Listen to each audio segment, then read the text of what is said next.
perkembangan terkini projek pembinaan lebuh raya WCE. Jom bersama saya. Lebuh Raya WCE yang juga dikenali sebagai Lebuh Raya Persisiran Pantai Barat adalah satu lebuh raya yang menghubungkan Selangor dan Perak, bermula di Banting Selangor dan berakhir di Cangkat Jering, Perak. Jarak keseluruhan lebuh raya WCE ini adalah sepanjang 233 km dengan pembinaan 11 seksyen di sepanjang lebuh raya. Dan kini 4 seksyen telah siap dan dibuka sepenuhnya untuk kegunaan pengguna lebuh raya WCE. Apabila lebuh raya WCE ini siap sepenuhnya, lebuh raya WCE akan menjadi satu lebuh raya alternatif terbaik bagi laluan negeri Selangor dan Perak. Saya kini berada di Plaza Tol Bandar Bukit Raja yang merupakan laluan seksyen kelima telah siap dan dibuka sepenuhnya untuk kegunaan orang awam. Seksyen ini merupakan salah satu daripada 7 seksyen yang dibina di bahagian Selangor menghubungkan Bandar Bukit Raja Utara dan Bandar Bukit Raja Selatan sepanjang 9.7 km. Sekarang, mohlah kita ke Perak. Kini saya berada di Hutan Melintang yang menempatkan lokasi seksyen 8 menghubungkan Hutan Melintang dan Teluk Intan. Seksyen 8 ini yang dibina sepanjang 19.1 km telah siap dibina untuk kegunaan orang ramai.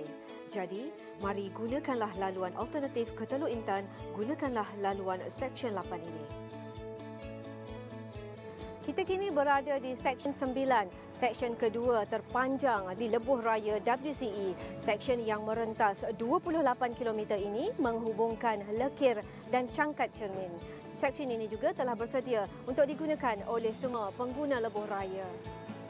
Semestinya suasana menghijau di sepanjang laluan ini memberikan ketenangan dan keselesaan kepada pengguna lebuh raya WCE.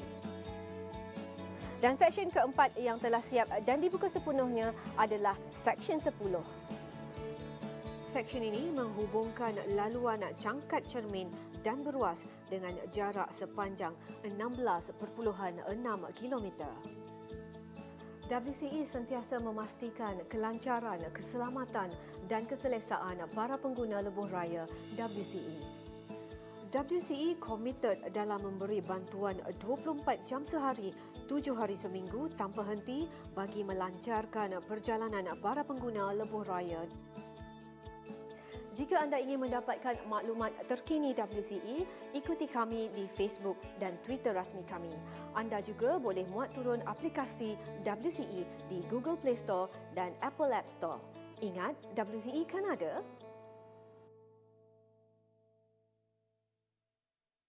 Rakan muda, coba kita menimu. Rakan muda, oh yeah. Bersemangat wajah terus berusaha, keazaman terus membara. Yakin boleh, rakan muda, rakan muda.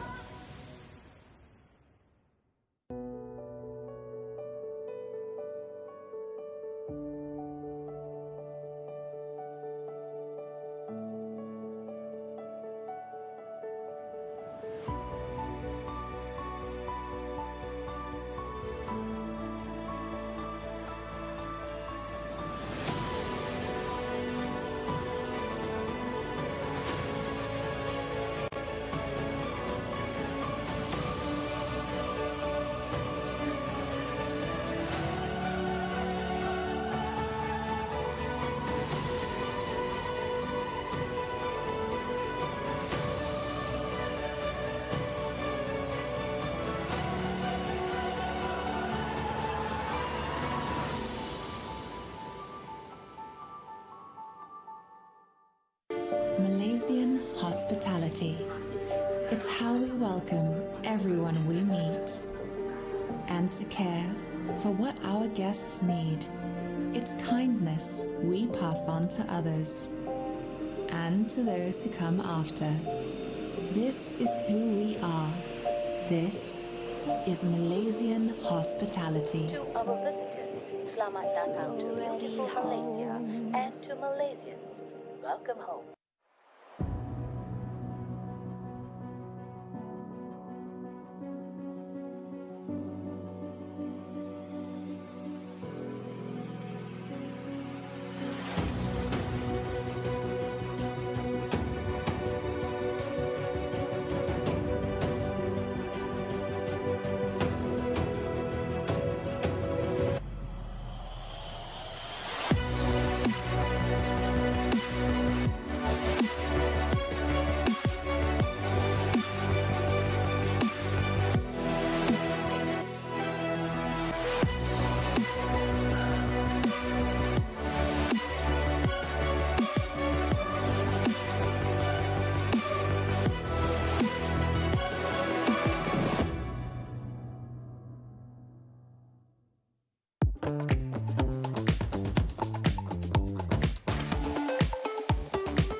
A very good morning to all you viewers out there.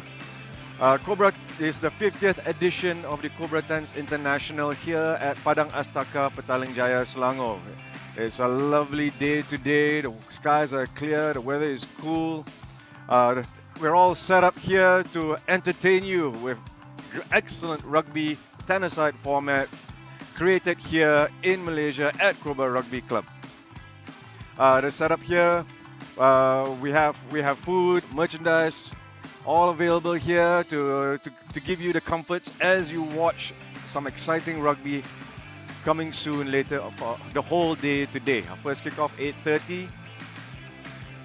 Pretty soon against Cobra Rugby Club and Harlequin Poms from Port Moresby, Papua New Guinea. As you can see here, we have our tents all set up. There's lovely food available from your local delicacies to your foreign delicacies. Oh. And there you go, the first group. Daveta yesterday finished with 1 win.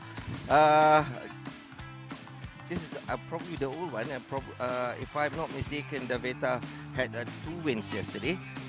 Okay. Just to fill you in, we are the group 1 here. Okay, these are the 3 teams that finished first in their groupings on the first day. There was a group and they moved into first to third ranking is a round robin system. Yesterday, Daveta beat Harlequin Poms in the 1 to 3 group round robin competition. So as you can see here, Daveta is 1 win. So the team that finished top in this group effectively is pretty much the winner. And the first and second will go into the semi-finals. The first and second will go into semi-finals. Semi-finals. Now we're into group 2 here. This we're looking at the 4th to 6th ranking. NTK, Casuarina Cougars, Palmy Steel are in this particular group. NTK from South Africa, Casuarina Cougars from Australia, and Palmy Steel of New Zealand. It looks like the Rugby World Cup. The South Africans defeated New Zealanders. Well, and the final group 3 here, we're looking at the 7th to 9th ranking. The Ranga B, sailing from Pakuranga, New Zealand, are currently at the top of the table. With Global and Global Lions coming second from New Zealand as well, and finally West Coast Sharks out of South Africa. Not all South African teams at the top. So. Yeah. Anyway, 55th. It's been 56 years since the first time the tents was being played here. And so it returns to the home of the Tens. And as you can see now, the women's group, Cobra Venom, tops the women's group with 2 wins from 3 games. Yes, from 2 games yesterday. With Dingo's RC also had 2 wins, both over wins from the teams from Singapore, which is Bedok Kings. It kind of goes a long way how women's rugby has grown over the years. So quite excited to see the ladies go at it. Some excellent rugby played yesterday from all teams. And now we're coming into day 2. We got the first game coming up of the group 1 division. Men's first to third. Harlequins Palms will kick off against Cobra at 8:30. You can see the timings here, the schedule here of the teams. And we'll go to the men's 4 to 6, NTK against Cougars, Ranga Beast coming in 7 to 9, and finally the women's group, Dingoes versus Venom, which is pretty much, when it's Dingoes versus Venom, is as good as RSC versus Cobra. Almost. Well, they were former RSC, but anyway, I will try to be as impartial as I can.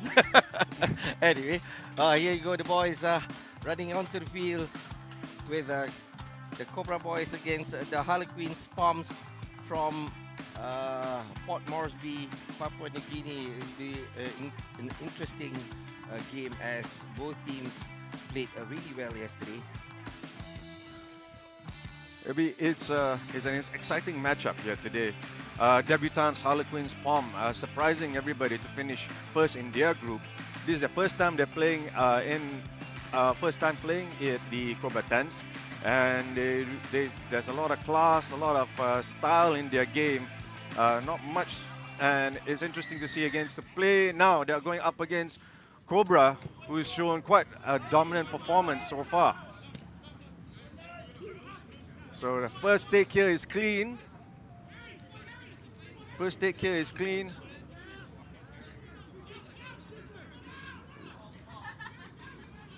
Leonie Nawai here, who's been pretty an institutional playmaker. Drew Wild here, giving the ball out wide.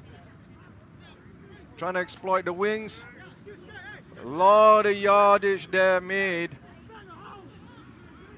Setting up the platform here, looking for distribution. Joe Gavigan with the ball now. They're looking. Oh, that's a knock-on. And unfortunately, Caleb Leaf just knocks on the ball. Referee on the field here. Tatsuya making his first knock-on call here for the day today. Unfortunately for Caleb Leaf, he just took off. Just a split second, took his eyes off the ball, and probably a small mistake there. Where you can't afford any small mistakes at this stage of the game. Every possession counts, every move counts. Both teams here have to be on their game, especially early in the morning with the pitch slightly wet.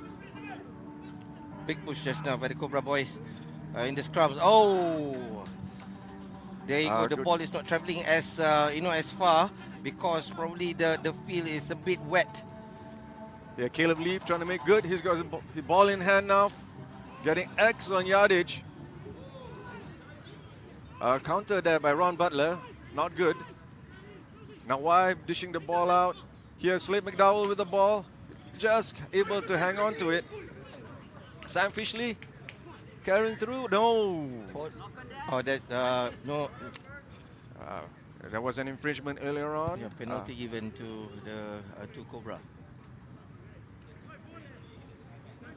The call there was offside by the Harlequin Palms. The ball's bring back down to the VIP grandstand side.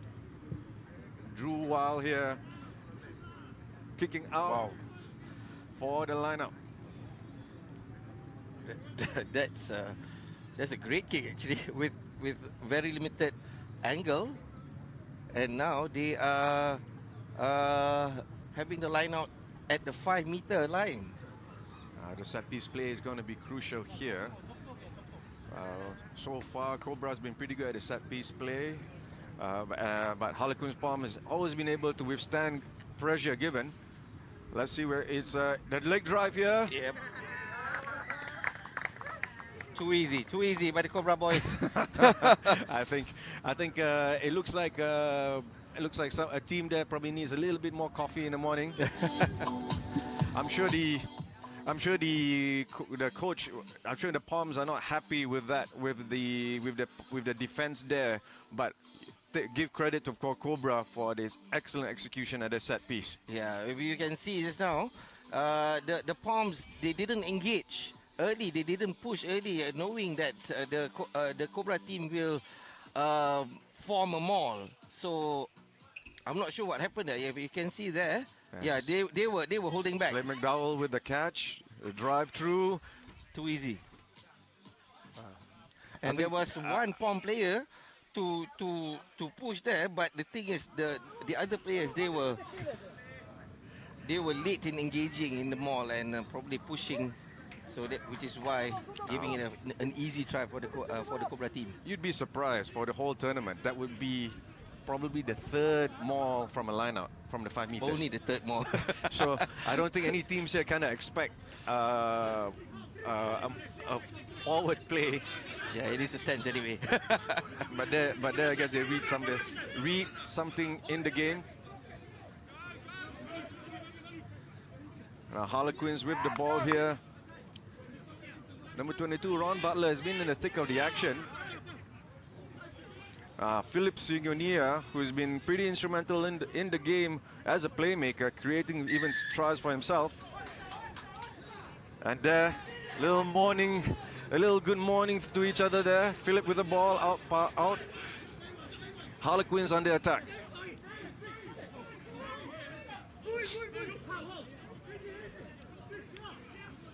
Ron Butler here, looking for the chip and chase. You can see Drew, the ball slightly slippery. Caleb Leaf looking for options. Choosing the safe option and taking the ball out. Straight out. It was straight out, so the lineup is being pulled back into the Cobra 22. And definitely this will be a good opportunity for the Harlequin Palms to attack the Cobra line. And Harlequin Palms has shown some excellent skill in ball retention and moving the ball. Moving the ball in hand, positive momentum at speed to find the seams. And they've been pressure tested in day one. This will be their second pressure test.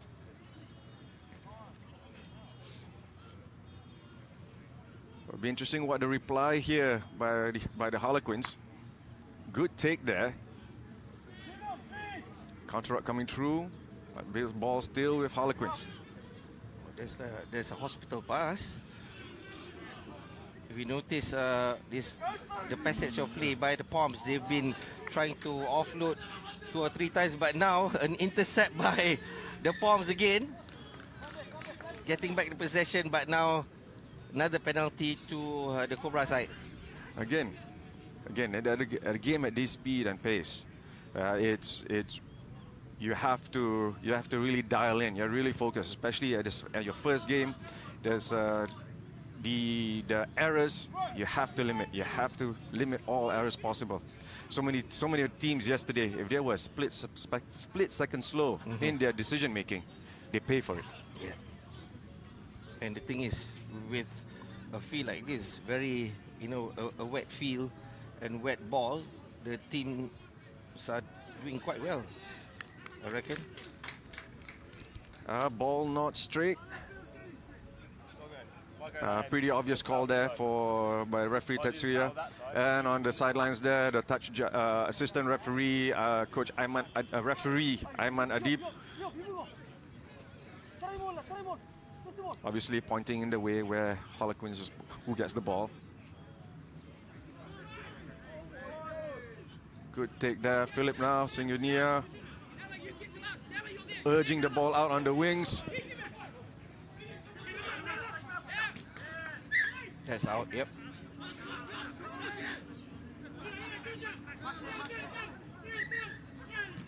Trying to take the quick line out, but the referee is having none of it.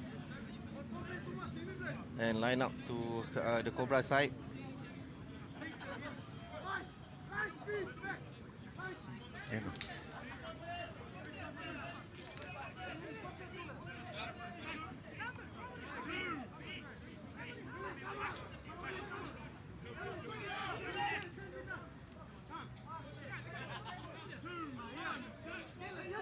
So now Rugby with a line-out throw.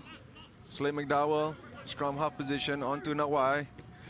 Great crash through here by Penava'a. It's been a great ball carrier.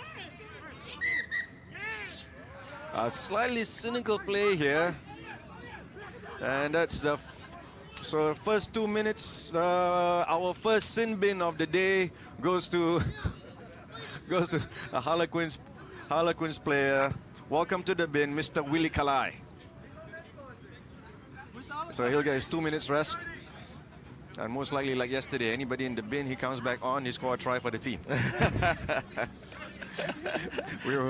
Me and Rai was suspicious that it was that it could be a tactical move. No, didn't. I think the rest definitely helped.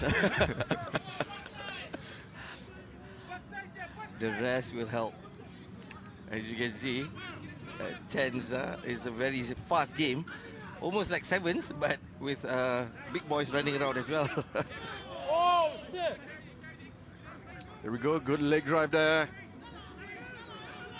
They're trying to find 2 meters from the try line. Trying to find 2 meters from the try line. Looking for options. Drive there. Just still short. Excellent, hard. That's what you call determination here by the Harlequins to defend their line. It's so easy. Route 1 with taking on the big tanks from Cobra. Here, ooh, a little education that you do not to keep your hands out of the ruck.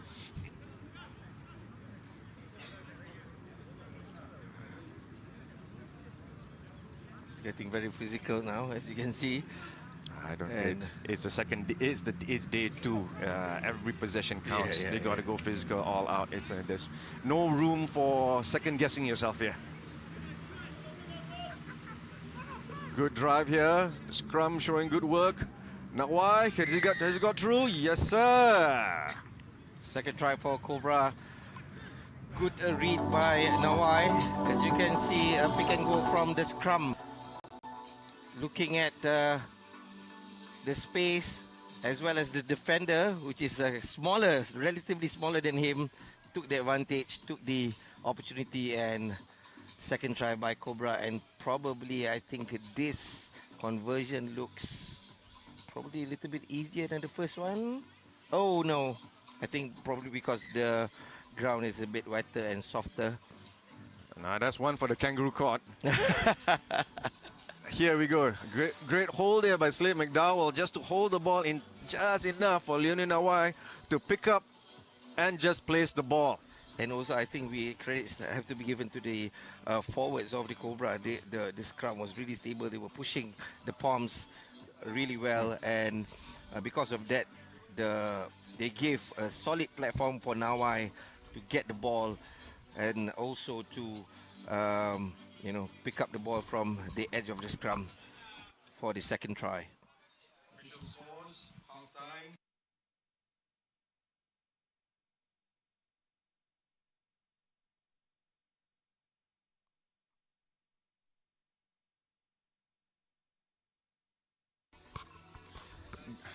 Great take here by Slade McDowell. The forwards play has been quite immaculate so far, creating the platform for the easy try there for Cobra.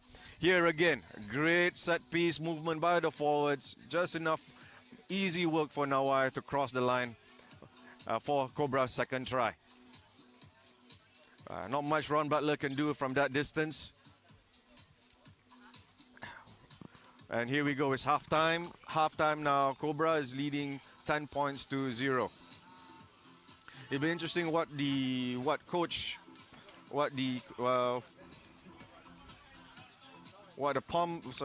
Moresby Harlequins, the coach, there'll be what kind of words he'll be sharing with his boys here. Yeah, Cobra reasonably quite fresh, not having an added game yesterday. Maybe would that be a factor for Harlequins Palms in this game? It looks like it so far. Well, I reckon, Dylan, with at least a 12-hour rest would be sufficient for both teams. As you know, it is a 10th tournament or 7th tournament, with limited time. So I guess as we've seen so far, the players have good fitness shown by both teams. Even though, right now Cobra is leading, but the Poms has been showing some good rugby as well, with efforts of trying to move the ball left and right, the offloads, the very good technicality, skill showing by them. I think they are a good side as well. It's just that they've been unlucky in executing, as well as having a good finish. Well, it'll be interesting to see how they respond in the second half. But what we've seen so far, the Harlequins have shown their grit and mettle with a last-minute try yesterday by Poshan Agovaua, who's done a great, who scored that winning try yesterday. So they have shown the ability to withstand pressure and come back. Now, with the scrums, can they handle the scrums, which Cobra has been working well so far? Oh. There's been collapsed straight away, and That's pretty obvious here. The forward strength here for Cobra. Well, catching the Harlequins off here, earning a penalty. Again, the forwards now integral in securing good yards for Cobra. Drew Weil here kicking out. Jersey number 20, Drew Weil, who had a very punishing first game, playing close to the line and taking hits. But that's part of the game. Yeah, definitely. And this will be a very, very dangerous position for the Harlequins. Looks like Cobra has done some homework on the Harlequins' palms. They've entered into a maul. Drives coming through. Hands are down. From the side end. And another set piece play. The forwards dominating, the Cobra forwards dominating the Harlequins. Not much you can do. Try scored, Keanu Kereru Symes. Here we go again. A great set piece off the line out. Great drive. And in for the try for Keanu Kereru Symes. As you can see, the Cobra forwards, they were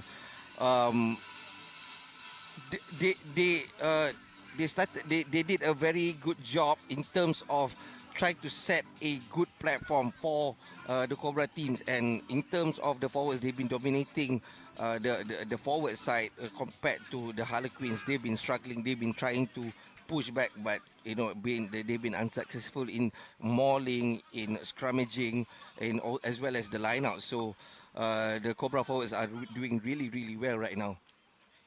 Good tap back here.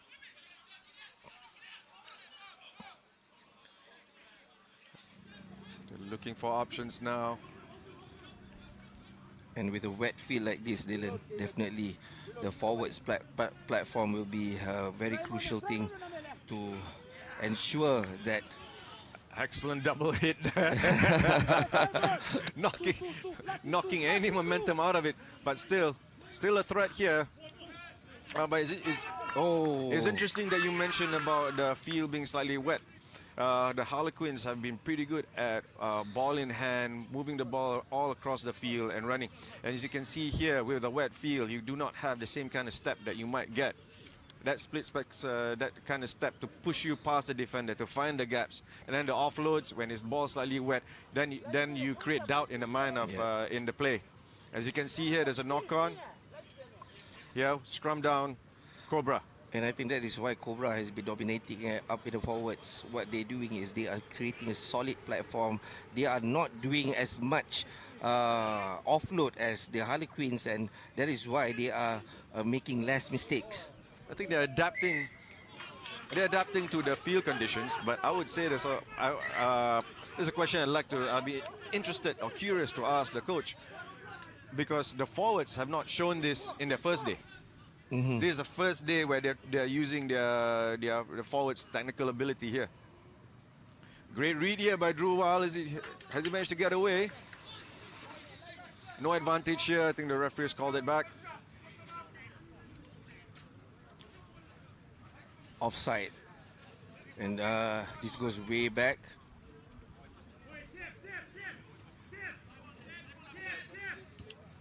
It's second half, 5 minutes to go. There's still all to play for. Cobra cannot take their foot off the gas here. Substitutions coming in now here. Ron Butler planning. Okay, substitution coming in. Firdaus Emir, Cobra Boy, and Nazim Sharudin, or AKA Bad, is now on the field. They still kept. No, sorry. Good take there. Philip Singonia giving the ball out. Taking the ball back in. High tackle. Yeah. Taking the quick tap. Lucky not to be reprimanded by a yellow card just now. Yeah, Philip here confined space. He's been dangerous every time running on the wing. Unlucky. Yeah,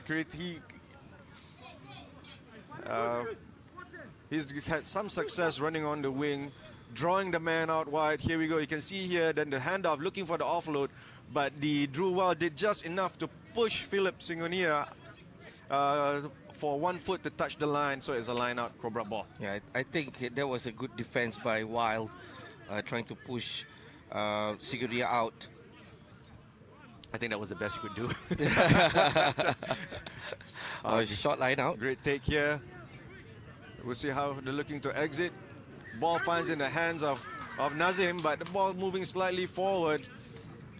And back to our conversation just now, because the field and the ball is wet, when you are trying to move the ball around, mistakes tends to happen, just like this. I'm also at the pace that these boys are playing at. But if the mistake has now put them under pressure, 10 meters away from the try line. But the thing is, if you notice is now from that movement, when the Cobra boys was trying to move the ball around, the Harlequins, they were not rushing up. So I think they can take their time to move the ball. It's where those stylists. There you go.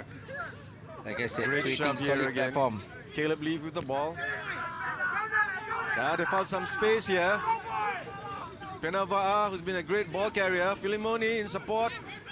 Nazim Sharudin, quick with the ball. Drew out wide.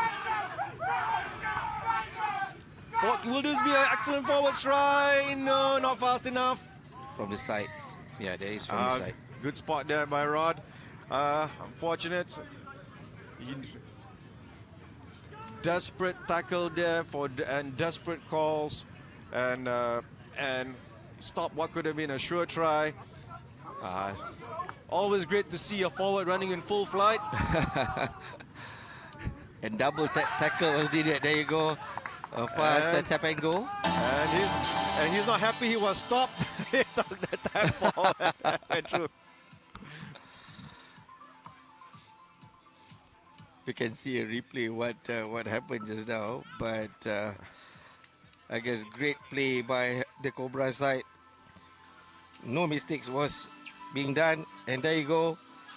The Rhino, the bus was going through, and there's only one stop. Try. Joe Gavigan, the forward in full flight. Not happy being stopped 5 meters. Drew Wild decides, I might have another go, and there he is for his try. Bumping of 5 players. And we find Poshan Aguvaua who has been instrumental offensive player for Harlequin Palms in the bin for 2 minutes with this, coming in from the side to stop what could have been a try for Cobra, but Cobra managed to still get back for a try. The score now, Cobra 20, Harlequin Palms 0. Free kick here, ball wasn't out of the 10 in the restart. It's a bit short. Again, a little good hello here.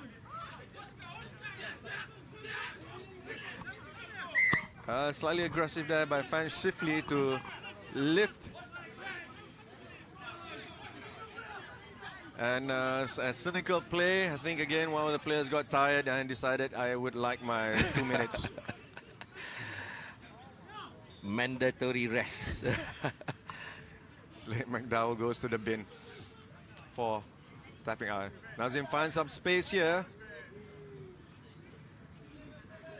Firdaus, good cover, Drew while passing down the middle. Penava down to Joel Gavigan now with Filimoni. Filimoni got some space, looking for one. Number 3, Sam Fishley. Oh, Great pass. oh! Offload. Unlucky. Good stop here.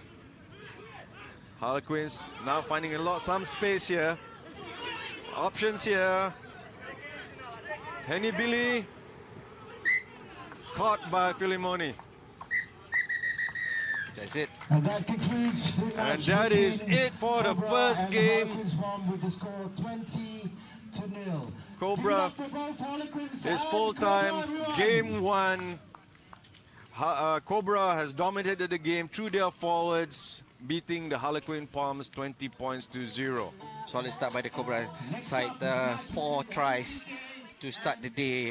Definitely that's going to be a positive thing for the Cobra side, as they are going to meet the side from Fiji, the Veta, later on around 10:30. That's a game to watch. So far proving there's a forward play here. Great take, great try, set piece under wet conditions. In for the try here again. Great scrum, holding just enough for the easy put in for Nawai.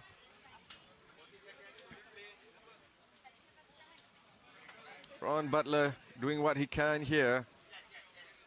But it looks like for the Harlequin Palms, apart from the class and quality of Cobra, maybe the extra game has resulted in slightly less fresh sheer legs. Here, another forward drive here, another forward try. You don't see that very often in a tense game. Yeah. but I think, Dylan, talking about fresh legs, I think the experience of the Cobra forwards definitely was shown in this game, as they were playing. They were giving that solid platform to give an attacking. Now Rashid is ready with Tommy Pereira, the chairman of the organizing committee for the Cobra Tens. All right, sir, thank you very much for joining us for this morning's day 2 of the Cobra Tens International. How's it been like being the organizing chairman this time around?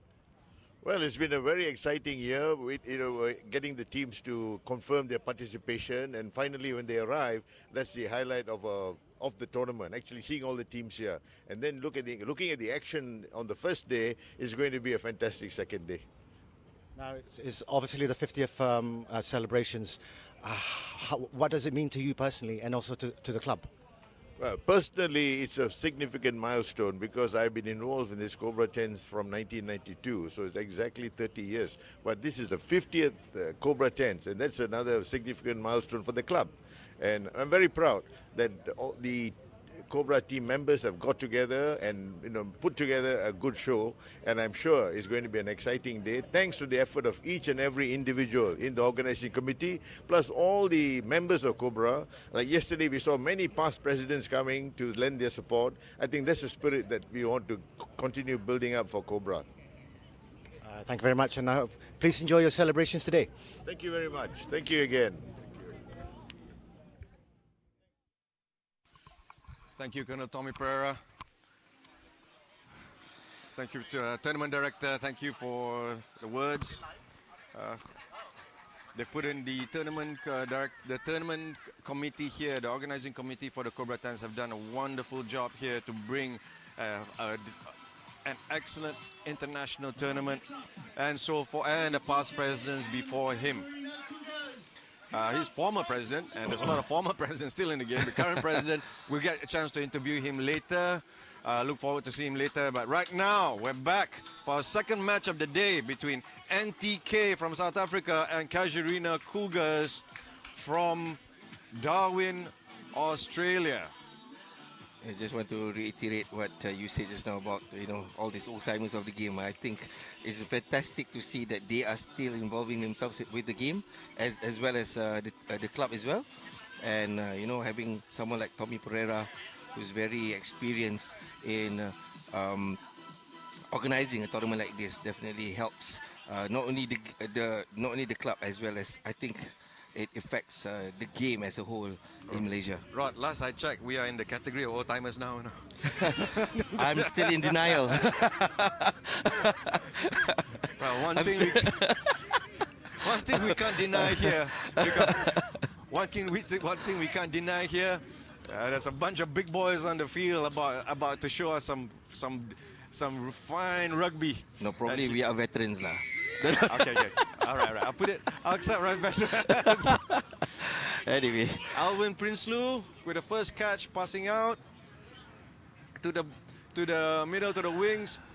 Kajuna Cougars finding some space here. Has he got enough? Last man here, good offload. Great support run there. The cover trying to get through, not enough.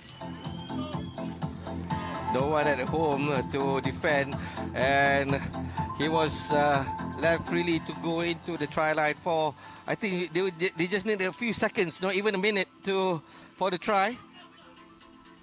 Near the post, and this conversion should be easy. Excellent. There you go.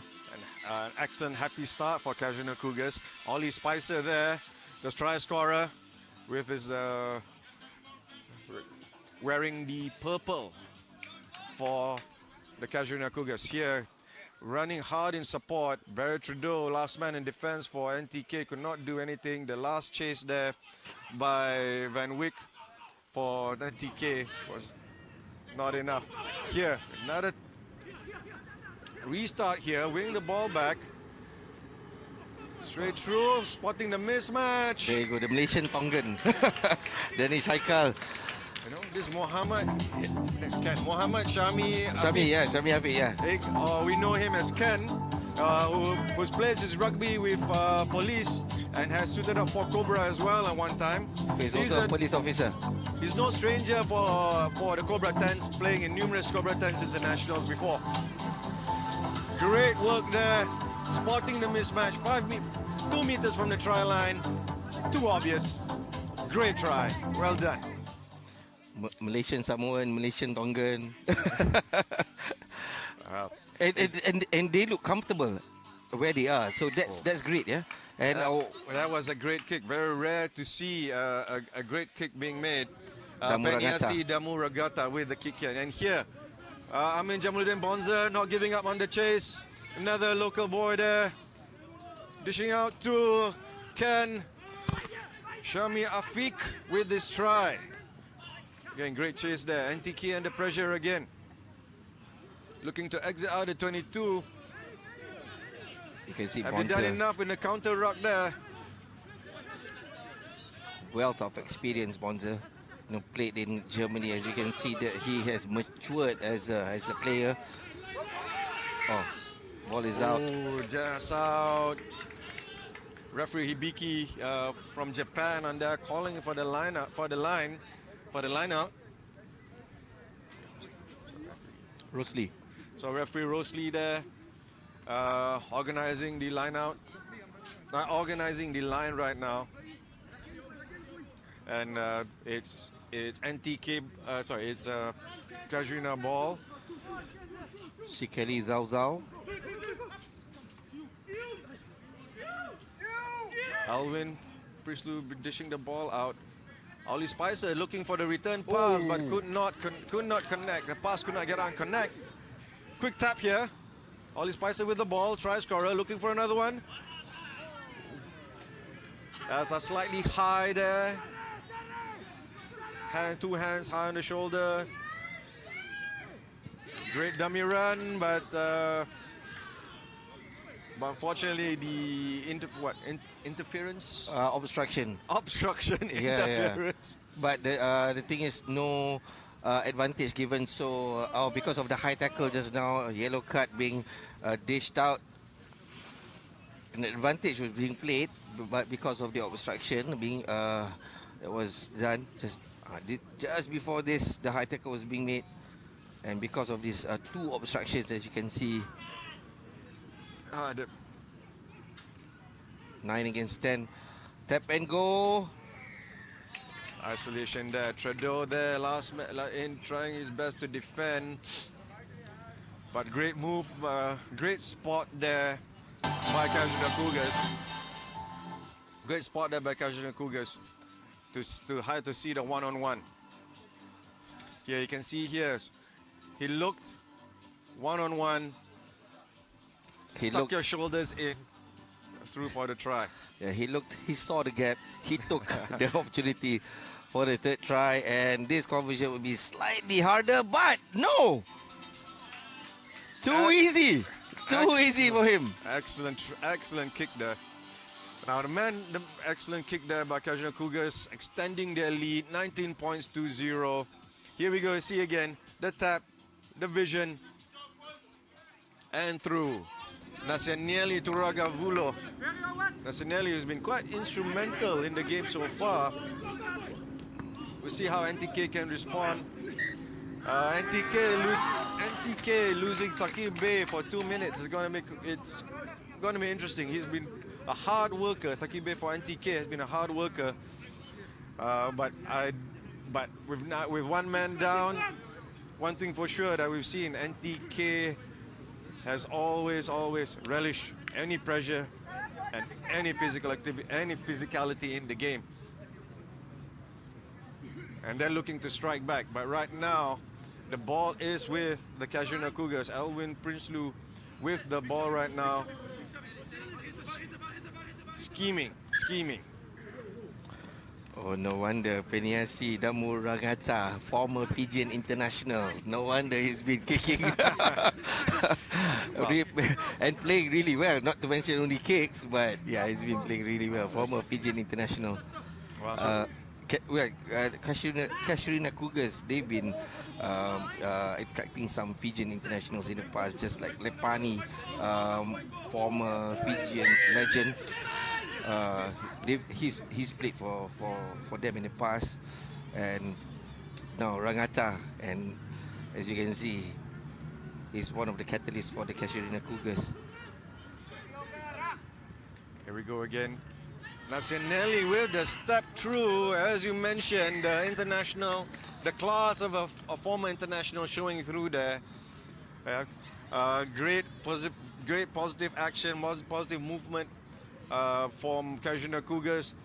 NTK was consistently on the back foot, and here being on the back foot, half a step slow, Naseneli goes through for his second try of the day.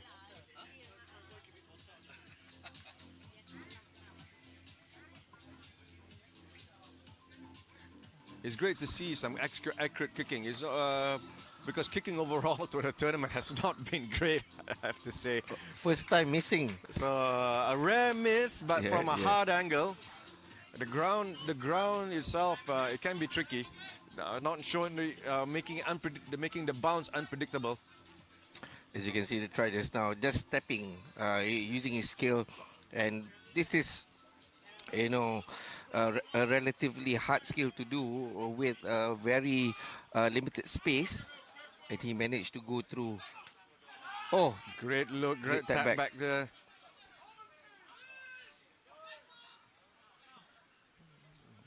As you saw just now, Bonza clearing the ruck, using that bit of experience to clear the ruck of big boys like from NTK.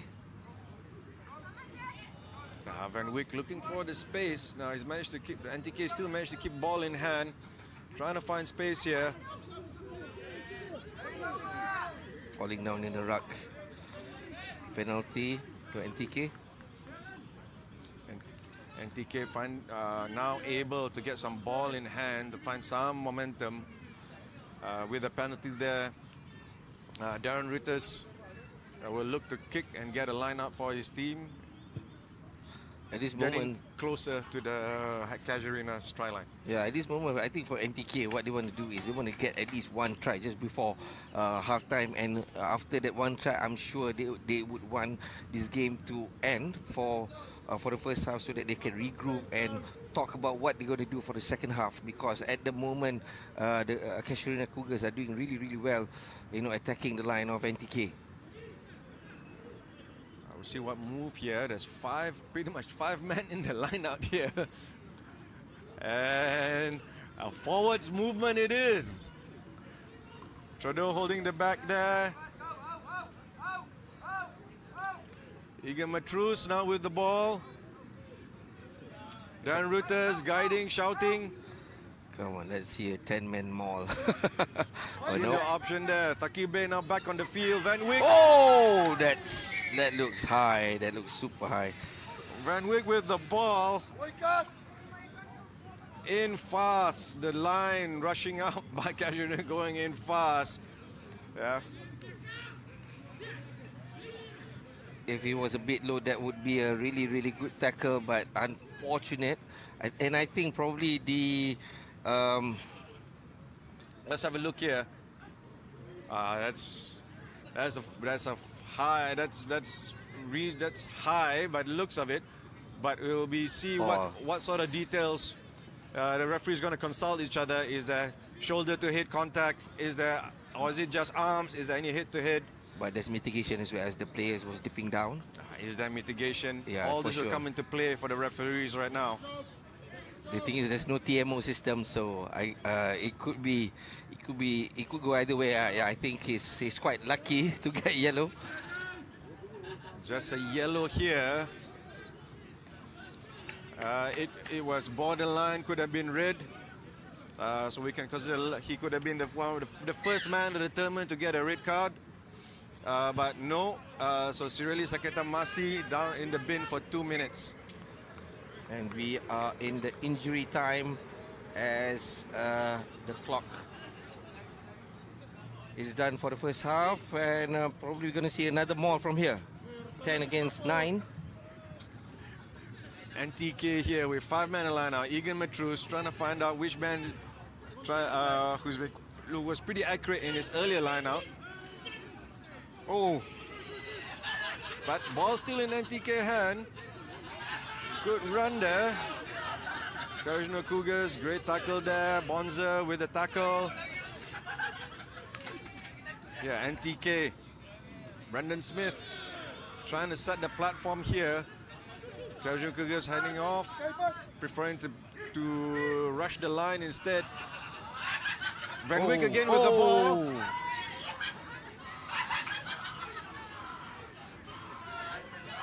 And that will be very hard to catch him. Flight. Is there enough? Is it enough to reach? End to end, Dylan. End to end. Josh Petro with a valiant effort to take that to be the last man to tackle, but the speed and pace is enough momentum for Casuarina Cougars to come right through. Peniasi Damu with that end-to-end run. Here, NTK was trying to move the ball out wide. Maybe in this case, Van Wyk there, who took a hard hit earlier on, maybe hasn't fully recovered. And there he took another shot. And loose ball. Casuarina Cougars pounce. And like I said, Peniasi Damuragata end-to-end for the try. Yeah, definitely, and has no energy left to kick that conversion, and the conversion goes well. However, I think they have left themselves into a very, very comfortable position in the first half. 31-0. Casuarina Cougars definitely. NTK have a mountain to climb in the second half. Very comfortable lead right now. Peniasi here running. I think he was trying to look for support here, but realized no one's running in support for him. It's one of those things, isn't it? It's one of those things. Hey, go ahead, you go ahead. I'm okay here. It will be either, I run to the try line or I run into the touch movement, And then probably probably his coach, and probably his coach was saying like he's thinking, I better run. I don't end up in kangaroo court later. Yeah, Ollie Spicer with the try, opening the account for Casuarina Cougars here. In full flight, hair in the wind. Here, Nassinieri.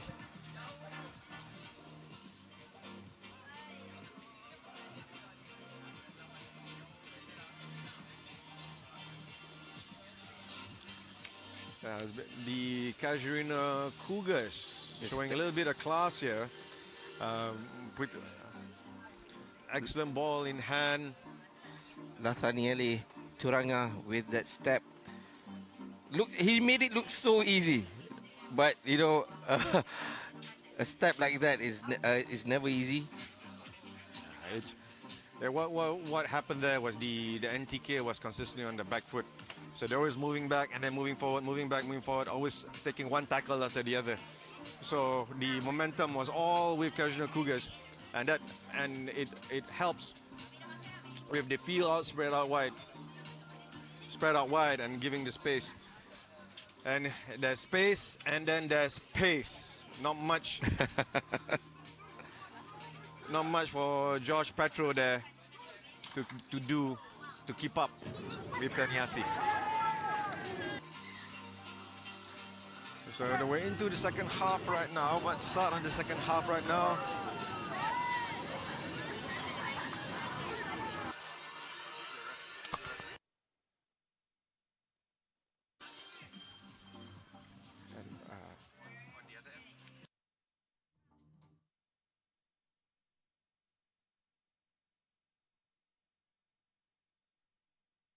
That's right. So referee on the day, referee making the count, making sure his mathematics are correct, making sure there are 20 men on the field, and the two assistant referees on the sideline, referee Hibiki from Japan, and then our own local referee Achai.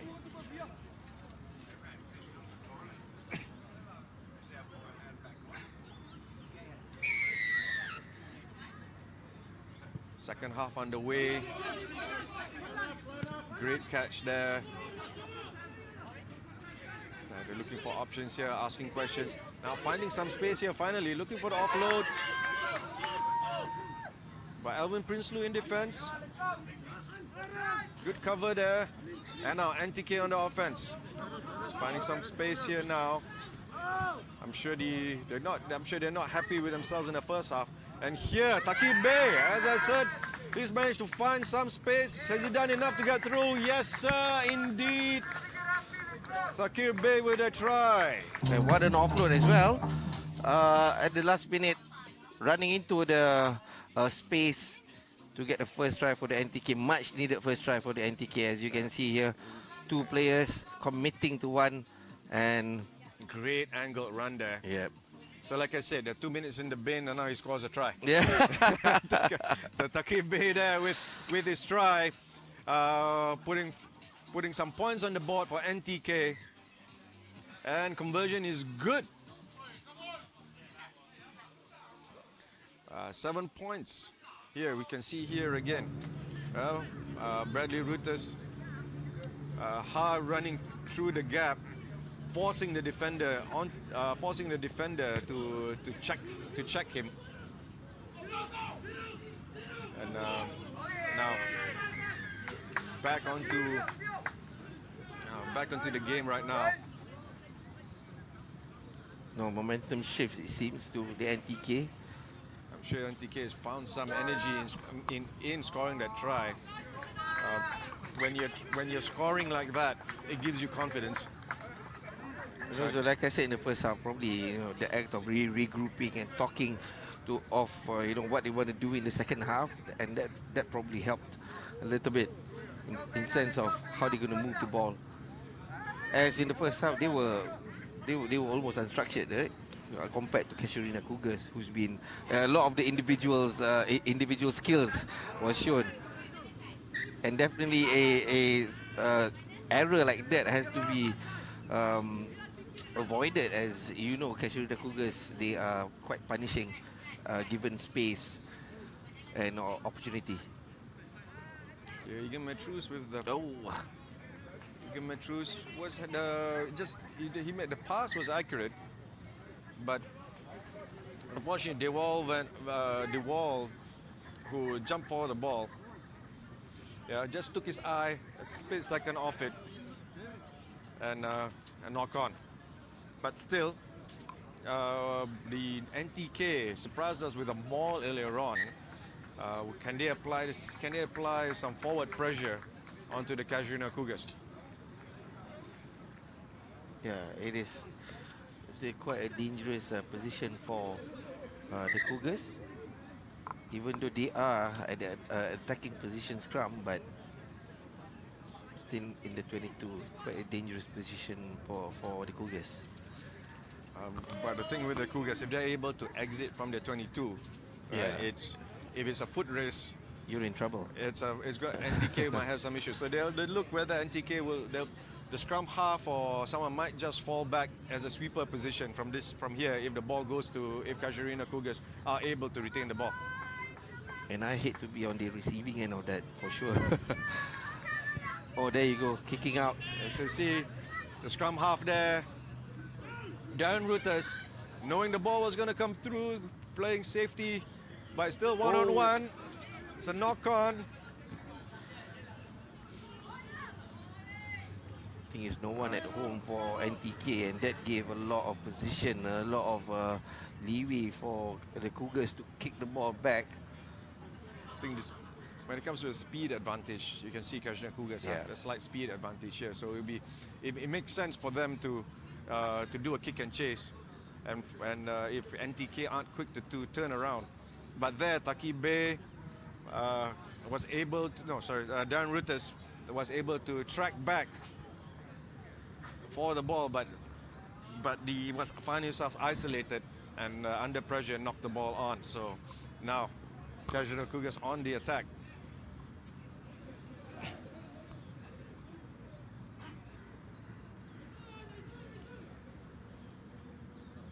They opted to go blind. Alvin Prinsloo here looking options. The timing was just off here.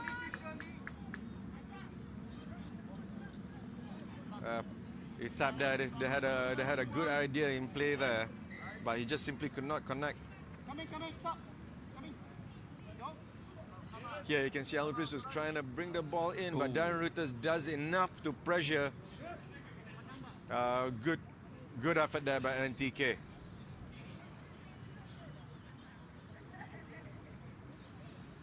The cut pass back in by Rushin Johnson.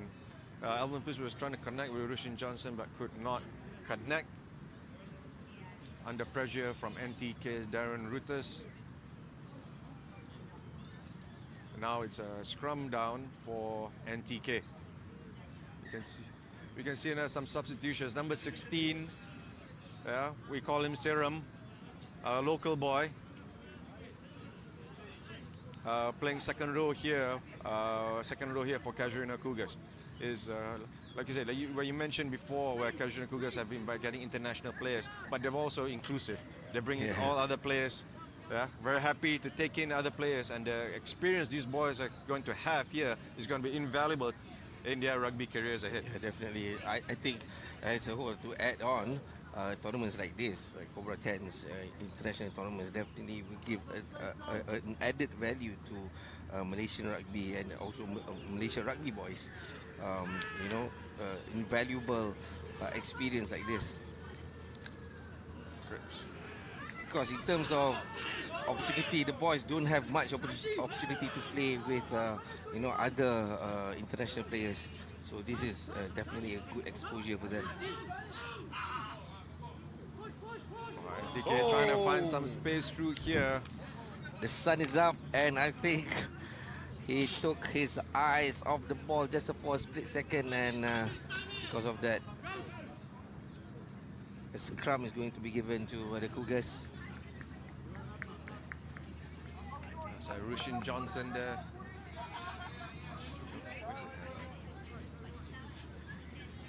Kent is out.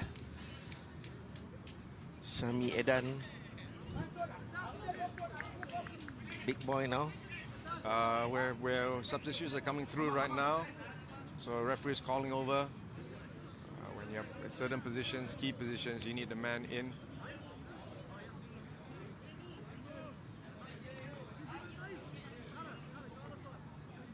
So scrum here, scrum now for NTK. So the must have been a knock-on earlier on, so the referee's called back for the knock-on.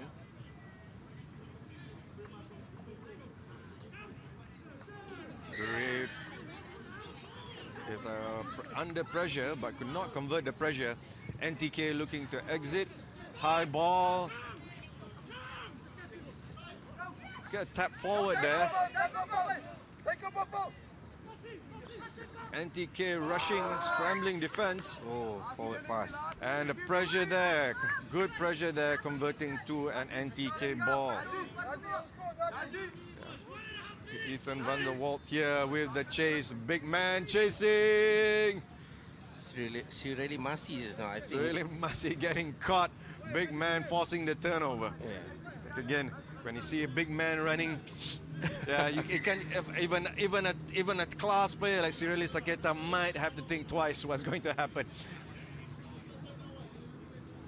Kajuna Cougars, well, they've been comfortable in the scrum so far, but some hijinks here and there to win back the ball, but a missed opportunity in attack resulting in NTK penalty, and now NTK find themselves in the under 22 of the Casuarina line. And the thing is, in the second half, they haven't been getting any tries. The Cougars, I think they left everything in the first half, struggling probably to find the gap. And I think NTK has been playing really well in terms of defensive as well as attacking in the second half. Well, you mentioned about regrouping. Yeah. And then you also mentioned about being having a comfortable lead. So those two things might play a part here. Obstruction. Tredor there trying to find space, but knocking into his own teammate. Yeah, Kajuna Cougars now finding themselves on a halfway line. No one's paying attention at the ruck. Diving over there. Van der Walt taking the tap, passing out. Claudia Matola was quick with the ball. Oh, knock on. Egan Matrus tried to make that final pass out. I think we are into the injury time. Yes, just a couple of seconds left to play. There'll be a decision taken here whether Casuarina Cougars will just opt to end the game early, or would they look to try and extend their scores.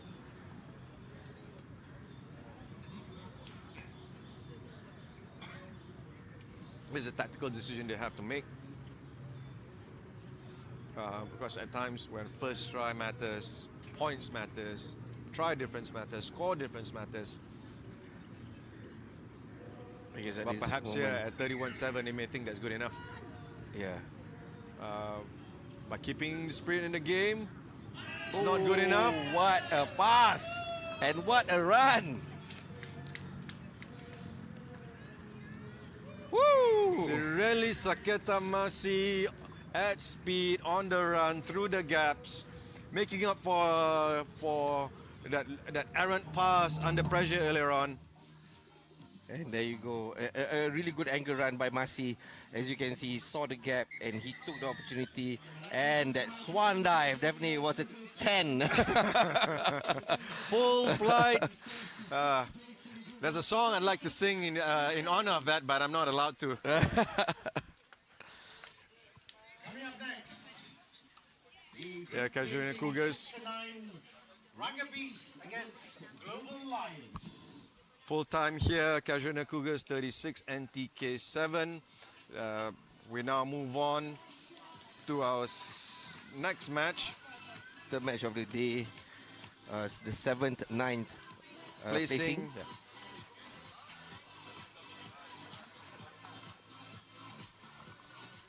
both teams from New Zealand, Rugby's and Global Lions. Both teams are based in Auckland. Rugby's based in Pakuranga, also in Auckland, New Zealand. Travel a long way to be at this tournament. Nothing beats a tour. Yeah, definitely, as you can see. So a lot of these players that you see on the tournament here, it's probably their first time out from their homes. Yeah. Some might be first time on a plane out of their homes, out of their country.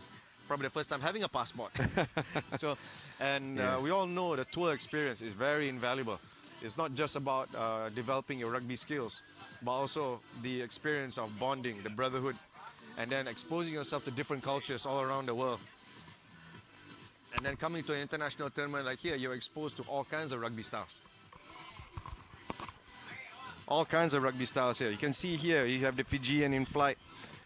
He's playing with other internationals alongside him and against a South African team who have a different style of play. And we all know how South Africans are when it comes to physicality. Yeah. They relish any physical confrontation. And here you can see here, there's the skill and pace. NTK's danger man Thakibe for the try through. So again, the international experience all will be invaluable for all these players here. The only try by NTK of the game, and this will be the final try of the game by Sireli Masi. Okay, we're going where our next game is underway. In the orange jerseys is the Rangap Beast, and the blue and white stripes are the Global Lions. It's pretty much a New Zealand matchup.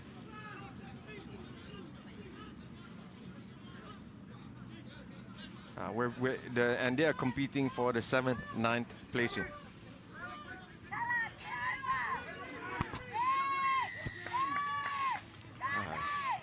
A bit of sealing off there by Sione Hifo of Rangabis. So we'll see what's their plan here. Is it Chico Hutch there? Chico Huch with the ball for, there's a man down here, Paulo Mama for the Rangabis, who's been an instrumental playmaker, finding himself in spots to connect the dots for his team, trying to unlock the opposition defense. Here is getting looked at by our sideline medical care team, and is taken a knock early here in the game. And as you mentioned just now, Dylan, tournaments like this, gives the opportunity to gather players from a lot of nationalities. And looking at teams like New Zealand and Australia, they usually they tend to have players from Samoa, Tonga, Maoris, as well as Fijians in one team. And looking at this setup, as you can see, there's Maoris, there's Tongans, there's Samoans playing together. All different brands, all offers different skill set. And as you can see, there's a lot of stepping involved. There's a lot of physicality, which makes it really, really interesting for the game. It's what you call the multicultural experience. Yeah. We do like a little bit of what do you call it? It's like we enjoy our nasi lemak, and there's so many things. Nasi kandar, we do like our flavors. Yeah, and the flavor on the field here. Just earlier, Paulo Mama was walking off the field of Rangabis. He's going to get looked at by the medical care team here. And now it's Global Lions ball. Great take here. Chico Hutch moving the ball out to the middle. They're trying to find space on the wings here. Looking for the offload. And an infringement here by the Rangabis. Global Lions here, 7 meters away from the try line. They're looking out for route one. Route one indeed. Oh. It was a bus-to-bus contact. Sienna Hifo not enough to stop Eric McLaughlin for his try. The tap and pass, just taking the opportunity, bursting through 3 or 4 players, and there you go, Eric McLaughlin to get the first try for the Global Lions.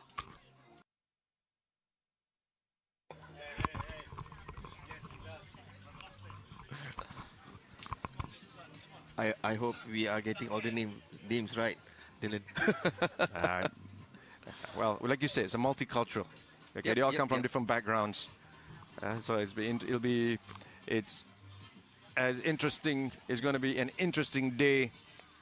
It has been, and you can see here, bus-to-bus contact.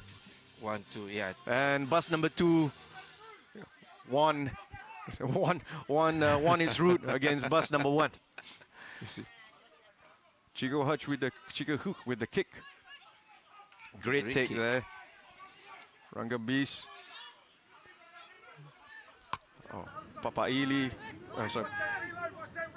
Papa Ali now with the early fall. Now Sione Hifo now with the run.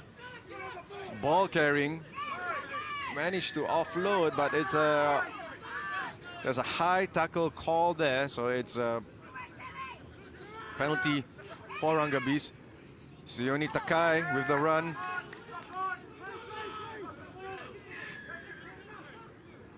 Sorry, Jason Matopago. No, my bad.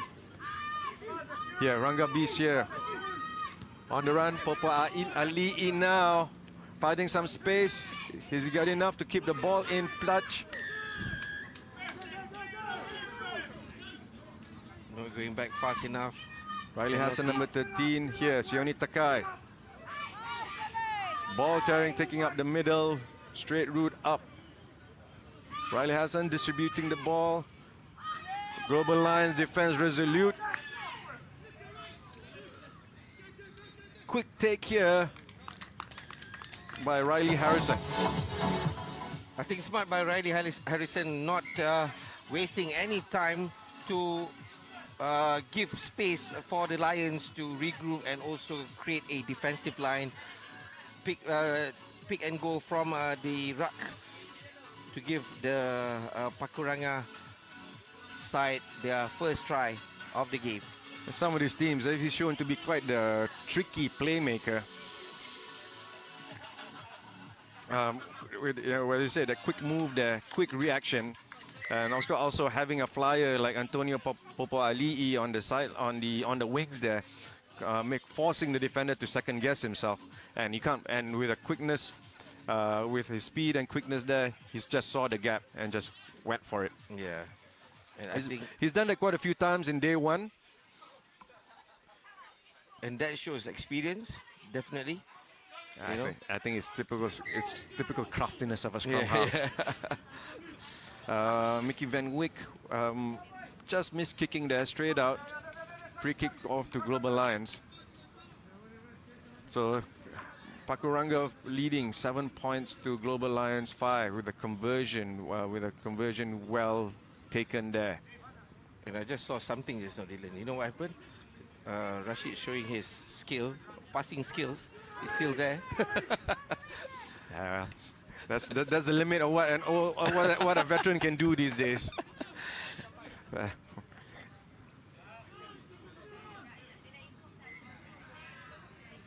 There was a knock on there by Rangga Beast, so so referee is giving the scrum to Global Lions.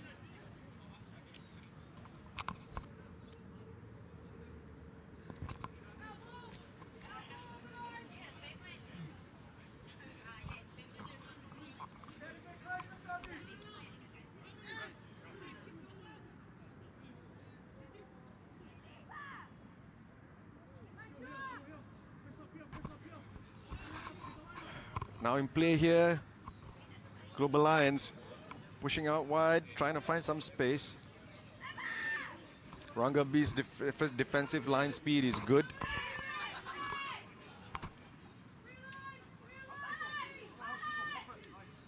Great pop there.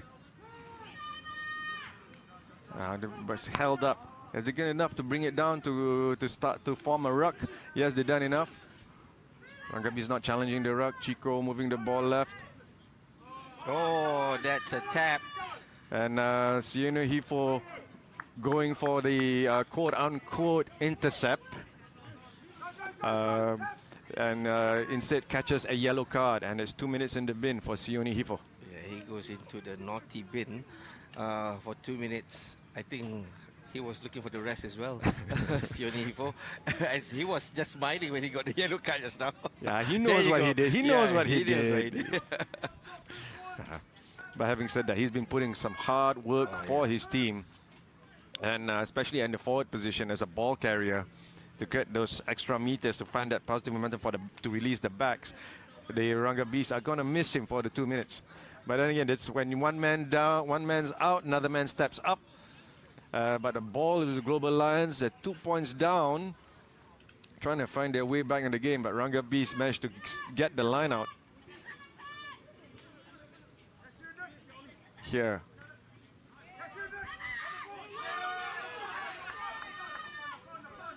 Riley Harrison with the ball, trying to put the ball out. Referee sees something he doesn't like. Tackler not rolling away, so it's a penalty. So Mickey Van Wyk with the ball right now. He's pointed for the sidelines.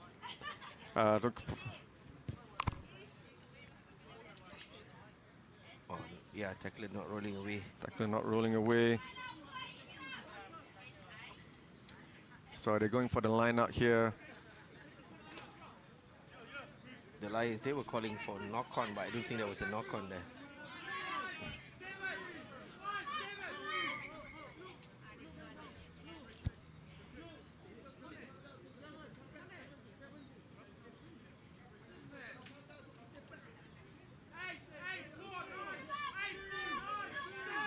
Line here for Rugby Bees. Doing so well in winning the lineup so far. Riley Harrison here. The dish out.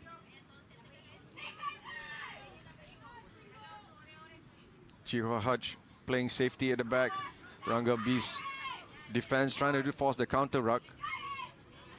But well taken there. And forcing the pressure for the knock on. Ascendant to a Tupo there on the ball, trying to get the ball out, but the pressure applied by Rugby Bees. Here you can see here, great counter ruck here to Tupo, trying to get out, but the pressure from Tuapuaka and Popali'i was enough to earn a turnover. As a scrum down now for Rugby Bees. Randall Baker here, number 8, to shore up the second row alongside Sean Carter in the second row for Rugby Bees.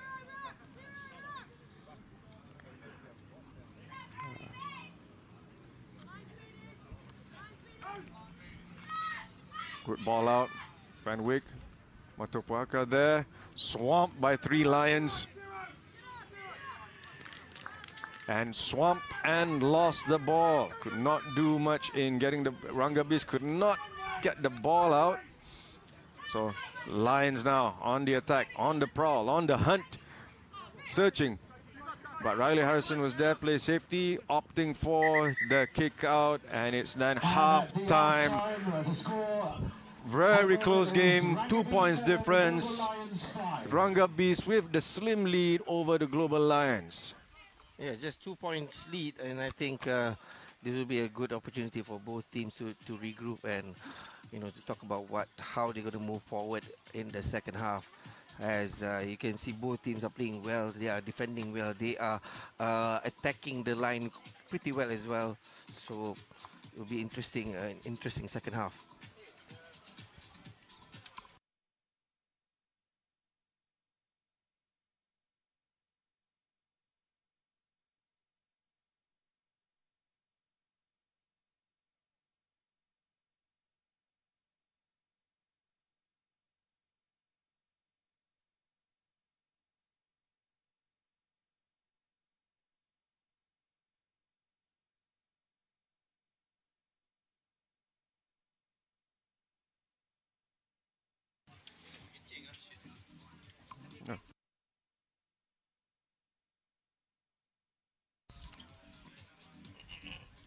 Second half, both teams having a team talk with a slim lead at 2 points. They're trying to Both teams is pretty even so far. So it'll be interesting how each team is going to find their way to either pick up their play and try and unlock the opponent's defenses. So far, both teams have very played with very little errors. Okay, any errors is very little unforced errors, which is key here. Global Lions have been pretty dominant in the contact area. Rugby is a bit more precise in their ball movement. So we'll see how both teams respond coming through this. Nice team clap there for Rugby. So we're going to get back. Referee calling in for the second half.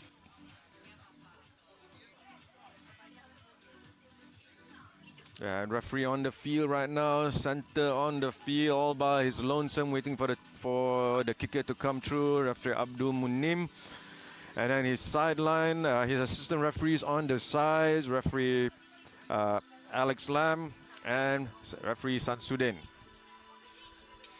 Here, as he awaits the team here, we're going to wait for the second half.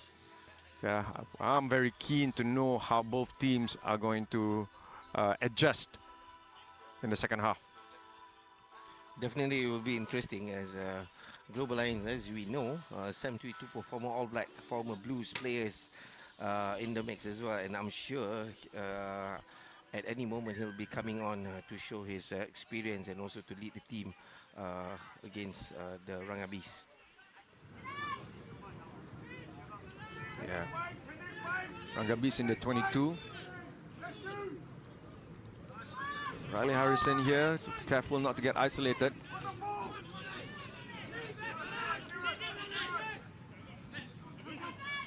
Van Wyk trying to do this. Antonio Papa Ali. Papa Ali, one man to beat. Van Wyk now with the ball. Looking for the pass. Caleb Diamond got the ball and issue out to Van Wyk, who got the ball back.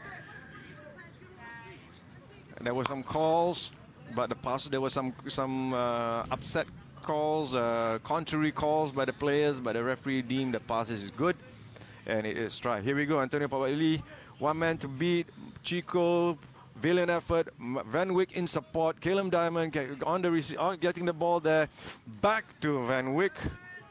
Mickey, tricky Mickey with the try. And I think support play that was shown by the Pakuranga Bees has been great for this try. As you can see, even though he has done his job, he still kept himself in the mix, trying to give the support. As you can see here, Popoli started the run, and from the offload just now, he still kept himself in the area, available, and he finished the try for the Pakuranga Beast.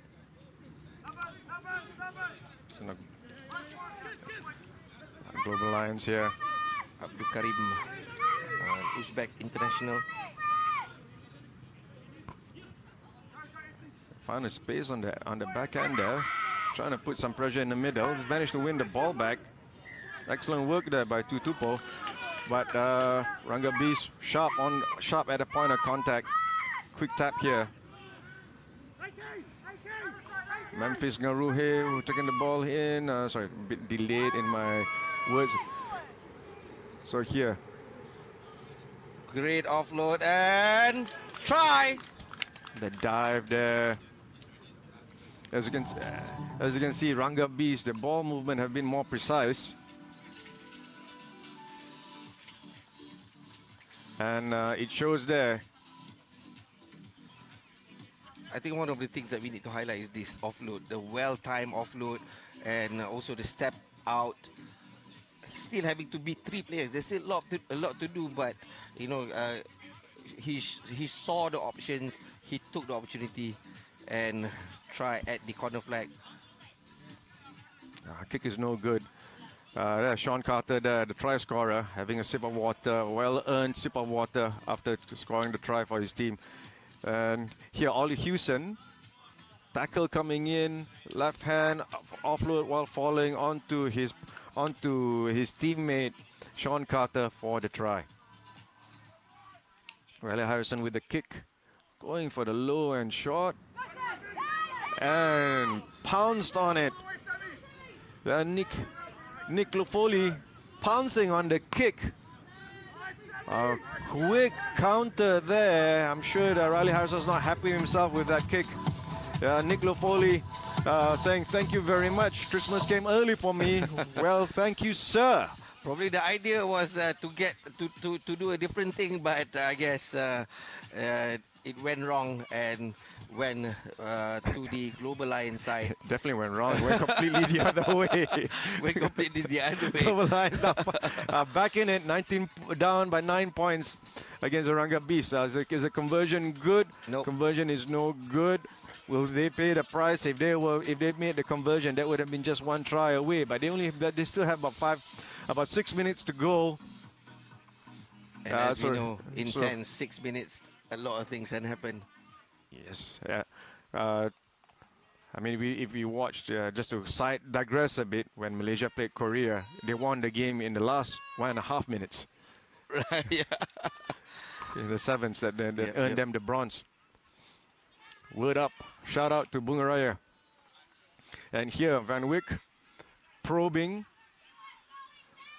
Callum Diamond boxing the ball out.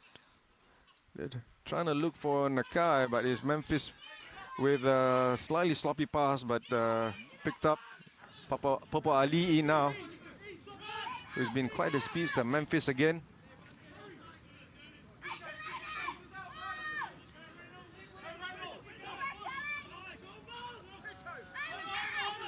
Memphis again with the ball out. Callum Diamond looking for options, ball falling back. Van Wyk looking for the short pass. Try scorer done. Okay. Now looking for options. Is there enough? The ball's fallen backwards. Oh. And another try for Sean Carter. The pace they're moving here. It's pretty much hard for me to keep up. Here, Lepani Tuifagalili. Yeah, doing enough to drag in some defenders. And here, Sean Carter pouncing. I think it was a bit sloppy by the Rugby's, but the thing is, the Global Lions, they are not backpedaling enough to defend the line, and that gave a lot of space for the Rugby's to attack the line. And I'm sure this strike, they weren't expecting the strike, definitely, as you can see, there wasn't any defending players at the back of the Global Lions, and I think that gifted the try to the Rugby's. Well, when it comes to two-day tournaments, fitness becomes a key factor. Yeah, definitely. So and there's a lot of intense games, so it wears on you. It wears on you, and especially a Global Lions who generally have seen to have a very physical game. But they also have a lot of young players, a lot of inexperience there. So it also affects their play as well. Managed to find some space out here.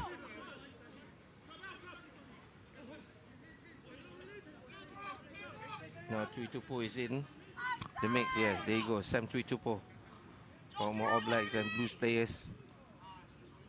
Zavan Nena with the kick out. Riley Harrison there is safety, playing, sweeping down. Time to act. Popo Ali'i with a lot of space, but the thing is, where that slip could prove costly. Falling down in the ruck.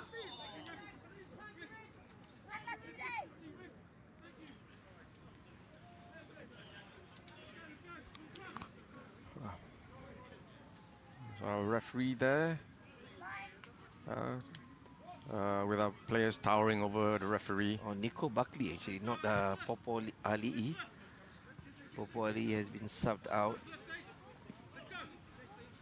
They have the same hair though, in my defense. Anyway. Come on, man. Big run, come on. So the lineup goes to Rugby's. 2 minutes to go. With 2 tries up. Good height on the pass. Good take. Great run there. Ollie Houston now off to Memphis. Memphis with a fake handoff.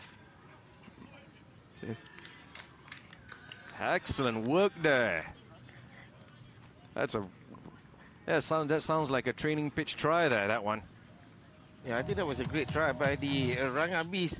As the Global Lions, they were rushing up to defend the line, but with the fast hands and also running into the gap, and with a dummy like that, gave the Rugbys that, I think, the 5th try of the game. Memphis Ngaruhe, try scorer with a subtle fake handoff. Back. And you can see the Maori flair. You can see here again. Yeah. Gets the ball, look, fakes the handoff, even fakes the camera, and that is through.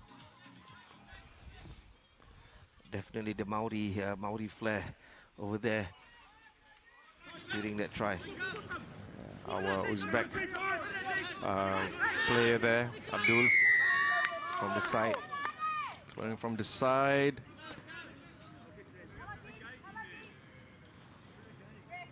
That was quite marginal, and probably if we would have went into the ruck just a slight, probably 3 inches to the left, he would have just 3 inches to the left. Just 3 inches to the left, I'm sure. We're being technical here, right? It's too early in the morning for any other chat but rugby chat. Match between the Rugbys, Global Lion with Rugbys, winning 29-10. And that is it, full time. Referee Abdul Munim calling time on what has been a closely contested game in the first half. Rugbys coming away in the second half to score 29 points over the Global Lions 10. It was pretty tightly contested, but the team that seems to have, but Global Lions faded out in the second half. They did what they could. This is one of the respites of the game. An error from Riley Harrison. Nick Lufoli jumping on the present, on the gift. And Lufoli goes in to put a try for this team here. And Cobra Venom.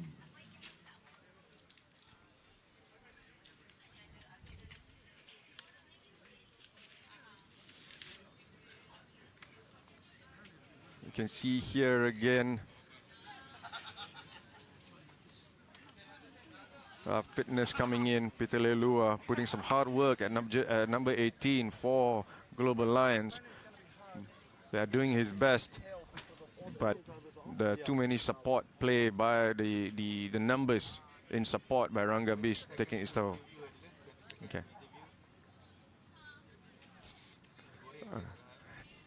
All right. We're going to pass on for the other co-host Rashid to interview one of our old legendary stalwarts.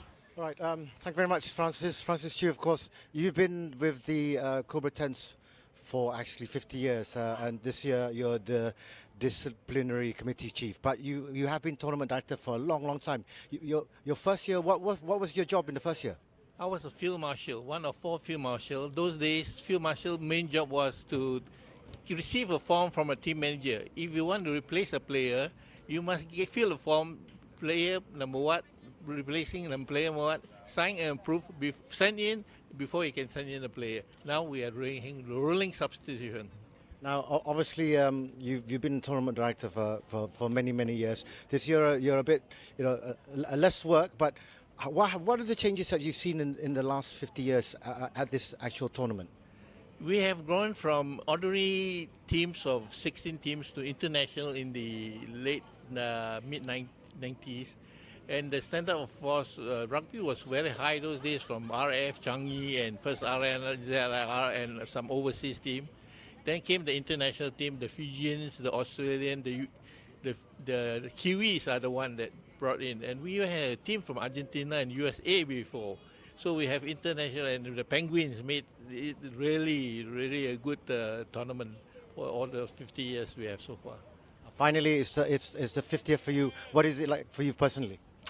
It's a milestone, especially you have served all these years and have seen the tournament grow from scratch to from non international to a international tournament, and we have really grown it big for a rugby club, a social rugby club, to organize an international tournament and successfully hold it for 58 years is an achievement. All right, thank you very much, Francis. Thank you. Enjoy the day. Yep, welcome. Thank you. That was Uncle Francis Chew, one of the longest serving members for Cobra Rugby Club. The always a lovely gem of a man, and still all these years still serving the club and still ensuring that we have an excellent tournament for us. And here we are. We're entering the women's competition now. I saw the last screen there, which is Group D. Okay, we're in a Group D competition, facing up a local derby, so to speak. The Dingoes Rugby Club versus Cobra Venom. Both are the women's teams from the local clubs. Dingoes coming from Royal Selangor Club and Cobra Venom from Cobra Rugby Club. They've major contribution to ladies rugby over the years, with Dingoes being the first women's rugby team in the country. And we're looking forward to have both these teams compete against each other. Dingoes showing a lot of experience, a team with a lot of experience, a lot of veteran skill against Cobra Venom, who are not short of class themselves, and they're underway now.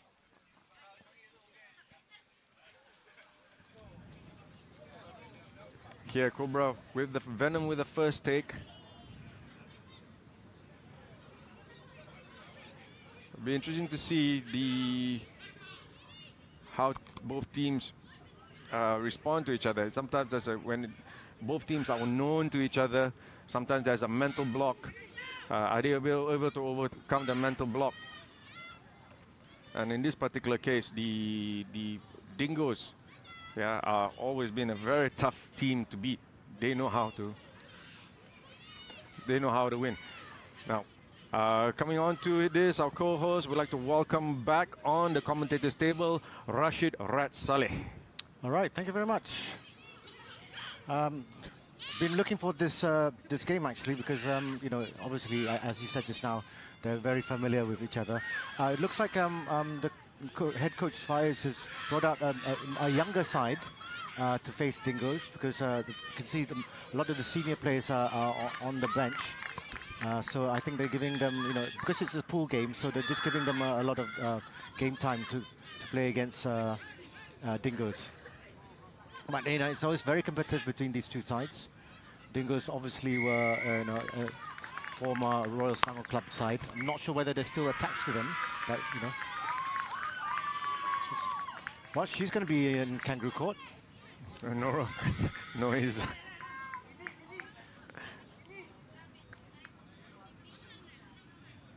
Noriza there with the cynical toss, and referee Wickers Neal not liking what he sees. Little miss, off you go. 2 minutes. Well, you know what we say about the 2-minute break, right? You might score. It's been quite a consistent event happening here. Sometimes I'm wondering whether it's a tactical move. A lot of teams have their man on the bench comes back, and man on the bin comes back to score. Now we got the throwing the ball liner is Cindy, who's a former Cobra Venom player. So it's also a former national player as well. She used to play at scrum half.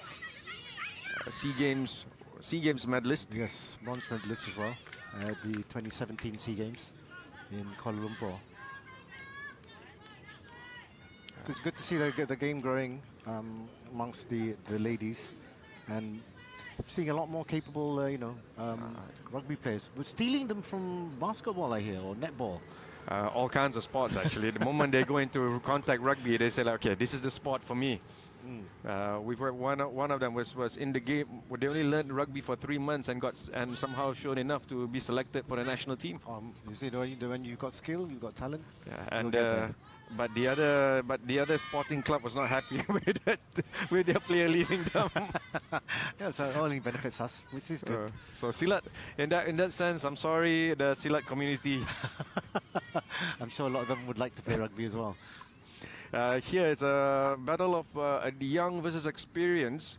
Scrum half, Teha, who's young, who's just slowly growing, leveling, getting up in the ranks. Yeah, getting some time here at scrum half.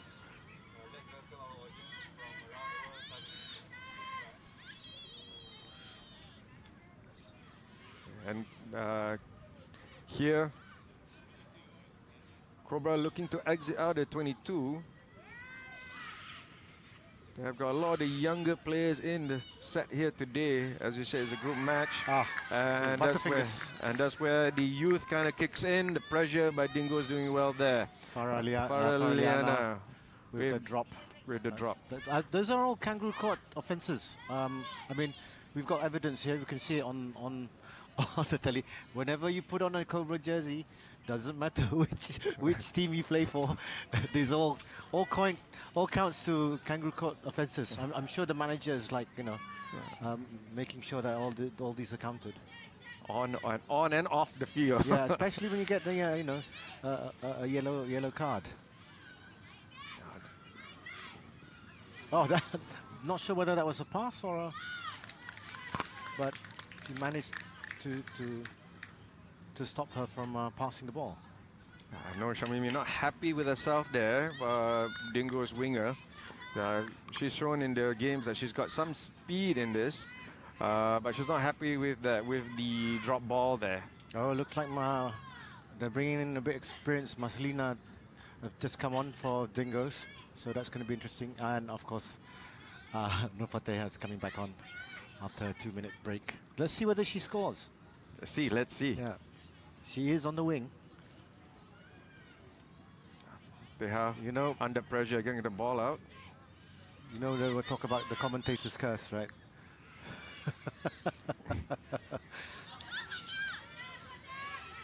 They are trying to find some space outside. Yeah, I know, but she's trying. Okay, advantage, there's advantage. Okay, she's up.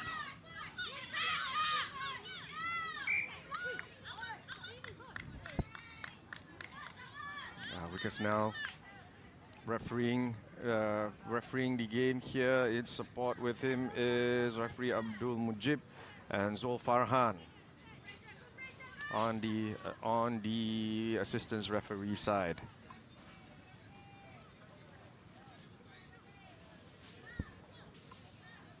Again, very interesting to see that how they're playing out this group game, because they will meet again either in the third and fourth placing or the finals, because they're just finishing off because the next group game, stages, the group stage will be the two Singaporean sides, and then they'll go to the third and fourth and first and second, and this seems to be the first and second teams that will be playing in the finals, in the cup finals rather.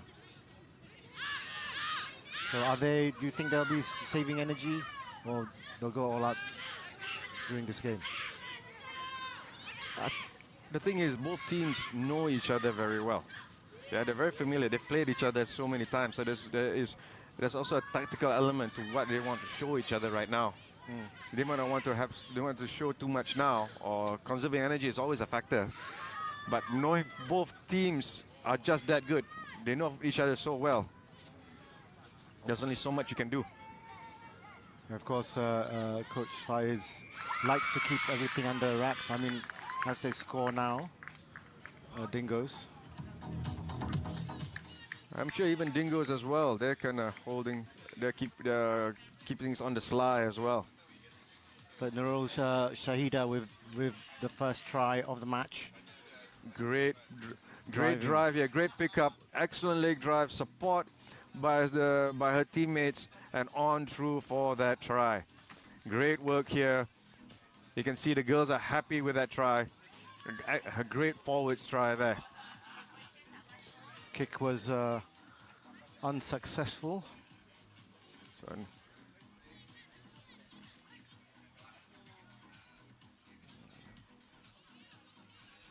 so we're coming back to the Dingoes here. Right? They would also be looking at how they want to play their cards as well, knowing full well they're pretty much gunning for a finals place. Well, maybe the change to the tactics is that, the Dingoes being very experienced, I think they do, as maybe you compared them to Venoms, they do lack speed because they do have some, some big players and stuff. But I think what they'll do in the second half, this is just a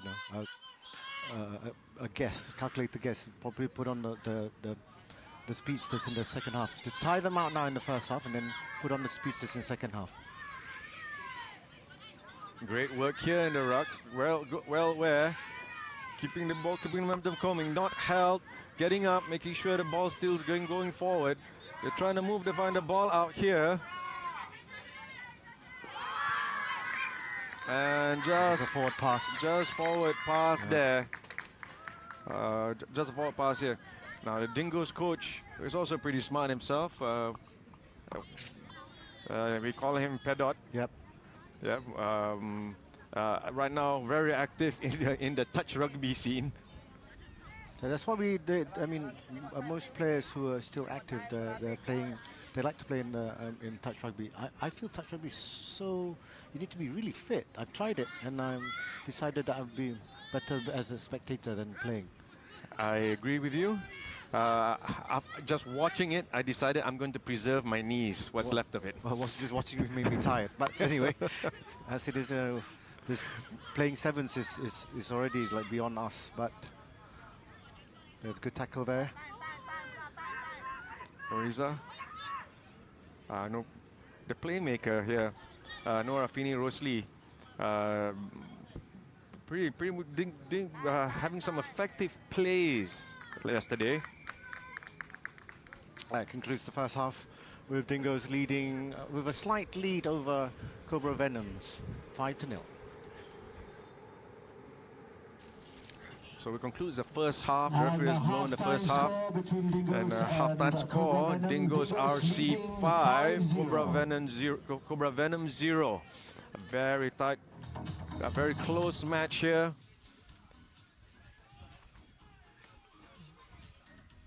For those just tuning in, we'd like to welcome everyone to the 50th edition of the Cobra Tens International here at Padang Astaka, Petaling Jaya. We want to welcome all our viewers here from all around the world viewing this game. Your hosts here with Rod taking a break. We've got Rashid Red Saleh and myself, Dilan Anwar. Of course, a big hello to everyone around the world, whether you're in New Zealand, Australia, India, Sri Lanka, probably Europe, probably still sleeping at the moment, but then we do have a lot of course, South Africa. So there'll be the South Africa, Australia, Fiji. A lot of our Cobra legends placed all over the world, even in the United States. Thank you, welcome. Hope you guys are watching the 50th anniversary of the 50th edition of the Cobra Tens here at Padang Utara, our home, the home of Rugby Tens. And we look forward to having you guys comment and cheer us on from afar as we celebrate our 50th anniversary of the Cobra Ten-a-side tournament. Of course, this is our halftime between group match, the women's group match between Dingoes RC and Cobra Venom, the home side, with Dingoes having a slight lead 5-0 at the halfway mark as we begin the second half of the game here. That's the Cobra Venom side, and you know that the coach never goes to the because he's you know it's a group game and he's probably too lazy to go to speak to the right. If you know fires because he wants to stay under the tent. It's too hot. Well, having said that, it's all about player accountability. If you train them well enough, they should know what they need to do. No, Faiz just didn't want to go. I don't think Faiz wanted to go. Cover. Yeah, he just wanted to stay under the tent. No, we're not covering for him anymore. Okay, second half of the match between Cobra Venom and Dingoes about to begin. Slightly short, but it's fine. It's a tactical kick, I think. Tactical, well, it's over the line. Well, it's over the line, but tactical kick. I mean, miss kick. We call it tactical kicks. Oh, now you're covering the ladies now. Very gentlemanly of you, Rashid. While they're playing. Yeah, well. I didn't say the coach. The coach, we can't cover him. 5 players in the line out here. Very interesting. It's very interesting here. Obviously, I think they're trying to create space for their runner out on the wings if they're able to win the ball. But it's stolen. Past the throw was a bit low. Just a simple reach out. But Dingo's defense organized recovery. They're all offside. They're all offside. Yeah, referees given the all offside. They're all offside. Is a hand still up? Is it still? Yep. So no advantage. So it's a penalty here.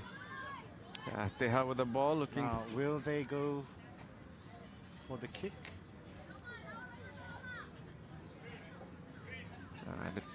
They're trying to identify what to do here. Melina is obviously one of the more experienced players. So as a straight line route, it is. Oh, very quick on the ball there. Mona Tierra jumping onto the loose ball. And this is all about experience. Dingoes knowing where and how to play the game. This also speaks to there via Melina.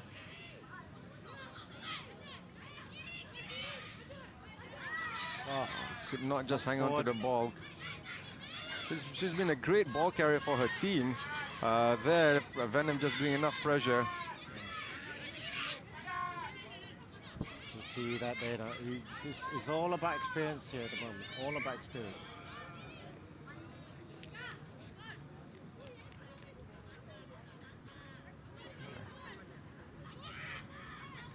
Knock on there. Knock on. They're calling for the scrum.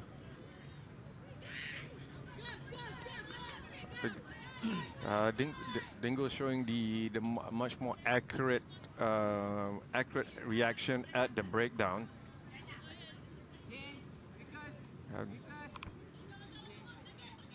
And in the forwards, they've also shown to be pretty controlled at the forwards. Going to put some pressure on the Cobra Venom girls here. So Putri Fateha coming on onto the field now.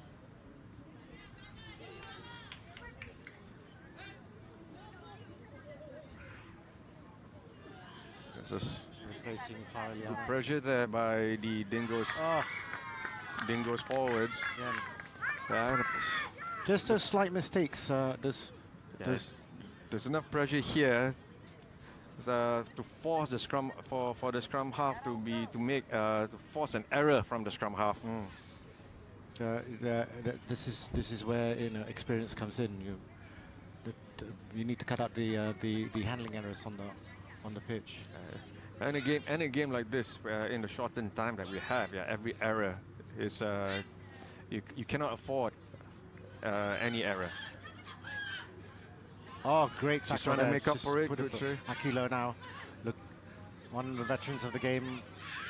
Great cover there by Teha. She used to have speed. Well, now she has a lot of experience. Yes. She's yet to come to a point where she's experienced enough not to play anymore. Norizatul, hard yards carrying, setting the platform now. So we've got the injury there. Hard. Great counter rock move there by Venom. Monetera, here we can see here Noizatul driving through, but the support was a little slow. Yeah, Putri, who just subbed in for Venom, stealing the ball back. Now is a penalty for Cobra Venom. You can see that Cobra Venom putting on one or two more experienced players onto the bill. Dina Shafika has just come on, and she played very, very well yesterday. No Fatin coming off now. Dina Shafika is a player to watch. Hard working, hard runner, but showing some skill in the playmaking department. Crafting some tries yesterday for her team, and crafting a try for herself too. But her skill will be tested against this Dingo squad here. Exactly. More so with the pass is not straight here. This shows the pressure that the pressure and the accuracy that the Dingo's forwards here bring. The experience here by Maslina Ahmad Ismail in the second row there. She's invaluable at this position. She's shown to be a game breaker, and here you can see how she's guiding her forwards and ensuring the scrums are solid. And we'll see. I think we'll see a good shove here by them to release the Dingo's backs.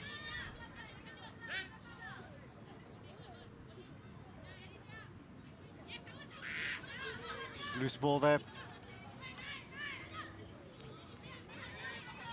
Here she comes. Kajolin is shown to be a great runner. She has lots of speed. And there's another speed here, Noor Shamimi, but it's well covered here. Kajolin. And they need to watch out for her. She's great job there by Noriza. Maslina now getting the ball out. Norizato now with the ball. Great tackle there. Maslina with the ball. Now she's seen some. You see the great ball carrying skills there, providing the platform. But support coming in slow. But there's an early infringement. Oh, there's an early infringement. So it's a penalty to Dingoes. Referee's called for time.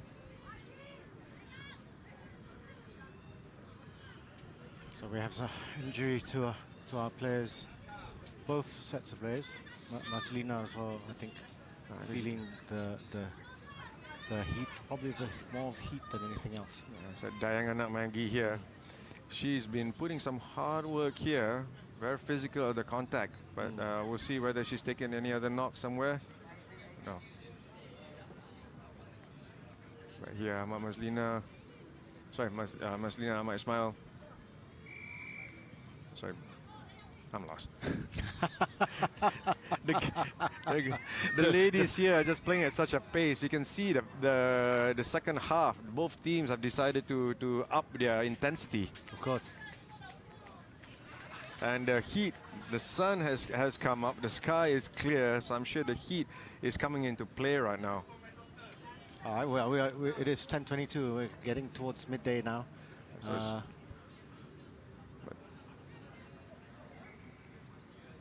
2 minutes to go. There's a substitution coming in. Referee's waiting for the substitution to be made. I think Coach Faiz is making a substitution, bringing Teha out in for Fasha. No, Dania. Dania, sorry. Yeah, it's interesting. Dingo's playing with a 5-5-5. Well, they have Kajulin in the back and Noor Shamimi in the back. Stolen again. So obviously you want to exploit, but you can't exploit anything if you don't have the ball. No, Shafika here with the ball, good offload. Able to keep the ball in hand here. She's doing very well getting the ball out there. Dingo's on the back foot. Shafika finding work again.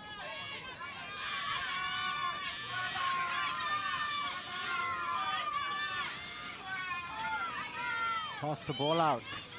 I think they need to get the ball out. No. Stolen again. Kajolin feeling the ball. She's proven herself to be she's not shying away from any physicality, and it's hard to get her. Great tackle there. Well, it is getting a bit bodies aggressive. are flying in here. Getting a bit aggressive there. Suddenly, no bad blood, I think, between these two teams. Oh. It's quite a spectacle. Well, we do have an injury. I think. No, Shamimi. The speedster for the Dingoes. Yeah, she's showing herself to be to have some serious speed in this game. So she's taken a knock there. There'll be some concerns by the coach, I think, if her second speedster is unable to continue. Especially when the game here has picked up the intensity. There's about a minute, 30 seconds left to go. Dingoes will look to burn out the clock here, I think. Oh. Yes. So a chance for Cobra Venom to score with only 22 meters to the Dingo try line. So let's see what they can do. Are they going to push them all over? Well, it'll be interesting. There's always one good shove saved up on an experienced Dingo's forward side, but maybe a fitness here could be a key factor for Cobra. Now with the change in scrum half, it'll be interesting what sort of tactical move or what scrum half will do here. They've opted to go right. Dina there on the wing. They're trying very hard to stop her. Very close to the line. Very close to the line. I think just need to get the ball out. If they can just slip through. That's it. They're pushing through. So it looked a bit high there on the tackle. But referee scene is okay. We're now in. Oh, there she goes. Is she there? Very close to the line. 5 meters to go. 5 minutes to go. Can they do it? Can they get the ball out? No, Shafika, they know she can carry the ball. The Dingo's fast onto it. And here again, they're trying to go for the steal, but the referees spotted an infringement, a high tackle there. High tackle.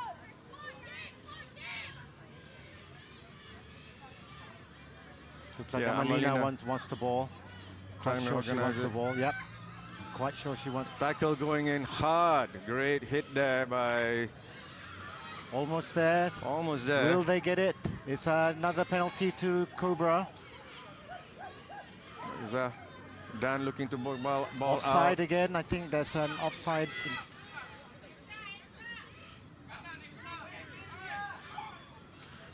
No Shafika here.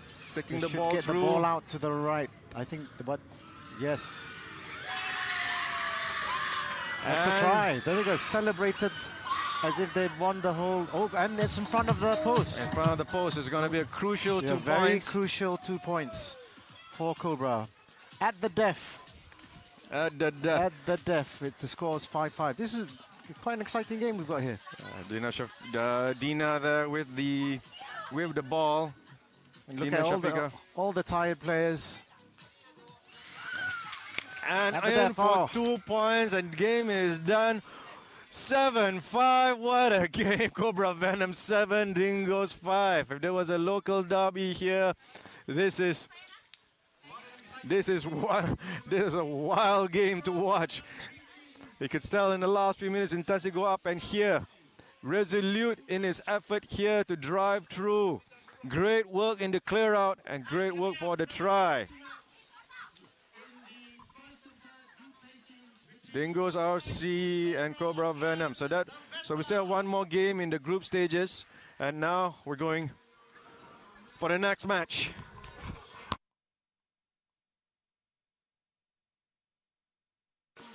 Great, exciting game now. Just now we had between Cobra Venom and Dingoes in the women's pool match.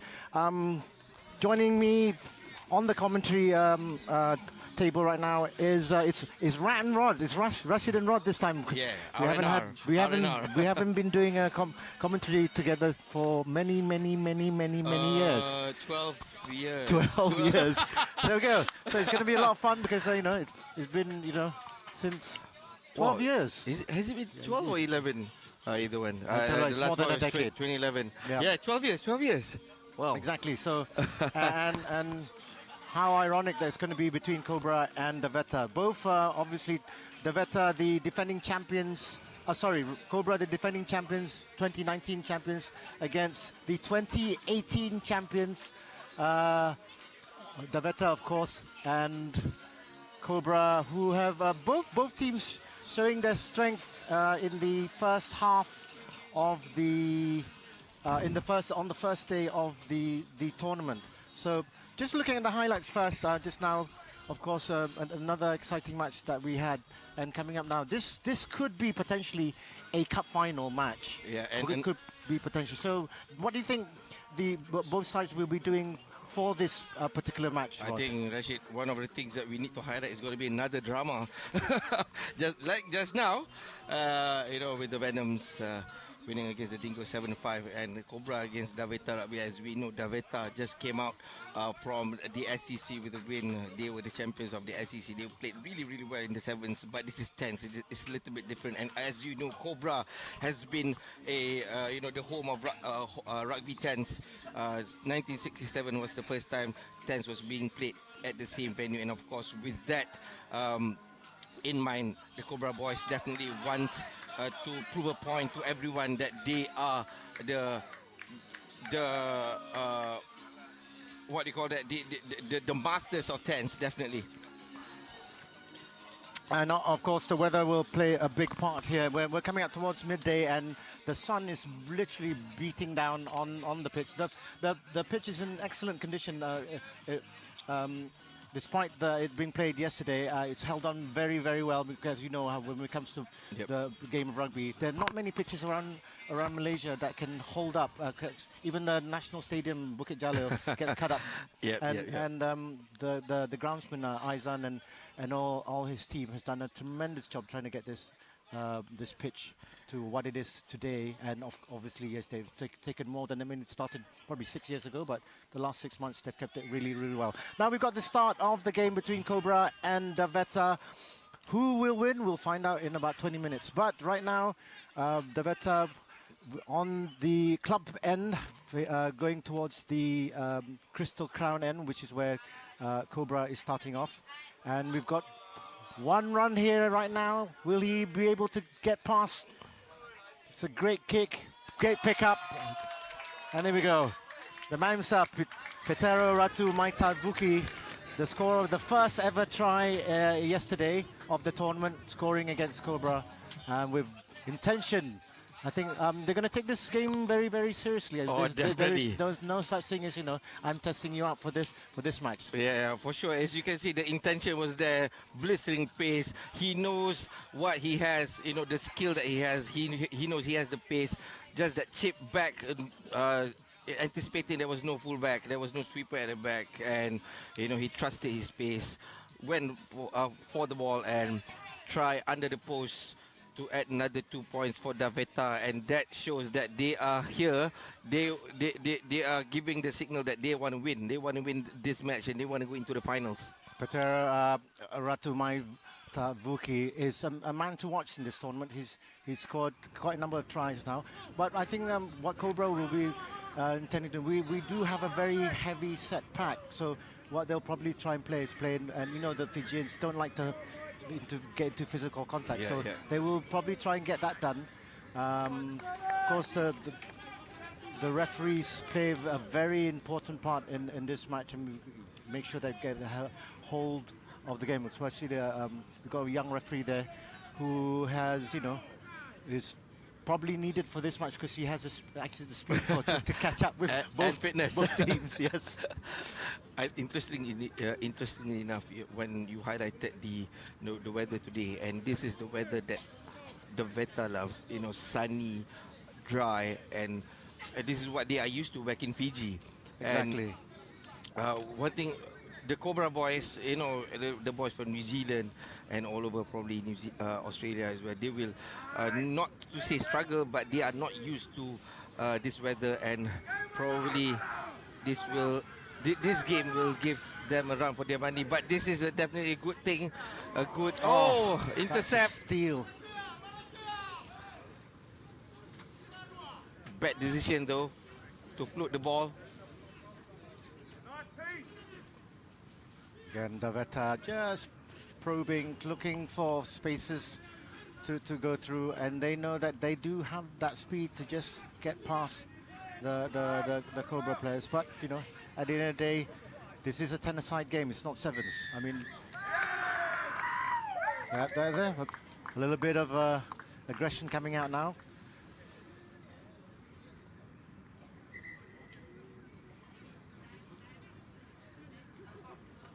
I think a little thing between the Cobra captain Slade McDowell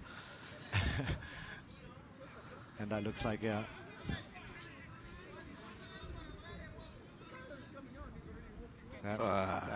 a little bit handbags between these two sides, but you know, it's just one of those things. Just one of those things, right? So it's just a matter of Cobra playing smart. Carl Drew Wild just making sure. I think he's definitely going to go for the for touch. And this is smart by Cobra, knowing that their strength lies at the forwards. And I think what they need to do in the next few minutes, they need to show their forward prowess, set up a good platform up front to give the backs some with the space to run. It's a great line out there. They're going to keep the ball on the forwards. They're going to slow the game down here, but you know, it's what I call trying to play the English game. So you know, if you've got a team that has a lot of fast plays outside, you try and keep the ball in zone A, which is what they've done. There you go. Great try there by Drew Wild, and looks like he'll probably will take the kick as well.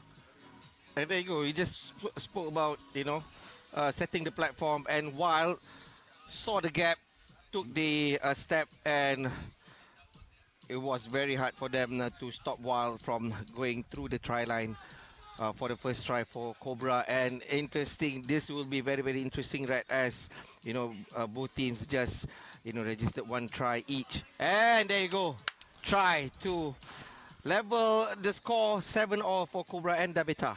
Yeah, setting a really good scene here. Five minutes into the match, and we're already seeing both teams showing what they're capable of. Different types of capabilities, obviously, for both teams.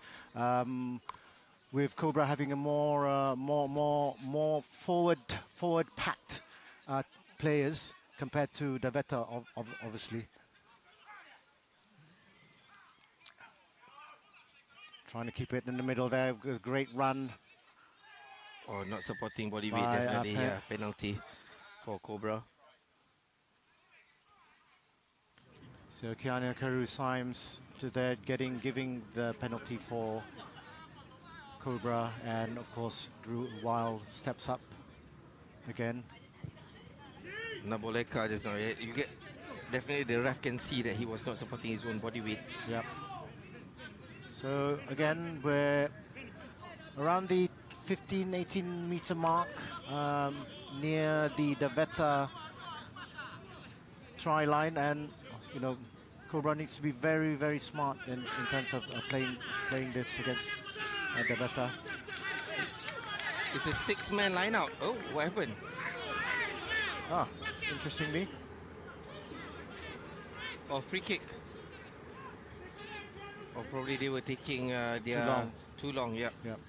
Oh, obstruction. That looked like obstruction, but minor probably. Yeah.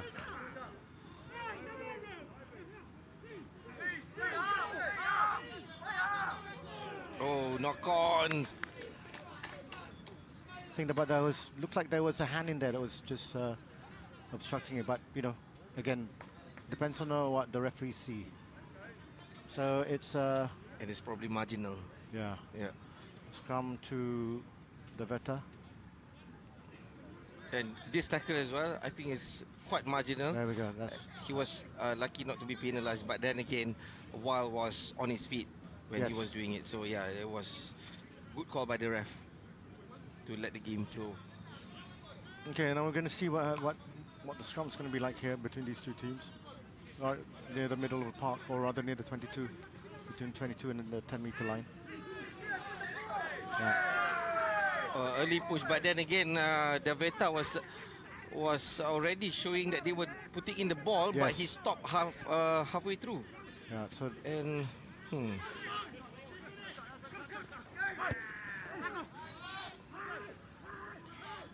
while at the back, great.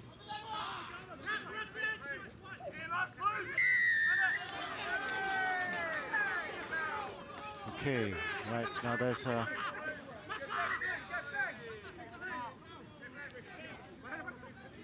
There is going to be a bit of a thing here with the referees. I'm not sure what call was that actually, to be honest.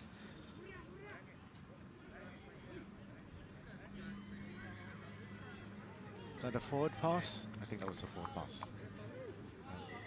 Yeah.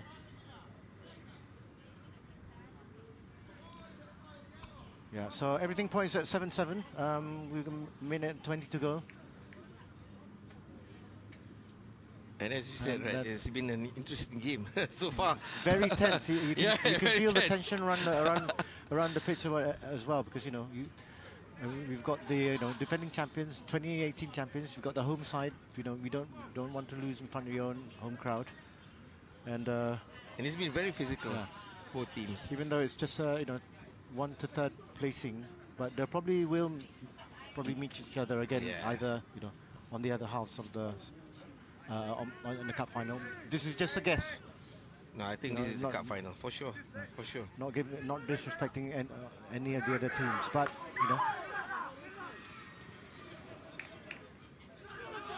And here we go. Slowly getting through. I think Cobra going route 1 at the moment, making sure. And of course, Leone Nawai, you've got to, he's very wiry. Again, he was the one who made the mistake earlier in the first half, but down there, injured at the moment. And there was a knock on just now. Referee talking to the assistant. I think it's just a case of tiredness. We've got a yellow card. I think it must have been probably a high tackle if you can see the replay.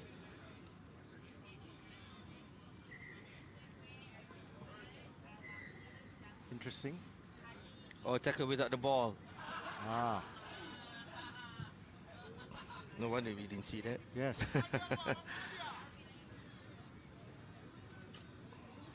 So we have Meli Neori in the sin bin. So Daveta with one less man, but would that make a difference? Definitely. Let's see right now. Definitely. So again, will they go through? Yep, they're going to go through the forwards. Oh.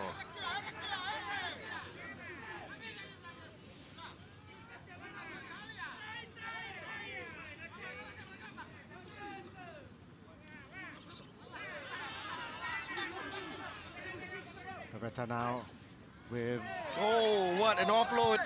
Twy. Again, Petera to Maitaku. And there we go. Naveni, Vilami Naveni with the try. Great offload just now. And they'll be pleased to end the first half with a try. Yeah, definitely the try is confirmed. And it's an under post try with an easy conversion by Daveta, who will be pleased to end the first half with their second try and a try as well as a conversion up from Cobra. Yep, too easy. Viliame Naveni adding to those 2 points. So at the half, it's 14-7 to Cobra, to Daveta, sorry, me saying 14 Daveta, 7 Cobra.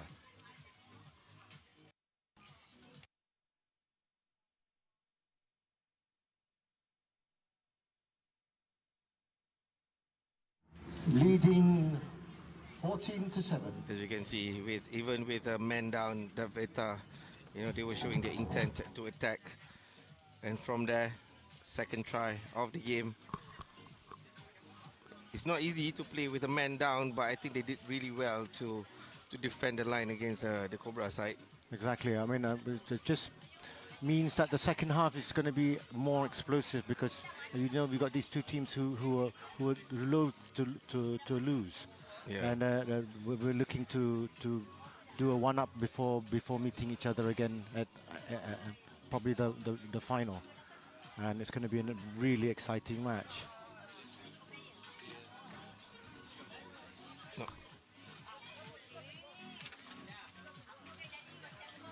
But what do you think the coach will be telling the Daveta coach will be telling his players? I think for them, they are doing fantastic at the moment.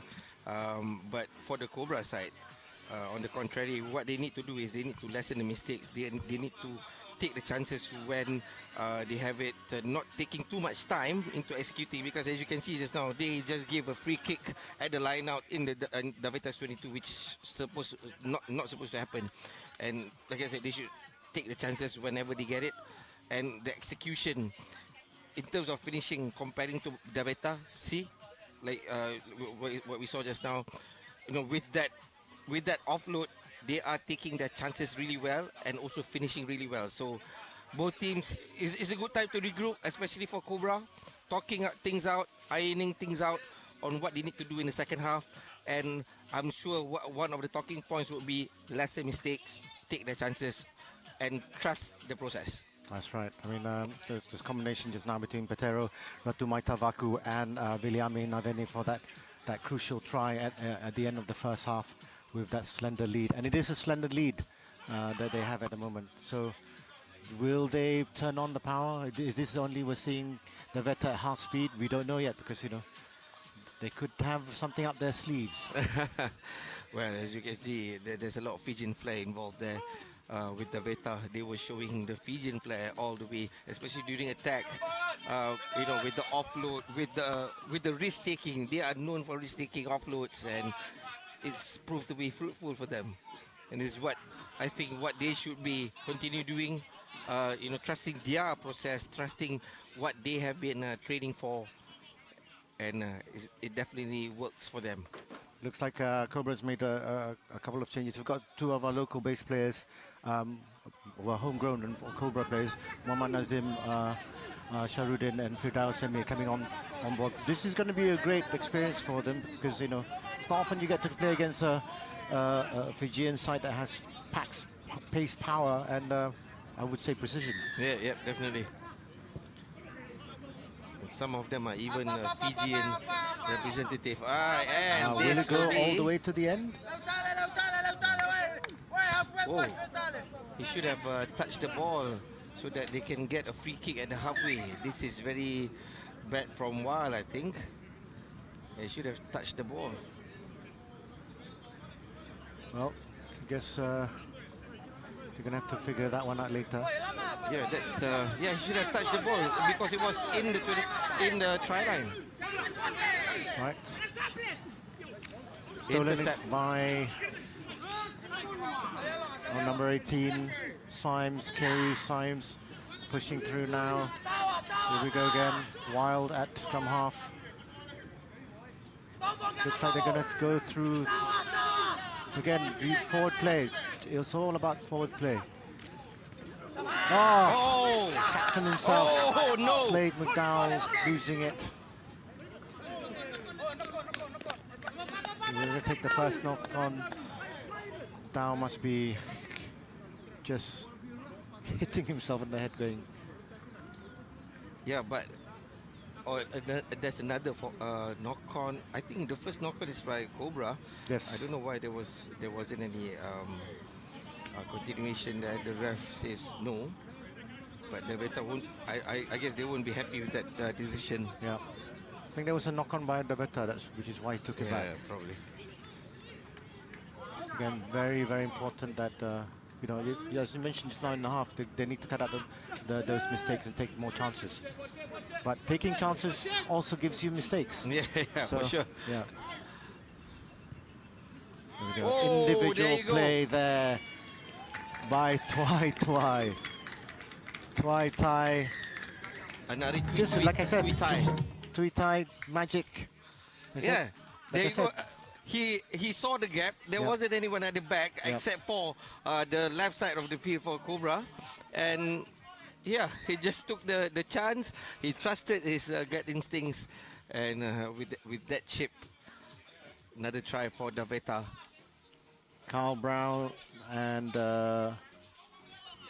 it's coming on there. Sam Smith and Carl Brown coming on, and of course for Daveta we have Lulusini coming on. Another Tui Tai. Again. What a decision, I That guess. was a great, what a great kick try. as well. Yeah. So now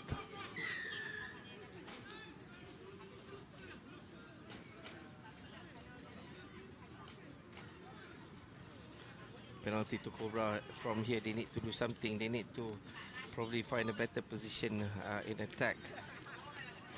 And we've been talking about how Cobra is very good at with their forwards. And I guess from here they need to set up a good platform for to set up a good platform for their attack. exactly. Again.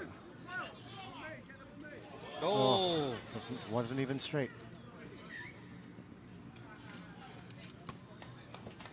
Wildly not straight. Well, missed opportunity there. Again, maybe what usually happens, you make all the mistakes now. By the time you get final, you don't have any. I love your logic, though.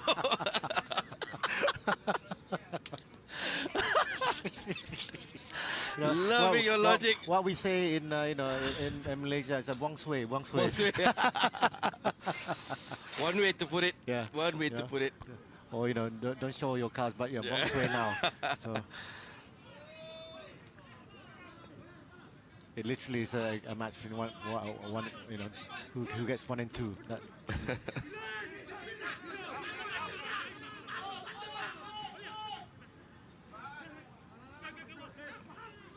Again, Daveta looking for the gap, that magic gap that they seem to create all the time. Yeah? And with their pace, you don't have time to rest. Yeah. They play 7-style rugby again. Anari Tui Tai, second try of the match. They're showing their experience and their guile on this in this game. What gave the try was gifted the try. I mean, not the try yet. Okay, now it's a try. Yes. Because of the change of direction. Yeah. Cobra was moving at one side, one pace. Then suddenly from the change of direction, and they should have anticipated, Tui Tai by doing that, because with Fijians, with their flair, they could change directions at any second, at any moment. They seem to have like a third leg. Yeah. It's like they're running one side, and then there's this third leg that just sidesteps everyone. Yeah. Well, I mean, I hate the fact that I said there's a third leg, but you can take it however you want. Yeah, but, yeah. I think what we need to acknowledge is these people are probably almost superhumans by doing that, right? Yes. Not many normal people, I would say, or normal rugby players can do that. What they are doing right now, with flawless execution, good stepping, reading the game well, reading the gap well. And that's the difference between both sides. Daveta is making less mistakes than Cobra. So Daveta 3 goals up against Cobra at the moment. With 16 minutes into the second half already played, so 3.5 to go. Cobra desperately needs a try in the next minute.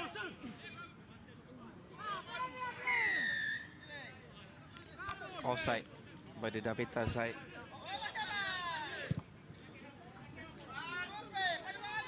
Great kick there.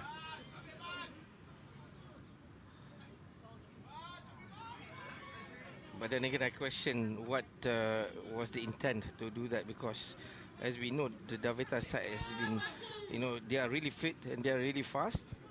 So they are backpedaling really fast to get to the ball. And as we saw just now, there was 3 or 4 Daveta players going at it. That's a great stop by 2 of them. Tackle, Took yep. 2 of them to stop him. Yeah. Again, There you go. they used to find all these gaps.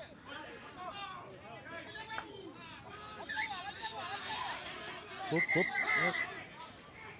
Oh, whoa, whoa, whoa.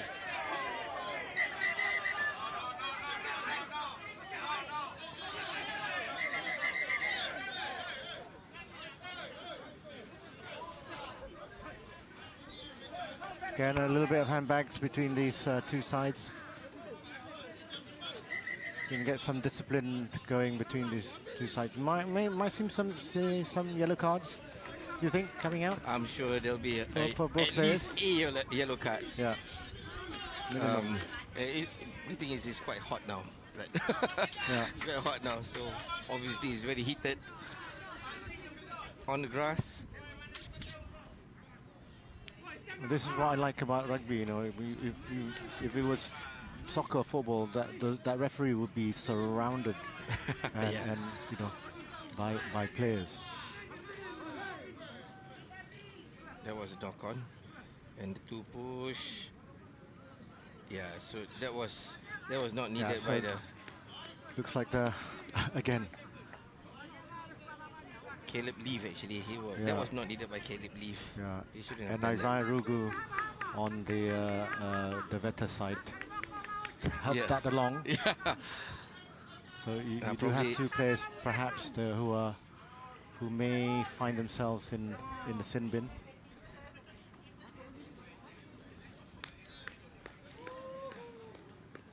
Although they don't have the benefit of TMO, they could come here and ask us, and we could actually show it to them. But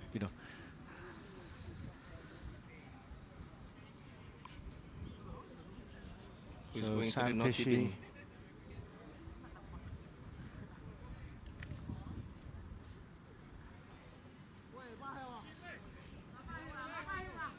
Just a naughty bin. 2 minutes. Yeah, 2 minutes in the naughty bin. Caleb Leaf.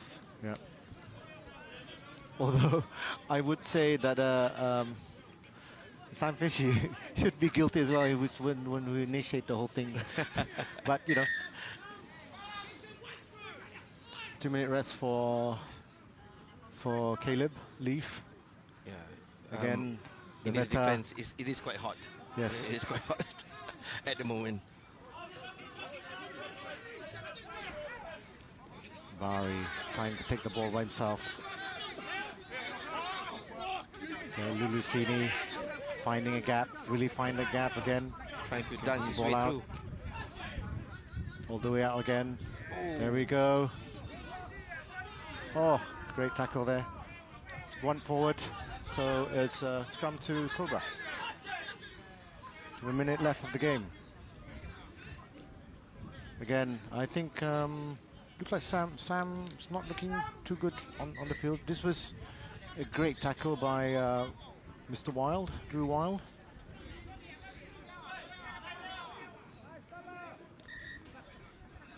So it's either by Kerwa, the one with no number.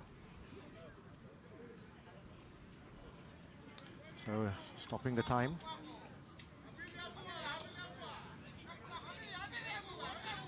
Oh, another Again. another skirmish. And again, Sam Fishy. They've got to keep their tempers, checked.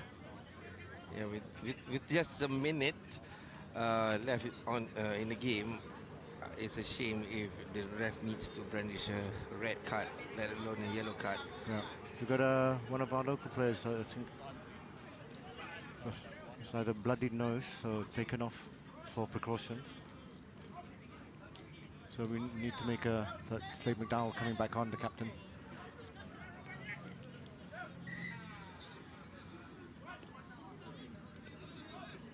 It's gonna be quite a final.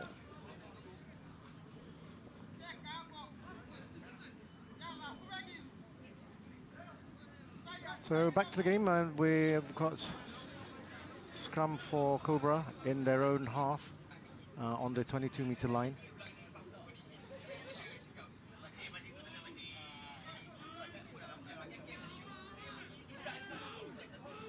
Cobra in our traditional black and gold. Now powering on. Oh, that was a penalty to Cobra. I guess they are still searching for right now consolation try. Yes.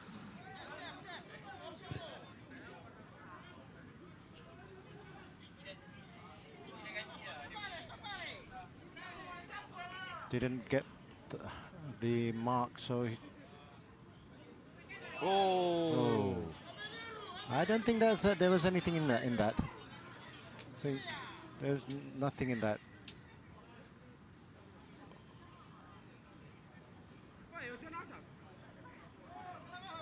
So Joe Gavin with his hand out, and of course you've got Lulusini. A bit play acting, perhaps. Probably.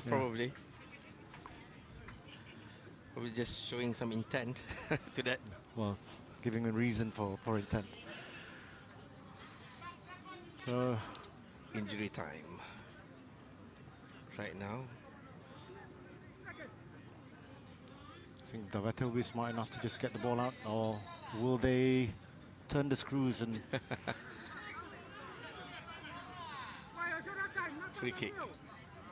Interesting. Turn the screws. Second yeah, option. They're turning the screws. That's what I mean. They're like, you know.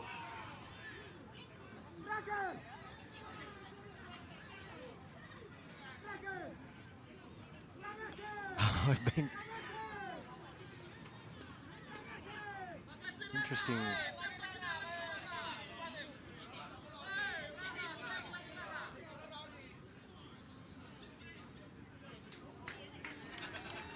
There we go. So, a hard-fought, fiery match between home side Cobra and 2018 champions Deveta results with a win for Deveta 28-7. Well, Rod, it's something that's something quite. It's a preview of things, for the final, I think. Yeah, for sure. I think that's a sneak preview of the finals. But I hope, and I reckon it's going to be a little bit different in the finals, as right now what Cobra is doing, definitely they are reading how Deveta is going to play in the finals, and there's going to be a lot of adjustments that's going to happen in the finals, 11. And I guess the score in the final will be closer than this. Deveta 28. What a match, though. We had almost everything except for a red card. Yeah, both sides had a yellow card, and it's going to be, and it was one hell of a match. Oh yeah, like you said, a preview of things to come. But it's just a matter. There we go. I'm loving this side that's coming on now. Casuarina Cougars, and also Palmy Steel.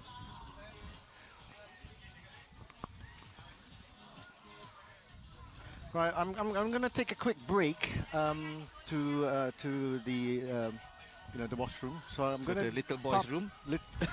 Big boy. So I'm going to leave it up and pass it on to Dylan to take over, so you two can enjoy the love that you had earlier.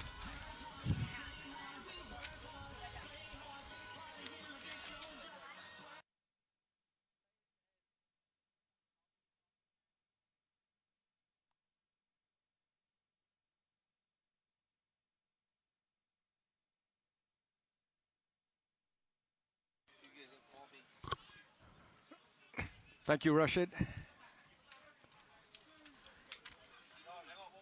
And we're into our game here, Casuarina Cougars versus Palmy Steel. On the field, refereeing the game is referee Hibiki from Japan, and supported by referee Achai. And Rosalie. And Rosalie. At the far end. On the far end of the field. Okay, no work yet for him. Ball kept in play. And it's a Casuarina Cougars ball.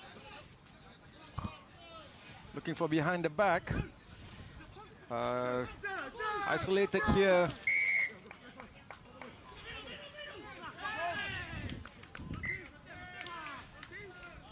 Sireli Saketa earning the ball back for his team.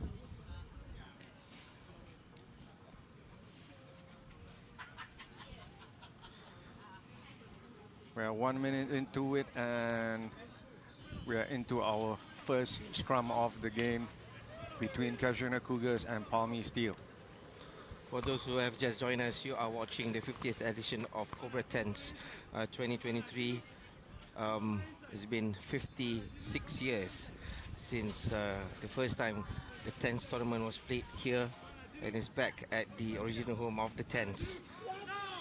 And you are watching a match between Casuarina Cougars from Australia and Palmy Steel from Palmerston North, New Zealand, of the round robin 4th 6 grouping match.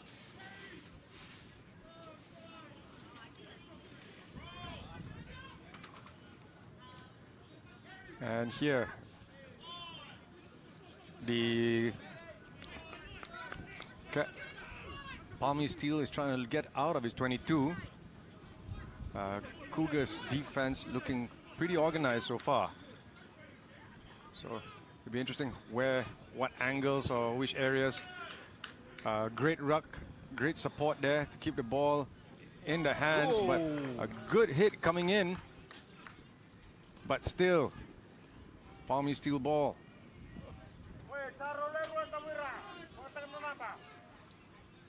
Asking questions, Cyrus Baker doing some hard yards, carrying the ball there for his team. And we are close to the halfway line now. Line speed coming up pretty fast.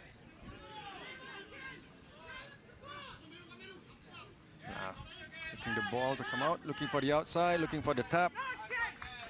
Blair Hannum, well covered by the Cougars defense. So what's the call? Line out. The referee is gone to call for the line out. And here we are, halfway line, Cougars ball, Cougars line out.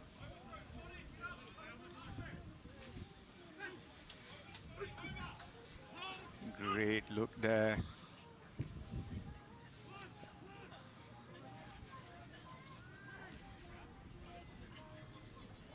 Cougars have been doing pretty well in all the games, moving the ball left and right. There's a certain flow in their fluidity in their game. And but here, Alvin Pritchard takes a hard hit. Alvin Christian Prinsloo taking a hard hit there from a tackle coming in from 3 players coming down, from Johnny Galloway. I think it's just a matter of accidental head clash. We can see the replay on that. Everything happened so fast that I wasn't able to process anything. There's blood in the game here. There you go. Yeah, Johnny Galloway walking away with some blood on him. I'm not sure whether it's his or somebody else's, but it's obviously he needs to get off he's walking on the field to get it checked out. The other man being looked at, Matt Moat is now being looked at there by his physio. Yeah. One of the things that's been an emphasis in World Rugby is head-to-head collisions. And World Rugby has taken a very serious stance in trying to limit the head injury. Yeah, with a lot of framework that is being put in place to ensure that, to reduce the number of head clashes by players. or rather high tackles as well. As we saw in the Rugby World Cup, recent Rugby World Cup, right? That's right. It's not an easy thing to call, especially from a referee. Oh, that was bad. That was a bit of hair pulling there. Not sure what the referee's seen it, but he's called for the. Obviously, it's head high. Yeah, quite unnecessary. Quite an unnecessary action there. Oh, that was. I think that was completely unnecessary on the Cougars player. That was a yellow card, to be honest. Well, the referee will have to. It's a referee's interpretation on that particular area. A quick line out taken here. Kajira Cougars slightly caught unawares. Nice angle here. The offload, trying to find the connections, but it's a knock on there. Knock on and offside. Knock on and offside. Yep. Taking the 7 style tap there for the Kajira Cougars.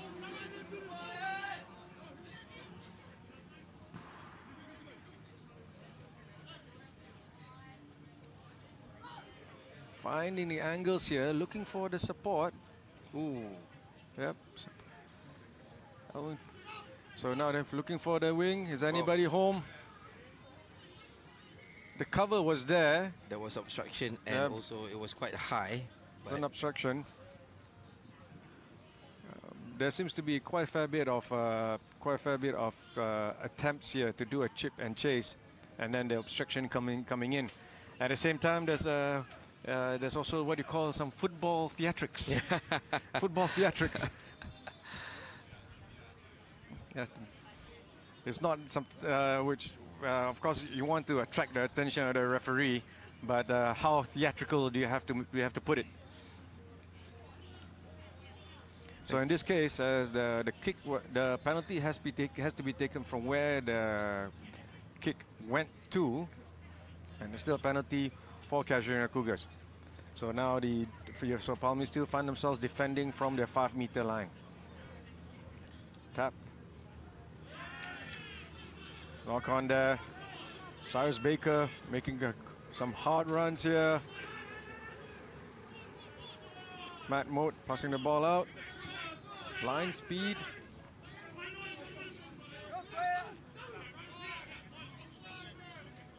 Elijah Croswell now back to Matt Moat. Good hard yards there. Saved by Tuare Ferris, pushing the ball out. Looking for options. Still looking. Elijah Croswell trying to find a step. Taking the pass. Opting to set the ruck instead.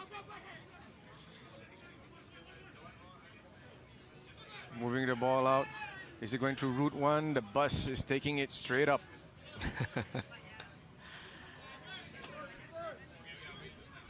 There's a knock on. And probably an early tackle as well from the knock on. But now, Cyril Saketa able to slip past the defense. Quick turn. There was a turnover from the offside, from the knock on. Palmy Steel was not quick to recover in to reorganize their defense, and got picked apart by Cyril Saketa for his try. Now the Kajira Cougars find themselves up with a try. I think they're waiting for the kick to happen. Yeah, the thing is, Dylan, it took them 8 minutes plus to get their first try, and it's nothing but hard at this moment for both teams to, pass through the defensive line of both teams. I think they have been playing quite well at the moment so far, and there's not much mistake that's being done except for all these small mistake. The finishing is questionable on both sides except for Kajira Cougars, as we can see the try just now. Well, it takes a toll on you after so many games in the last 2 days, so many intense games in the last 2 days. So as we reach the final stages, we can make this, like I said, errors. We cannot afford any little errors. or more so, it's unforced errors. So and it comes to this stage, it's just more than just physical fitness. It's also the mental aspect. It's like how hard, how much do you want it? Yep. How much do you want it? Like you said just now, it's hard for like 8 minutes to find a breakthrough. And here, Palmy Steel has done a good job at the breakdown so far, but Casual Cougar is still active at the breakdown. And they've not opted for any set piece. They've just opted for the tap and go. There's Bonza there, dishing the ball up, playing at scrum half. Alwyn now on the wings. Cirelli again. Eben Naiber, he's found the space. And the defense doing just enough to push him to the touchline.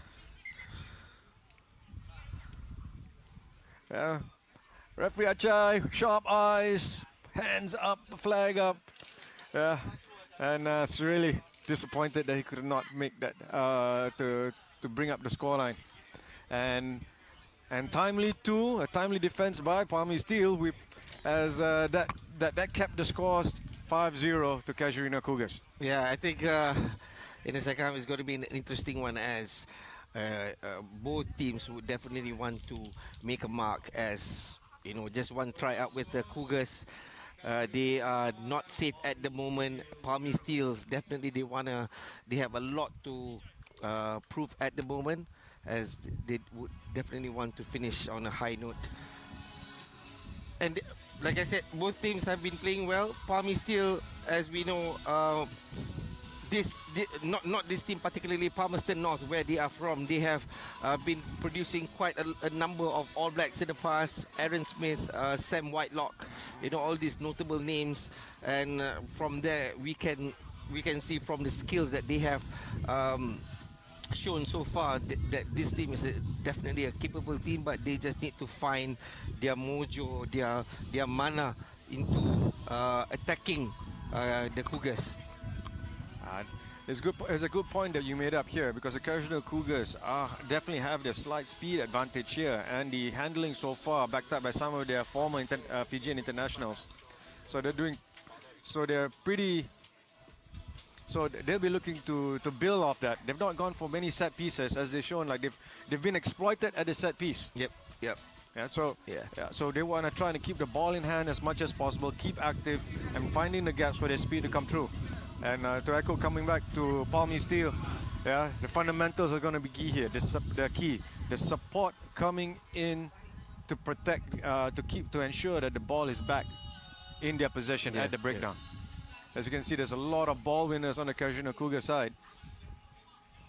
So it's going to be an interesting matchup in the second half, how they're going to adjust and how they're going to come back, especially Palmy Steel, how they're going to come back from this. And that mojo's got to come back. Mana. The mana.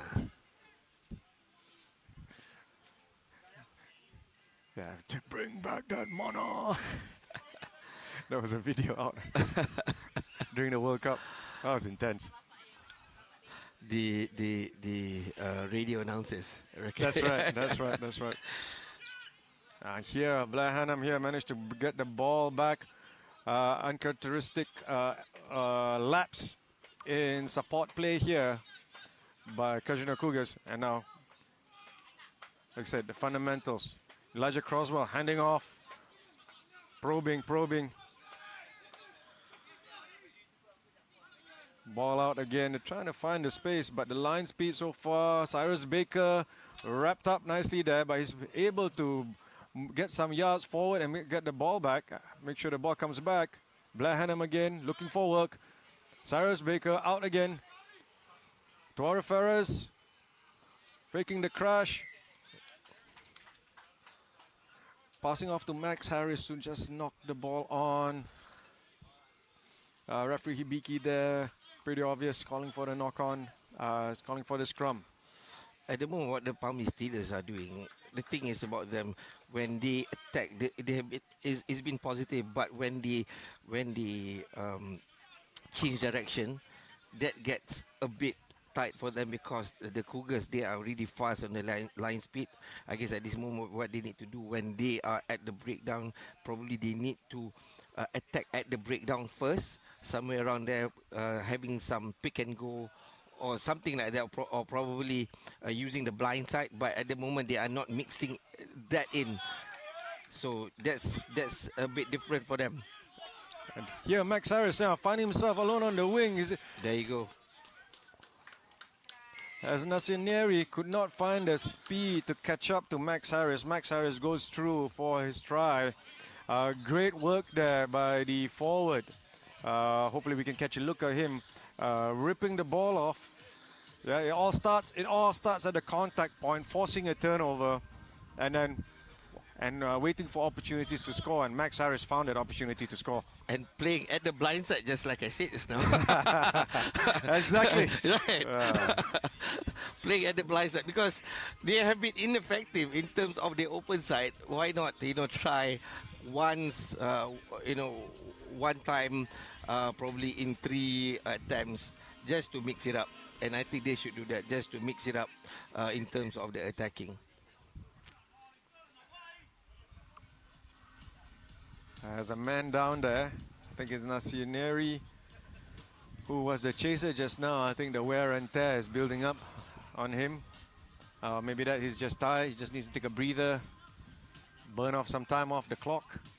So referee Hibiki is trying to go in and make sure, because wants to make sure the ball's in play. So the referee's called for a substitution or a replacement. We'll find out whether it's a complete substitution or replacement. Substitution coming in for Casuarina Cougars. We have here Danish Haikal coming in. Local boy. Joining side other local boys and for playing for Casuarina Cougars. And Aiden Champion is also on for the Cougars. It's not Aiden Champion. It is Will McEwen is on for the Cougars. That's obvious high there. Sikeli Kaukau opting to go route one again. Doing his best to hold the ball up. Counter rock coming in. Tora Faris trying to challenge. Forcing a knock on.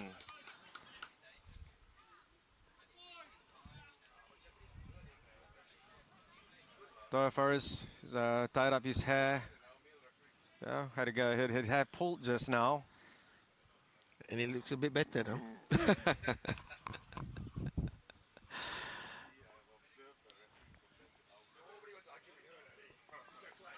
So here we have the scrum here. Scott Davidson here at the scrum half position here for Palmy Steel. Ball in hand. Ooh.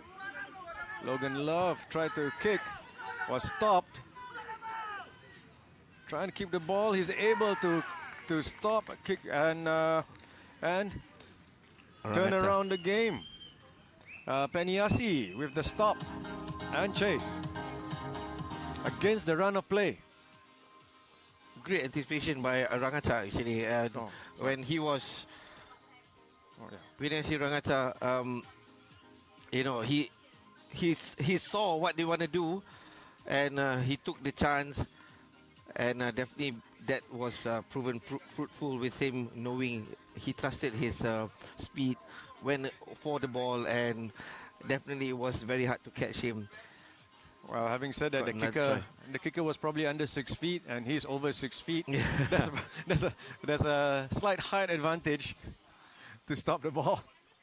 And that's where experience is being shown as Rangata, former Fijian international, showing his experience there by reading the game very, very well.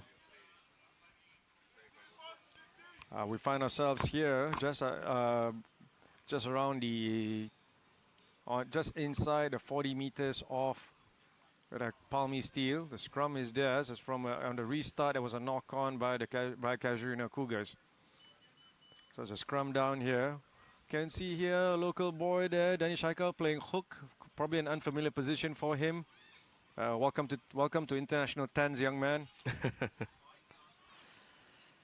I'm sure his father Bolan's going to be pretty proud. His son getting some game time here. And here, Palmy Steel. Good take there, offload. Now, there's been some crafty players from Palmy Steel, the playmakers, but I have a feeling Kajunakugas have read their game of sorts and looking to stop. So Cyrus Baker here having to clean up. Danish Haikal with a tackle. Good. A little fancy passes here, fancy play here. 2 backdoor pass. And Good there you go, look. a chip and chase. There's a ball is still in play. What's the referee called? Oh.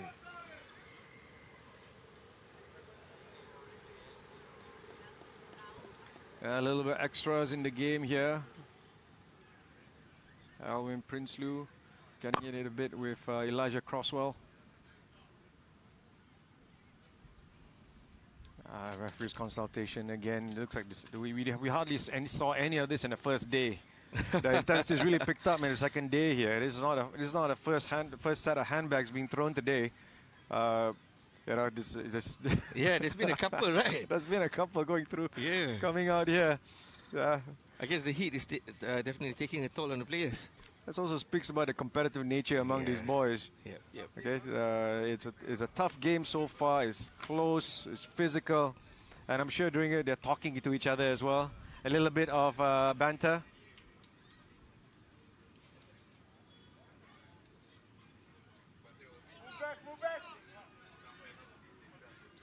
So penalty to the Palmy Steel.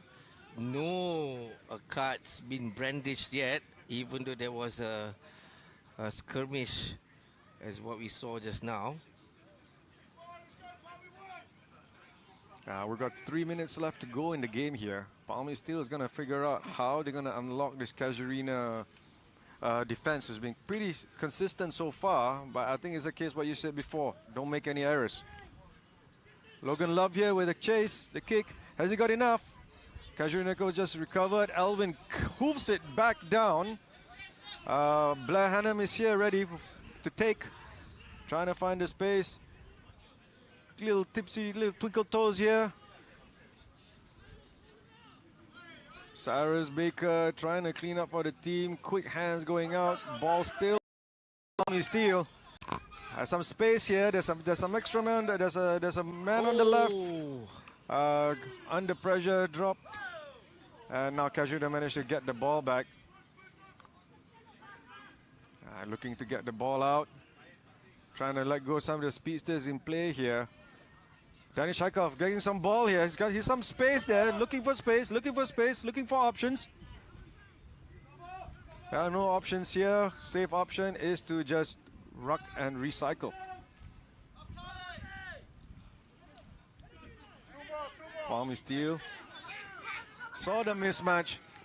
Saw the mismatch. Cirelli saw the mismatch and did not see the line.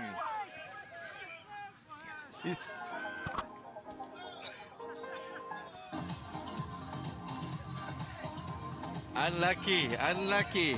Definitely unlucky for Cirelli Masi. Probably when he was stepping in, he touched a little bit of the chalk, and that was definitely unlucky for Cirelli Masi. That's two steps on the line for Cirelli. So for Cirelli, that's a serious kangaroo court offense there. Now we're going to take a look again. And good space here. Danish Haikal now finding some space. Looking. Palmy still able to recover in defense. And Palmy still withstand that pressure. Gets the ball back in. What a tap back, and there you go. Cirelli's not going to be happy with that.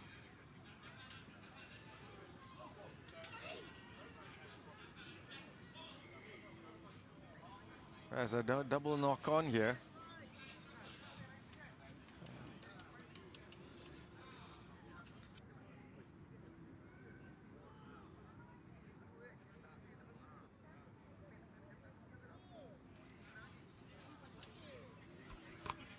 Let's see the step again.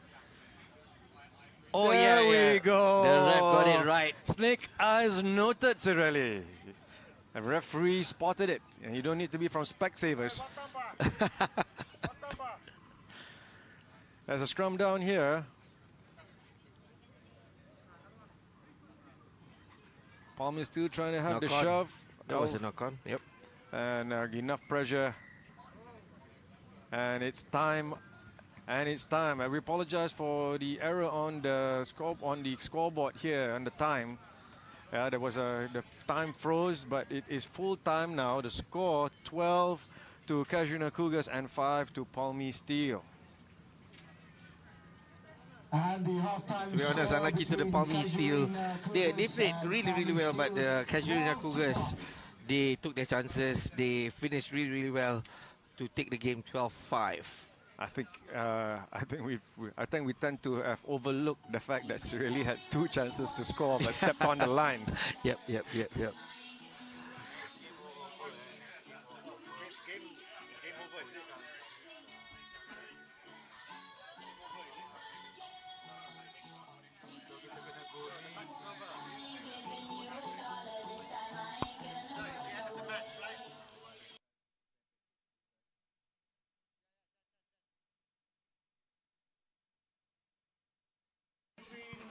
Palmy Steel and Casuarina Cougars 12-5. Excellent game by these 2 teams to finish off. So that. Next up, the match in the 7th to 9th racing group game between Global Lions and West Coast Sharks.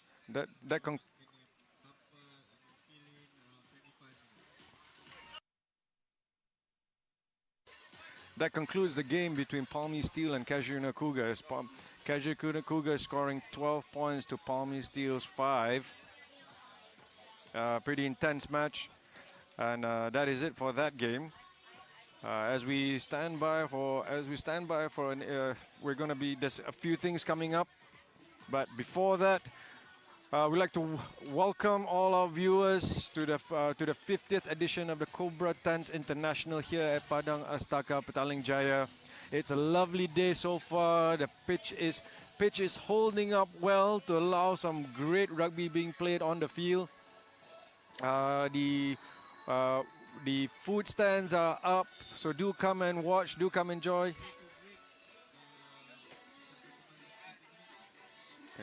So we're going to go for a break right now.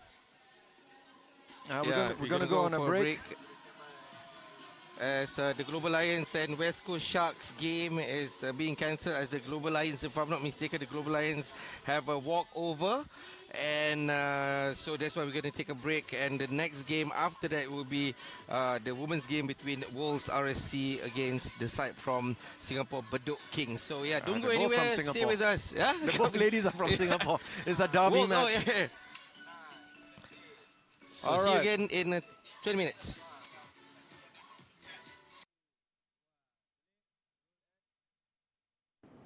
Hai semua, ingin tahu perkembangan terkini projek pembinaan Lebuh Raya WCE?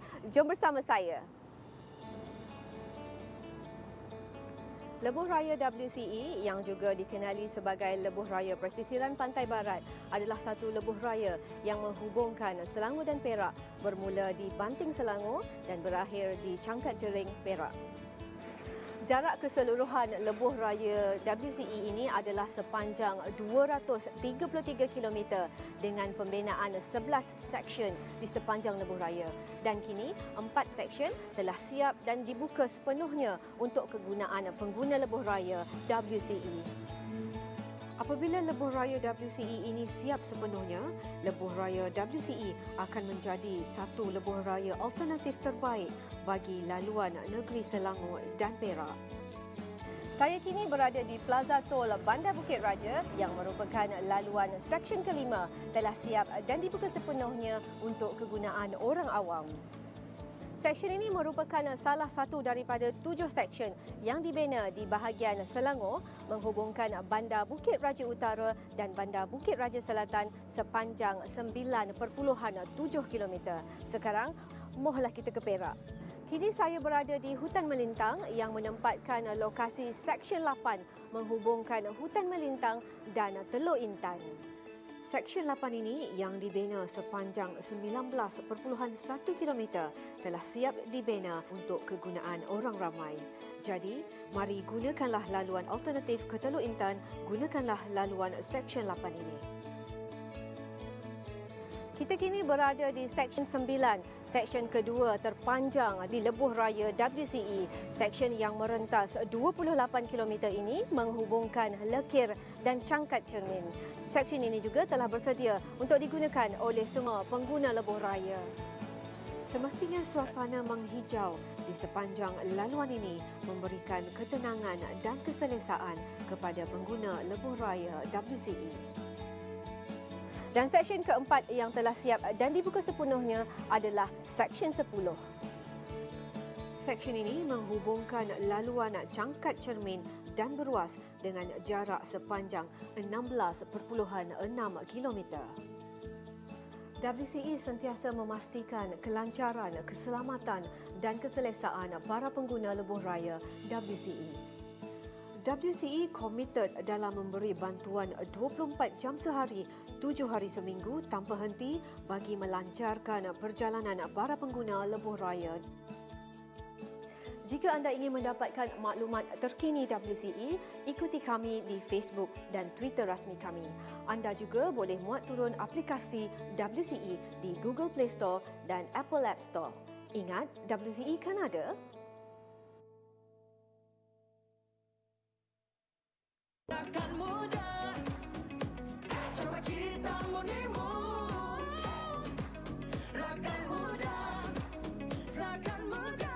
Oh yeah, bersemangat wajah terus berusaha. Keazaman terus membara.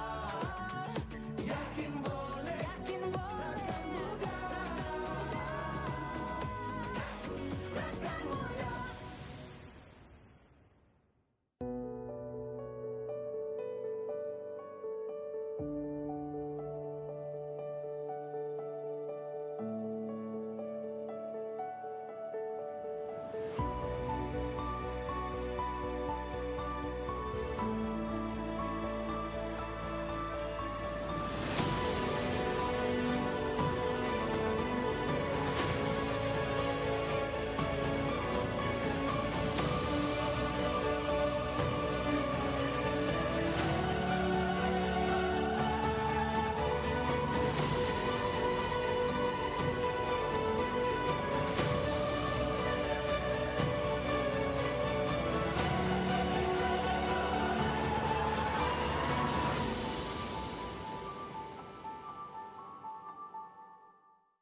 Malaysian hospitality. It's how we welcome everyone we meet. And to care for what our guests need. It's kindness we pass on to others. And to those who come after. This is who we are. This is Malaysian hospitality. To our visitors, selamat datang to beautiful Malaysia, and to Malaysians, welcome home.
Right, we're joined with the president of the Cobra Rugby Club, Daryl Sinapa, and also one of my peers here at the club. Now, it's your first year as president for the Cobra Tens. How are you feeling? Wow, yeah. Rashid, thank you very much for giving me this opportunity, and let me just welcome all the teams from all over, Australia, New Zealand, South Africa, Fiji, Papua New Guinea, and Singapore to come over. So welcome to all of them, and to all our guests who are also participating here, come here. So thank you for being with us. And how does it feel? Wow, Rat, it's first time as me being president to run, and the honor of hosting the 50th anniversary, right? This is a legacy that stretches far beyond even time, and the formation of rugby in Malaysia and all that. So it's a real humbling feeling, right? It's a lot of work went behind it. So really feeling very ecstatic, very proud, and the big questions being asked: are we going to do this again next year? So jury's out there, but I think when look at everyone, we see what we've done here. We feel like we would do it again. Well, both of us have been with the club for decades. I mean, you obviously with your parents, the founding members, and all that. It is a legacy that we're bringing forward here. Now, it is the 50th year. There's a lot of pressure. We're coming out of COVID and all that. But how do you see us moving forward with the tournament? It's taken a lot to get to here. 2 years of no tournaments. We had COVID, and now it's pretty much a miracle just getting teams over. And we've got regular teams like NTK, still wanting to come over, and you've got to look forward. Yeah. So very, very, very pertinent question, and I think even this time round we can see some new developments that we have introduced. For example, we brought ladies in for the first time, and what a great thing to have ladies playing in this overall tournament, right? So I think we can now elevate the ladies level as well, start to bring in a bit more international ladies team, add a bit more color to that. So I think that is something, if you ask me, would be something I would look forward to enhancing next year. Surprisingly, one of our biggest challenges has always been sponsorship, raising money, right? And rugby being not the most popular sport in Malaysia always gets the funding challenges. This year, we've been very fortunate to see Ministry of Youth and Sports backing us up so strongly with a good, significant, substantial 150,000 ringgit sponsorship. From the grant, and the backing of all the sponsors that were there before came in strongly as well. IGM, a new partner called Sideline, have come in as well.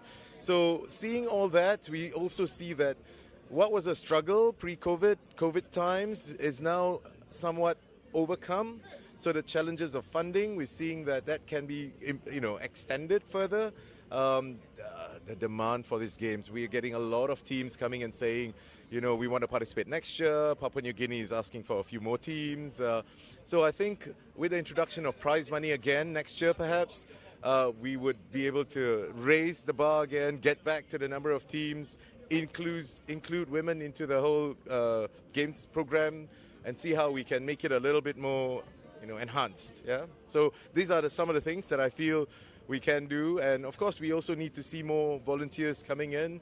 As well as probably taking a little bit of a semi-pro approach to some of the programs that we are doing, so that we raise that bar up. And all our partners here, all our rugby partners here, coming from Saracens and Tigers and all, have they're just saying that this is a great tournament, and and everyone's looking forward to us continuing on with this. So that's the immediate future. The one thing that you've always been really passionate about is development. So Cobrats started by a bunch of you guys here, and that's something we were seeing the Cobrats parents being involved with in the Cobra Tens. How are the children looking at this? Because this is the first time they're being involved. They've not had any sort of tournament done by Cobra, and now they're seeing it again after 2-3 years. Yeah, so very, very good question there as well.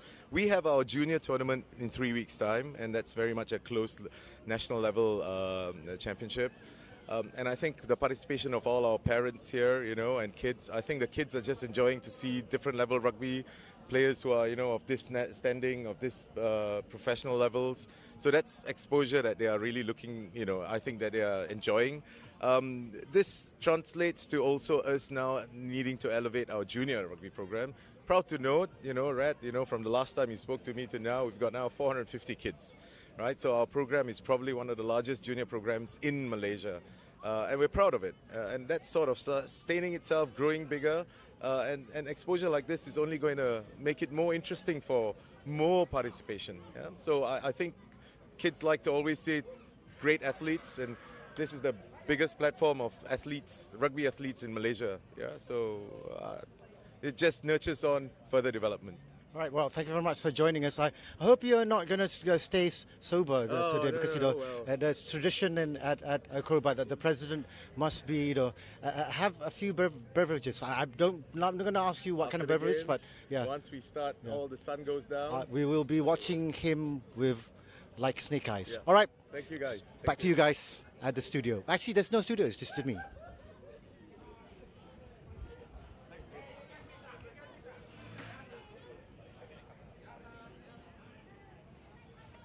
Baik Joy.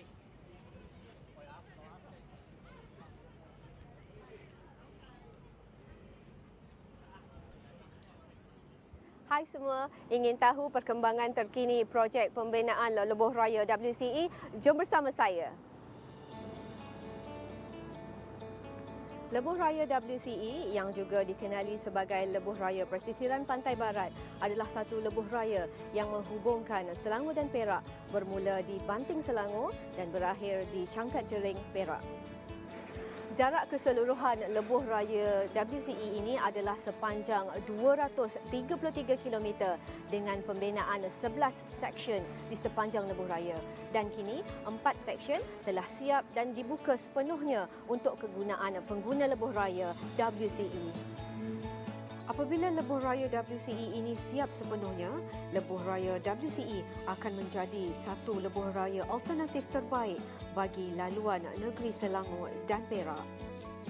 Saya kini berada di Plaza Tol Bandar Bukit Raja yang merupakan laluan seksyen kelima telah siap dan dibuka sepenuhnya untuk kegunaan orang awam. Seksyen ini merupakan salah satu daripada 7 seksyen yang dibina di bahagian Selangor menghubungkan Bandar Bukit Raja Utara dan Bandar Bukit Raja Selatan sepanjang 9.7 km. Sekarang, mohlah kita ke Perak. Kini saya berada di Hutan Melintang yang menempatkan lokasi Seksyen 8 menghubungkan Hutan Melintang dan Teluk Intan. Seksyen 8 ini yang dibina sepanjang 19.1 km telah siap dibina untuk kegunaan orang ramai. Jadi, mari gunakanlah laluan alternatif ke Teluk Intan, gunakanlah laluan Seksyen 8 ini. Kita kini berada di Seksyen 9, seksyen kedua terpanjang di Lebuh Raya WCE. Seksyen yang merentas 28 km ini menghubungkan Lekir dan Cangkat Cermin. Seksyen ini juga telah bersedia untuk digunakan oleh semua pengguna Lebuh Raya. Semestinya suasana menghijau di sepanjang laluan ini memberikan ketenangan dan keselesaan kepada pengguna Lebuh Raya WCE.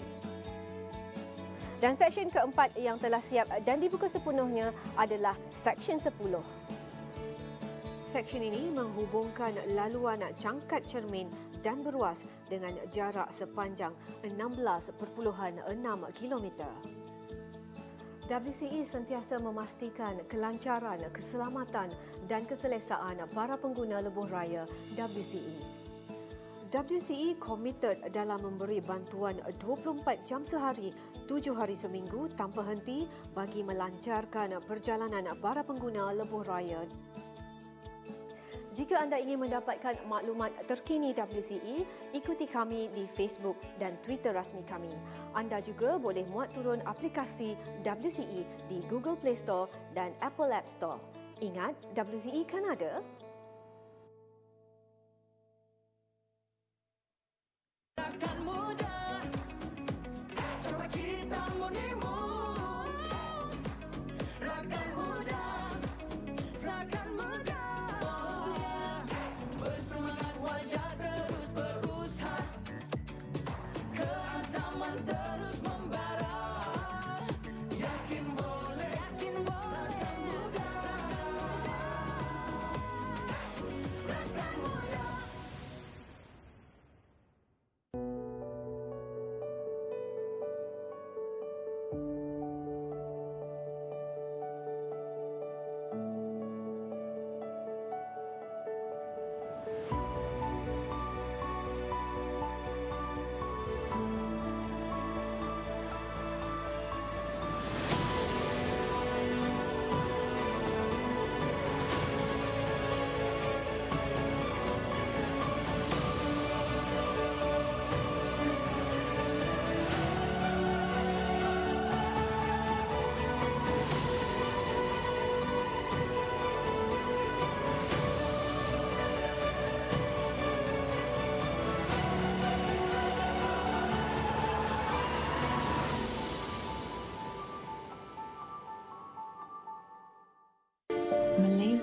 hospitality.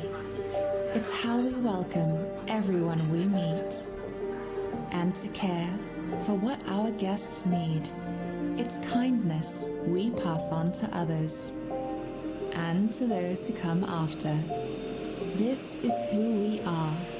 This is Malaysian hospitality. To our visitors, selamat datang to beautiful Malaysia, and to Malaysians, welcome home.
rakan muda, coba kita menimu. Rakan muda, rakan muda, oh yeah. Bersemangat wajah terus berusaha, keazaman terus membara. Yakin boleh, rakan muda, rakan muda.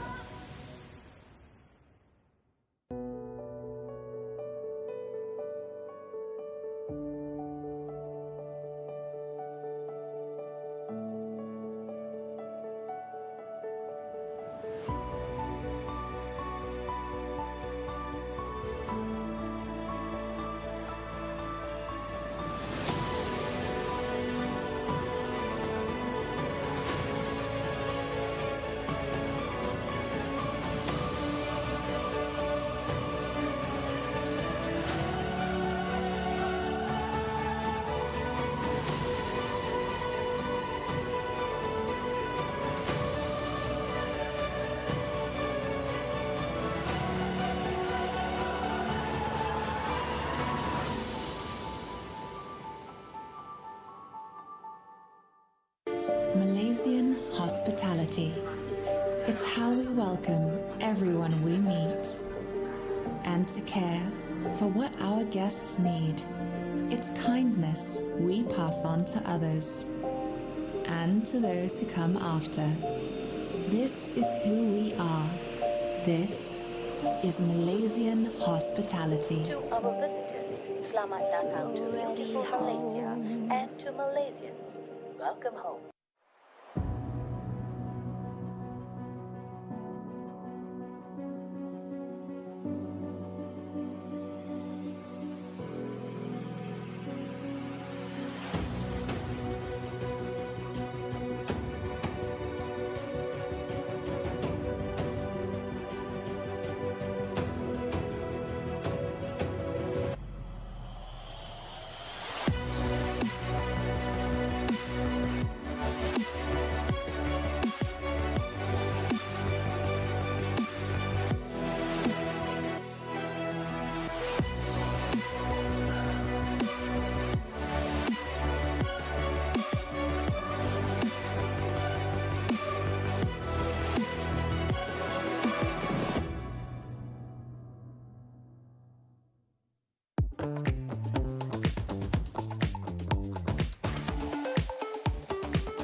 And we are back at Padang Utara, Petaling Jaya for the 50th edition of the Cobra Tens 2023. This is the day 2 fixtures as we have seen so far. First game, the home team Cobra against the Harlequins Pom. They had a comfortable victory, but the last game between Cobra and the Veta, they lost 28-7. But I reckon that is going to be a replay in the finals later on at around 4:30 p.m. And it's the same thing that the West Coast Sharks, they had to pull out probably because of a player problem, giving the Global Lions a walkover win in the third grouping of the round robin system. And as you can see right now in the Group 1, the Veta Rugby is leading, and of course definitely will be in the final featuring Cobra. Group 2, Casuarina Cougars also had 2 comfortable wins against Palmy Steels from Palmerston North and the side from South Africa, NTK. In the Group 3, as I mentioned just now, West Coast Sharks, yesterday they had a win, but probably because I think Global Lions had the walkover against the West Coast Sharks, and Ranga Beast will see the Global Lions in the finals of the bowl category. In the women's category, Cobra Venom. And this is a game between Bedok Kings and the Wolves. Wolves RSC, both from Singapore, as you mentioned earlier, Dylan. It's like we had two derby matches. We had the Malaysia match. Now is a battle of the Singapore clubs. Bedok Kings RFC from Singapore and Wolves and from their club mate country club mate Wolves. Wolves have been the receiving end of some poor score lines. Relatively, I think relatively when it comes to experience, I think a lot of players are still young and new. And having said that, they are a new club, only formed in 2018, and had a big gap in terms of COVID. So this is going to be an invaluable experience for them entering into this tournament. Bedok Kings there, who's given away the penalty, are a long-time established team in Singapore. Now, Nicole Tan here, putting 2 minutes in the bin, who's been putting a lot of hard work for Bedok Kings. Now having a rest now forced to have a rest for 2 minutes. The thing is, Dylan, this game is to determine who's gonna end up in the third and fourth placing of the women's group, and later on, because of the standings, as the Cobra Venoms and the Dingoes place first and second, they are going to see each other again in the third and fourth placing match. So yeah, you're gonna see two of these games today. Well, it's going to be two very interesting games here, but it looks of it. If the rankings stay, which I imagine it should, which I'm sure it should, these girls will face each other again. Yeah, yep, they will. As it's going to be two derbies, Singapore and Malaysia derby again. Here, the Wolves here, who had a troubled first day. Now, unable to complete the attack phase there. Referee Billy Huntley calling for a knock-on. Calling for a knock-on. On the touchlines, supporting referee Billy Huntley is Wickus and Abdul. Let me draw up the. You can. Let me draw up Turnify app. Abdul Munim. You can get your scores updated via Turnify app. Just download it over your phones to get the latest updates and who's who on the turn and standings for the tournament. And of course, for you out there, you can watch this match, and also the whole day. You can watch the Cobra 10's 2023 50th edition on YouTube, as well as Cobra's Facebook page. Good pressure there applied by the Wolves scrum half. But here, Ong Pei Yi here. Putting the ball in. Better now. Good forward play. The ball's still going forward still. Yeah. Timing their pace, looking for options. Wolves defense organizing. Tackle coming through. Good work there to keep the ball back in play for Bedok.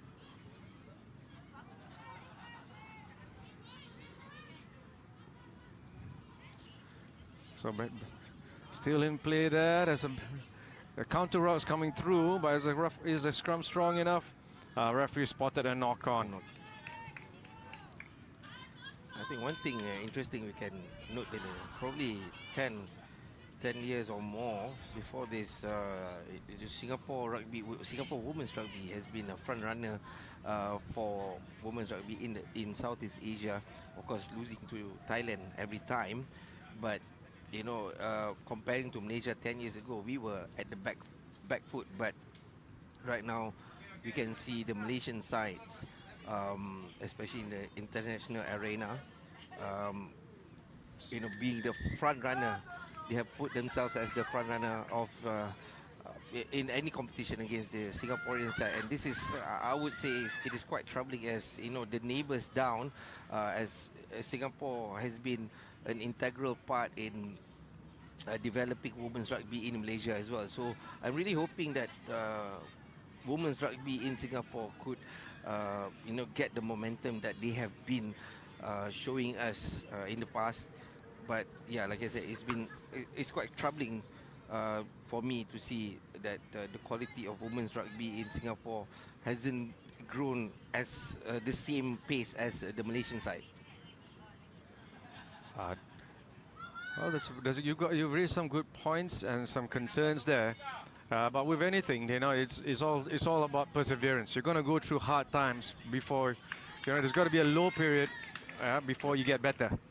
And it's no different here. Like the Wolves on the end of a massive scorelines, and they're still in it. So they know they have to start somewhere, and they have to keep at it.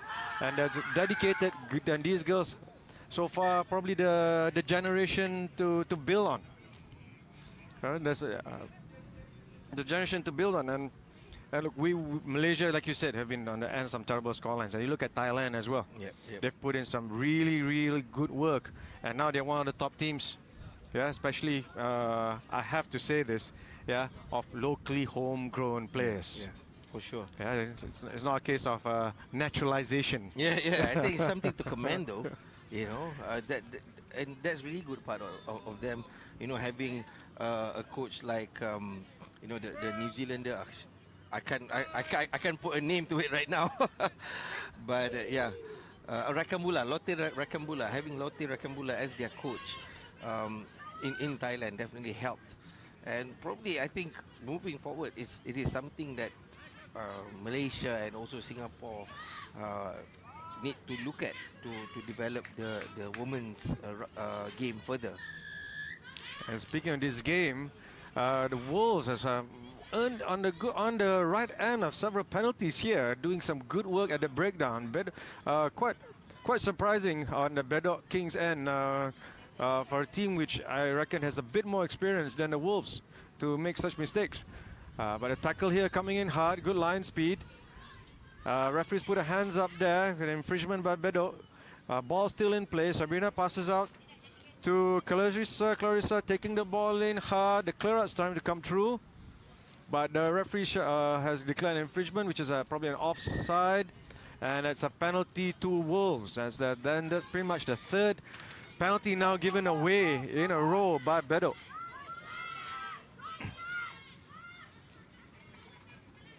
Avery here with the ball. Yeah. Ruckmore coming through, she's turned her body the wrong way, and Bedok was quick to pounce on it, and now and it's turnover ball. This is where the experience comes in, Rod, where like even in point of contact, where you fall or how you fall, to ensure the ball is can be safely or to be recycled back to your team. Yeah, definitely, and you can see just now the jackling that was shown by the Bedok Kings player. That shows a lot of experience in their side as well. Comparing to Wolves. Ong Pei, the unstoppables of Asia Rugby. One of the players to look up. Good look here, but good look here. But Clara, who had the ball in hand, was trying to look the offload to Ong Pei, who was coming looping around. Could not connect, and it's a knock on now. As you can see here, Clara with the ball here, she's looking. Ong Pei is just there, probably in two minds to whether it is to go to Shirin or to Pei. And I guess under pressure there, the Wolves did enough to force a knock on. Wolves scrum half, Sabrina there with the ball. Waiting for the front row to come in. Ira to shore up the front row.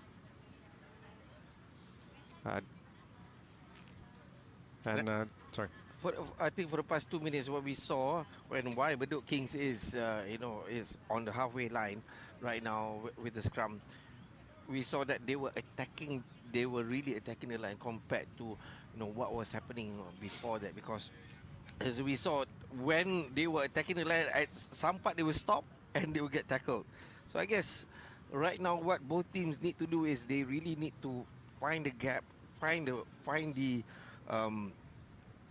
right moment to break through, and ensure a solid platform that that they can start with, and after that the continuation, like you say, the recycling must be at on point to ensure a really good attacking. And speaking of attacking, after a good sequence of play by Wolves, now Bedok quick spotting that the players are not back 10 yet, making an attempt at attack here, and now they find themselves near the 40-meter line. But again, both teams are showing a slight disruption at the breakdown. Not clean. Both teams are a bit scrappy at the breakdown, not doing enough to keep the ball in hand. And they find themselves with scoreless. 0-0. Bedok Kings 0, Wolves Rugby Club 0. Too many mistakes, I guess, in the first half. A half marked by mistakes. I guess what they need to do just to lessen the mistake, probably lessen the passing, more of the attacking the line, and ensuring the recycling after that is on point so that they can attack the line again. Less of this offload, I guess. Well, offload. Well, look, if you look at all the teams, right? If you watch the game, like it's to make an offload is fun. To run off an offload is cool, and that's where the gaps happen. Yeah, and in tens, in sevens, it's where you have a bit more space than where compared to 15s, where 15 space is a premium. Yep. So it's you got to be really accurate. But here, with enough space, that one offload can determine the decision of the game. Whereas like so many times you see there, that offload creates that lapse, creates the hesitation in defense, allowing the defender to change the direction of the line, the running line, and then if they happen to catch on the ball, they're through for a try. And having said that, it's imperative when you go into contact that you do as much as you can, be as physical as you can, to disrupt any momentum of the offensive player. And from these girls, they are trying.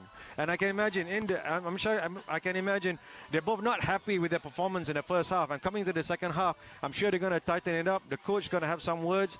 They've probably spotted, knowing these two teams have probably played each other regularly in the local circuit. So they probably identified where the weaknesses are and probably look to exploit it.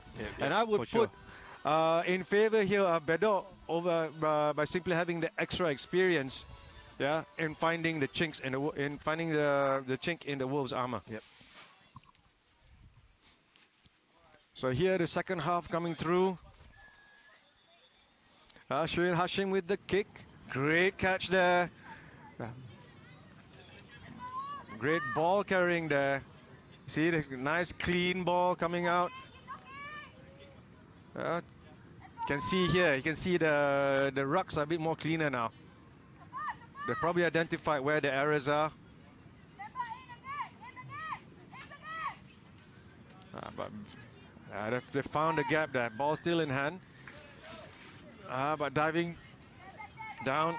Penalty to Bedok. Quick take.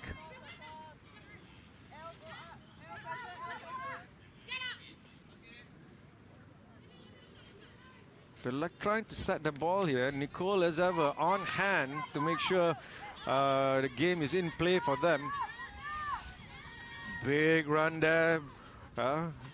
Stout defense to put the ball down. Crystal Cheng there, another playmaker. Dishing the ball out now, going out wide. Yeah, support coming a touch slow there. Wolves need to tap before they go. Joyce there being called back. So here the scrum half, she's trying to figure out what to do now. And Wow. oh, this is interesting. Yep. It's calling for a scrum. Oh, Wow. this is a scrum under pressure from within their 10 meters away from the line.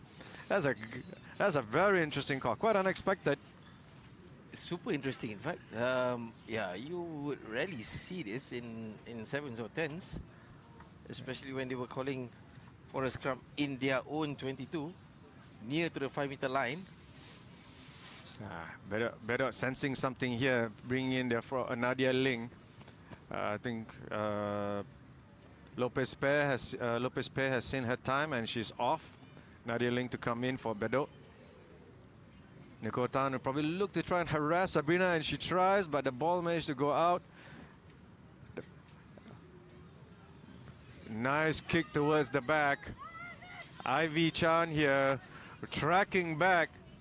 She has some speed, this girl. She'll look to counter, but great cover there by Ira, sorry.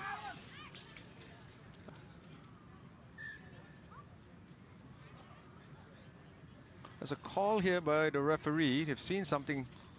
He's trying to consult. There's a knock on here. So scrum down. But it was a great kick there and a great chase. Yeah, and Ivy Chan, who for Bedo, who's been quite a threat in the back line, she was stopped immediately there. But despite gaining the yardage up to this point, there's a knock on. And it's a scrum down to Wolves. Wolves find themselves out. I guess that scrum worked out. Yeah.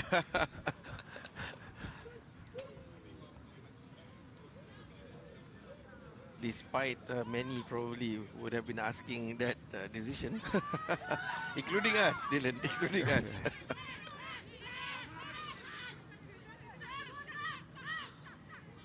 Sabrina trying to get the ball out of the ruck, distributing out. Great run there, good positioning.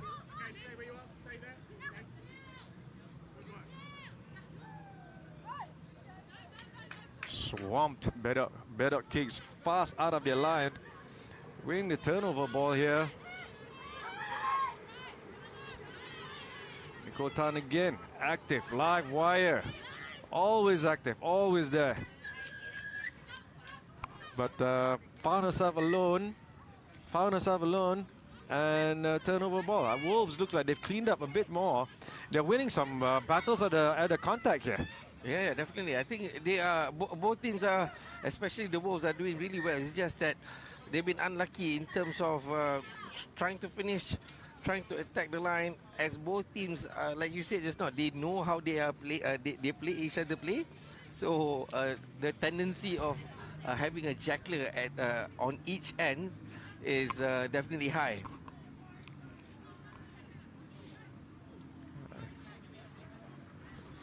So it's interesting here what the referees are having the little chat here.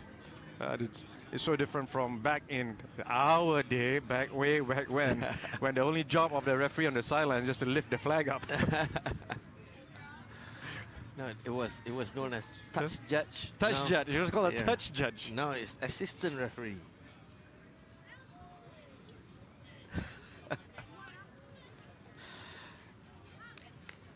Substitutions going in.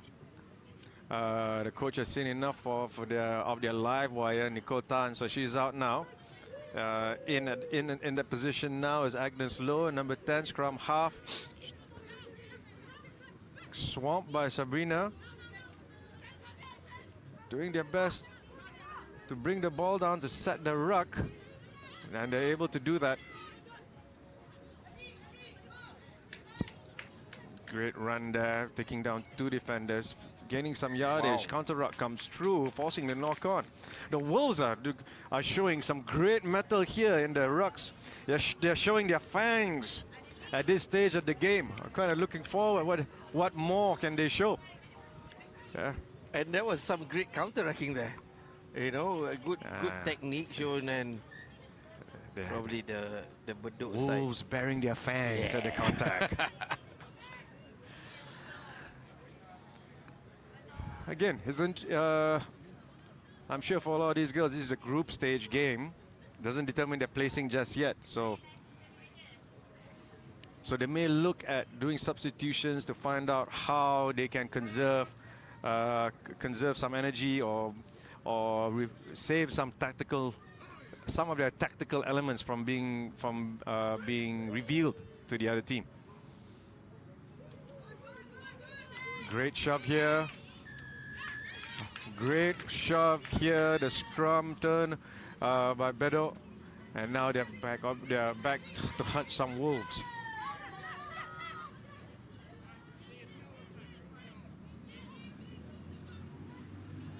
The great contact. There was a good contest there. Hesitation there by both players, but somehow the one quicker to be aware is the one with the ball, and looking to get some space out here. There's an extra space. Has she done enough? Yes. Beverly Lim opening going through on the wings and to score a try for Bedok. Finally, the first try of the game after 16 minutes of playing, and Bedok Kings finally managed to find some space on the right to cross the try line of the Wolves. I kind of feel a bit for the Wolves right now because they did such great work at the counter-rucking. One counter-ruck after another. Pushing Bedok back, not allowing Bedok much space. But in this particular instance, I think Bedok managed to find some width, and Beverly Lim comes through, and there she goes, right between the posts.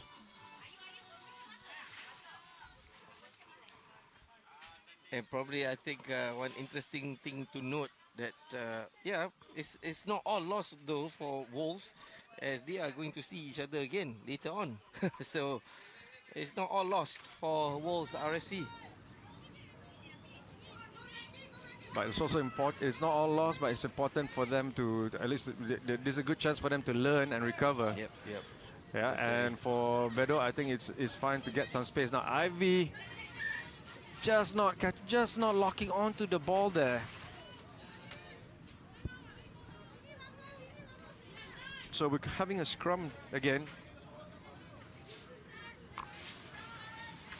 Nolene Liu, number 15. She's got the ball right now at scrum. You can see her just giving the ball to Ara of the Wolves. And so I would say that the Bedok front row and both front rows for both teams, the Bedok front row has done some good work here.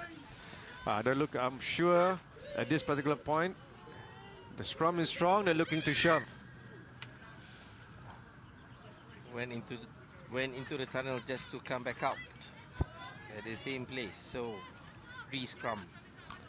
So the front row combo of Crystal Chang, Nazira Ahmad, and Nadia Ling, providing the platform for a good, solid scrum. Put pressure on Wolves. Pressure's coming through again. Are they able to bring the ball out? Yes, they can. Hong Pei with the tackle.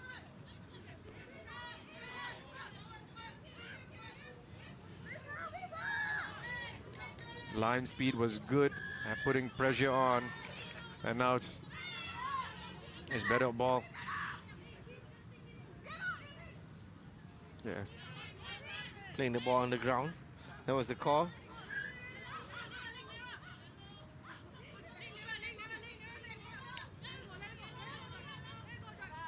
Good run there, Nazir Ahmad to set the pace.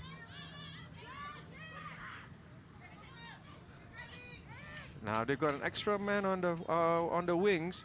Are they able to connect? Ball still backwards. Ivy looking for the pass, offload. Step in and Shirin Hashim able to catch onto the offload this time around. And in she goes. Shirin Hashim now taking the kick for her team.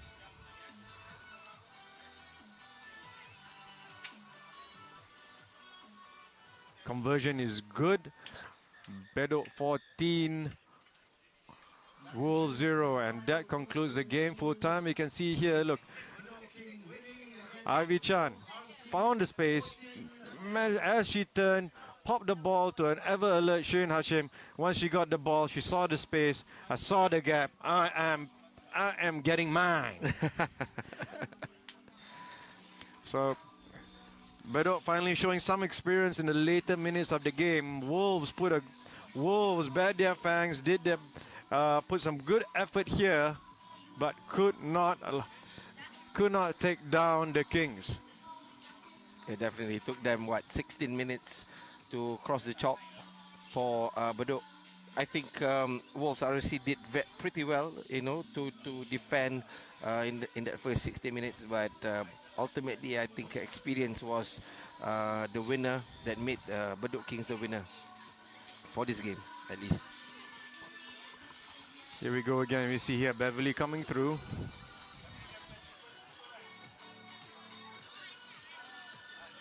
That little bit of experience, a little bit of ability to go with. So some great work here, finally finding adjusting and finding the space. They're able to, once they were able to get the ball back, then they were able to find their space out wide. Wolves were doing such a great job at disrupting the breakdown. And once they missed that assignment, you can see here, once the ball goes in the back, you can see Ivy Chan going out the wing, finding the gap. You can see here, there we go. Taking a step, hearing Shirin's call for the offload, and then once that space is there, Shirin goes through for the try. So there we go, full time, Bedok Kings 14, Wolves 0. And just to introduce here, we've got right at the back here, the one and only legendary Cobra legend, Rashid Rat Saleh. Kopitiam. Joe! Hi, Joe! Oh, you can find him in some movies. Coming up next, I just had to, man. between Cobra and Harlequins Park. There you go. Bedok Kings just registered their first win of the tournament against the Wolves RFC, making it, of course, they're going to see each other again in the third, fourth placing later on with another Malaysian derby happening in the finals, Cobra Venom against Dingoes RFC. That's going to be an interesting one, as Cobra Venom only won 2 points against the Dingoes RFC through a conversion. So, yeah, there's going to be another interesting one in the women's final. After this, of course, it's going to be another interesting game between the home team Cobra and the team from Port Moresby, Papua New Guinea, Harlequins Palm. And of course, I think Cobra has been playing really well. It's just that probably had a setback against Daveta just now, but probably again right on after this, because it's the semi-finals, it's going to be different. The tuning, the head tune is going to be different, and I'm sure the Cobra boys are going to give a better show. Well, don't doubt the quality of all these teams, right? Sure. They're competitive. They all want to win. So, and they're at a level where they should and will able to recover. They will rebound, right? They'll chalk it off as experience, learn, and then they're going to come back harder. Yep. All these teams are all at that level. They've been, they're talking about these guys all have championship pedigree. Okay, as you mentioned earlier, right? Cobra, they all play at the provincial level. Some of them in the New Zealand's development section. Okay, and there's no different from and there are players that even they have experience as well. Some are playing at the MLR. Overseas, MLR, so they're no strangers to bring on their own, traveling on their own. You see here the Cobra team getting ready here. So obviously, I'm sure they're upset with their performance, and I'm sure they might even feel they're a bit hard done in their performance against Daveta. They are hurting, definitely. Daveta probably maybe Daveta on the right end of a few calls. Yeah, but there's no excuse. There's just no but you can't take that as an excuse. Yeah, you can only take that as a learning experience, and then up your game given the next chance. Yeah. And one thing to note for the Harlequins Poms, it is not cheap to get from Port Moresby to Kuala Lumpur to PJ, as the logistics would be a nightmare for the Harlequin Poms, and they would definitely want to prove a point right here in Petaling Jaya. I mean, Harlequin Poms, they had their game earlier on today. I'm sure they've identified where they went wrong against Cobra, and I'm sure they're going to learn from it. And I'm sure the coach, they're smart enough to be able to adjust and spring a surprise on Cobra, especially Cobra in the earlier game. Their set piece in the forwards just took control of the game. Yep. And that was the biggest difference. And here Drew Wall with the kick. Round 2 among these two teams right now. Ron Butler with the take down the middle.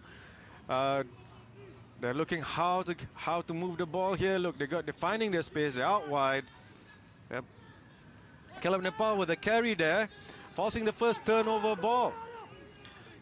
From the kick just now, from the kickoff, we can see the intent of the Cobra team as they want to play in the Poms side, ensuring that giving them lower risks of attacking from the Poms. As you can see here, they managed to trap.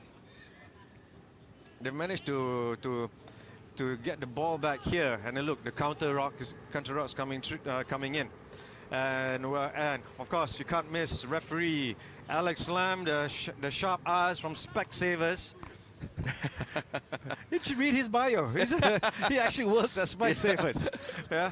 So guaranteed that he will not miss a thing on the field today. Thank you, Specsavers, for the feature sponsorship of Cobra 10's 51st edition. You heard that here. Thank you again. Oh, there you go.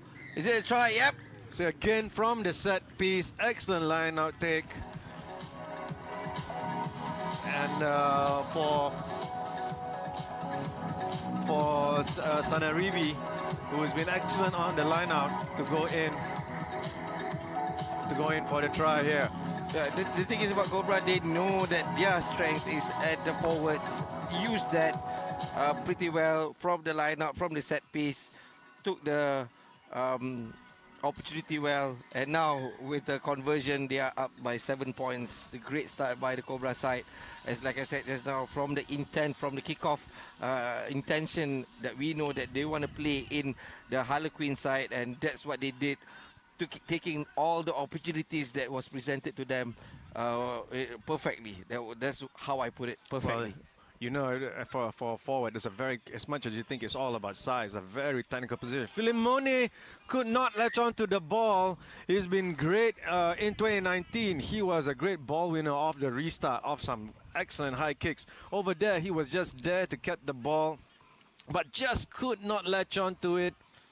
If it did, it would have put Cobra in a far dangerous position, but that's not the case. Now the ball is in Ron Butler's hands, number 22, scrum half, scrum down for the Poms.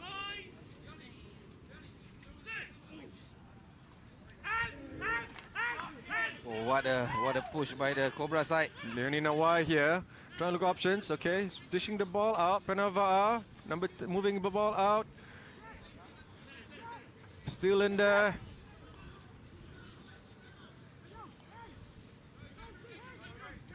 Looking for space.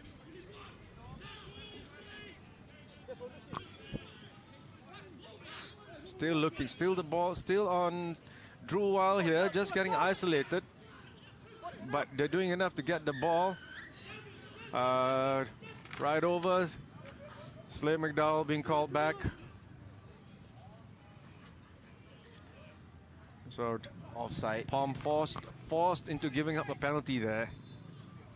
Some desperate tackling, and here, as you said before, as you said now, it's so clear now. Cobra's strategy here is to exploit the forward pack. They've called for a scrum. Now they want to suck in all the Poms into one side, onto one area here. But having said that, this is usually the time. Sometimes some of these scrums, they will save 3 good scrums, and I wonder if Poms will have secured 1 good scrum here to disrupt. And I'm sure from this position, Nawai will take the ball. It's either he's going to run, blind side. There you go, with Weil on his side. But yeah, the opportunity didn't present itself. But I'm sure if Nawai would have, gone through 1 player, he would have completed the pass to Weil, and we would have seen another try. A grubber kick, and cleverly done so to Slade give McDowell. Yeah, Slade McDowell, second try for Cobra.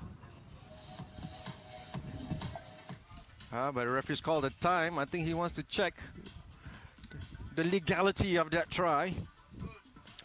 Whether Slade McDowell was onside or not. I think he was. From this angle, from our angle, it looks like it was onside. Well, Alex here is standing next to Hibiki, who was close to the action,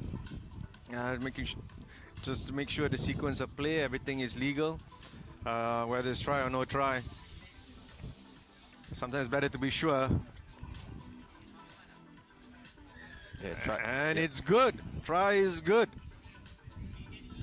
You can see here again, opted to go on the tight side of things. Yeah, Rangarita Waitakia with the chip pass picked up by Slade McDowell for the try. Drew's attempt at converting missed, so Cobra leads 12 points to 0. Interesting grabber by Waitakia. He saw the gap, took I think it was a calculated risk, knowing that Slade McDowell would definitely go through, and I think it paid off. There's a good effort there by Slade, not giving up on the play despite having a Palms player there. Wow. Here we go, as I said, he's finally got latched on to the pass, and Cobra is back in possession. What a take by Filimoni. Leonie Nawai now looking, finding options. With an advantage. Oh, wow! Slade McDowell again on the chase. What a try! I think that is a try. Well, we'll see. Alex has called in the assistant referee who's on the other end of the action right now. Now it's talking Ayman Adib, see what he's got to say. Right, yep. And the conclusion is try. This is very smart by Dewai. He knows that he has the advantage, took the opportunity, grab a kick, and he knows that if this didn't work out, they're going to get a penalty. So yeah, definitely what a smart play by Nawai, and Slade McDowell, forward for a big boy. He's fast as well. So a great acceleration great acceleration, great timing here. Still all to play for. Notice he took his time, Nawai. He took his time to see his option. He knows that he has the advantage. Smart guy. But it was a lazy play there. They could have, the Palms player could have dived onto the ball and went for the safe option. But caught napping. When you sleep, then I'm sure he's going to be weeping on that one. You can't sleep with a team against Cobra, definitely. Ball in play. Now they're shifting the ball out wide. Let's see where they go from here. McDowell's finding some space, breaking some tackles. They're doing enough to stop the offload. Continuation there. Ferris. Sorry. Ooh. The kick pass. Sorry, Millennium. Sorry. Trying to get used to the names here. My apologies to both teams if I'm unable to pronounce the names accurately. Well, it's just one of those things. Just like. But what definitely wasn't accurate was that kick. Filimoni, who's done such a great job in challenging there, but could not connect. The pass was just a bit too much. The drive coming through. I think the cross kick didn't have any air time, so that was one of the things that was hard for Filimoni to challenge that, to get the ball back. hanging on the ball by Va'a. Holding on the ball by Va'a, so they're holding on to the ball. Poms finding some relief there. It's interesting how I'm wondering how Harlequins is going to respond. Considering this, they've shown themselves to have a weakness at the set piece here.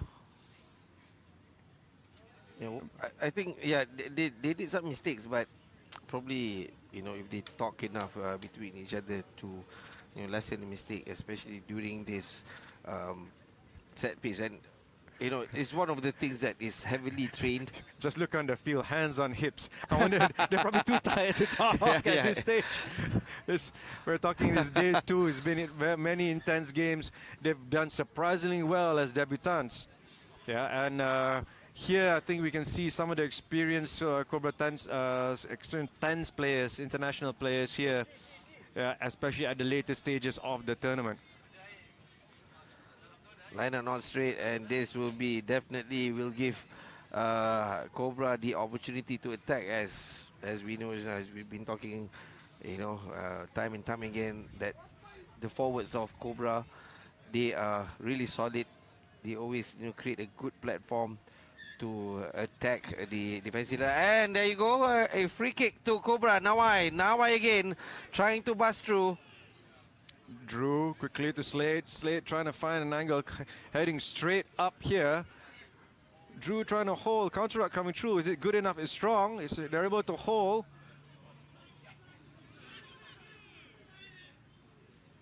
Slade finding some space up and over, looking for his teammate.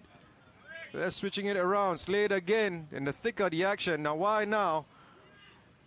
Finding some space out, trying to get some width. And here's, Sam Fishley coming through. The generous pass by Sam Smith to Sam Fishley for the try. Just busting through, and Sam Fishley just now, when he got the ball, I think. Oh, he liked that one. Yeah, he must have liked that one. He must have said to everyone, nope, I'm not going to pass. Nope, that's mine. And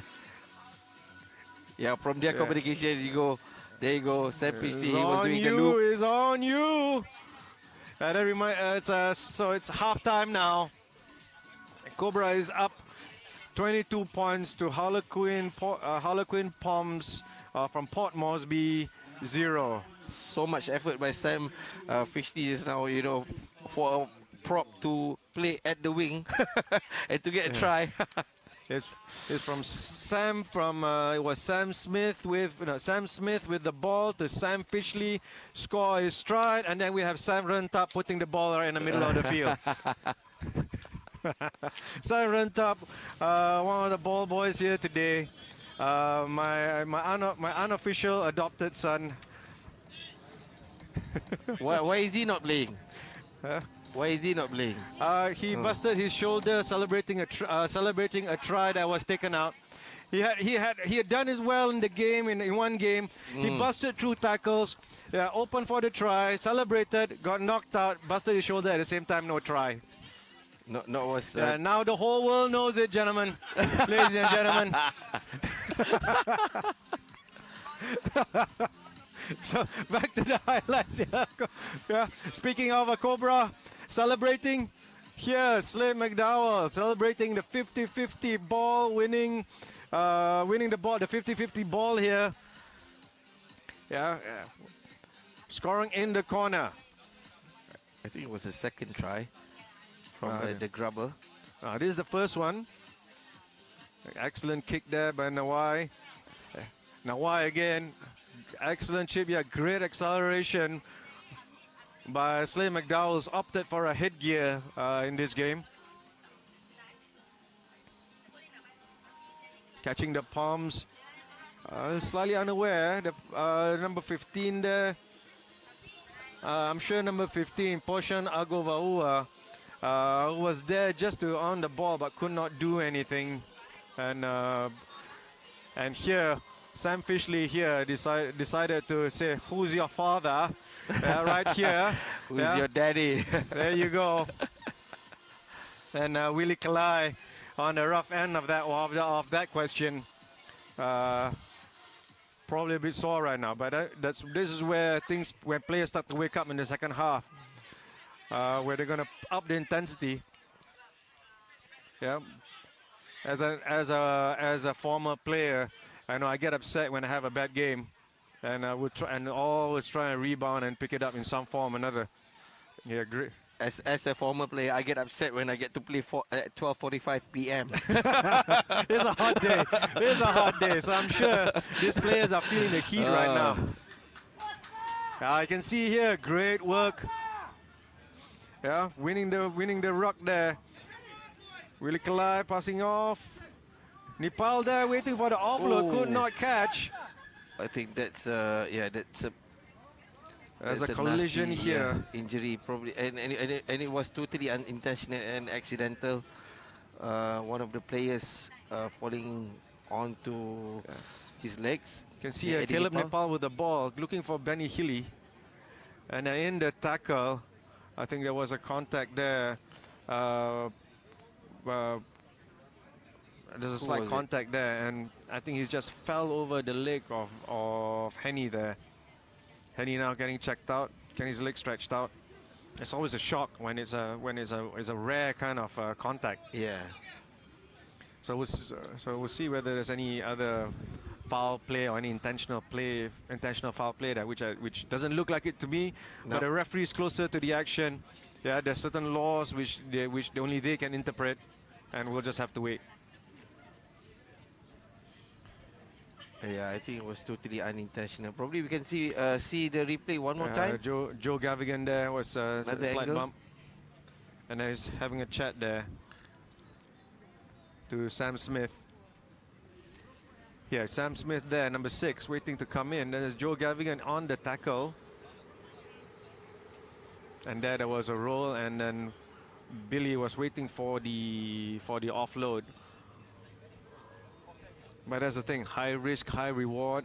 That was on the wrong end of the risk. But if you happen to latch on the ball, that could have been a great boost to the Port Moresby team. No scrum to Cobra, as we saw just now, knock on by the Palms. A bit early on the push. A bit eager there. So here being held up here. They're trying to bring him down. Whether they have the strength to hold him up. The knees have touched. But I think it was holding on a bit too long here. So now the ball goes to Cobra for a scrum. Yeah, it was a smart move by the Cobra backs, as even though they are backs, that they have that instinct whereby trying to hold the ball up, and from that maul, obviously the ball did move back, and the scrum is being awarded to the Cobra side. I'm not sure whether they're actually backs, but the results was the game has evolved. Has evolved. Big boys are fast now. Skillful too. Nawai there, great hesitation. Finding some yards there. Counter-ruck trying to come through, but not quick enough. But Nava'a bringing the ball out. Great kick there, out far. Is it straight out? Oh, straight out. Straight out, just Unlucky. straight out.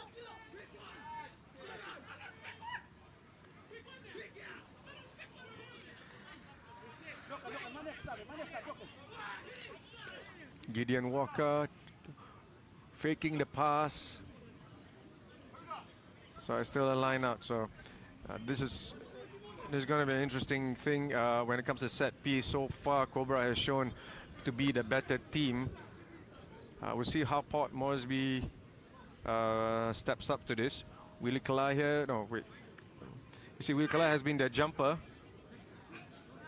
But timing is good. Great steal there.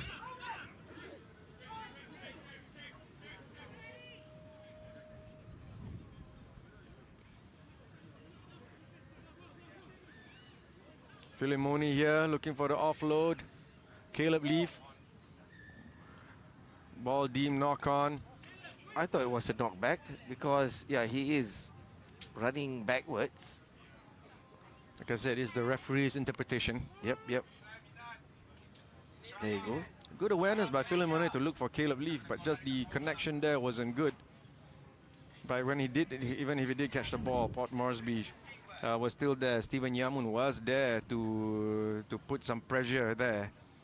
So it's still a lot of work to do. And here Nazim Shahrudin, aka Bart, is coming on. Jersey number 13. Go, young man. You're getting a little bit excited, aren't you? Of course I am. Of course I am. When you have one of our boys on the field, Yep. he's there filling in as scrum half. Good pressure there, but good work by Port Moresby to bring the ball out.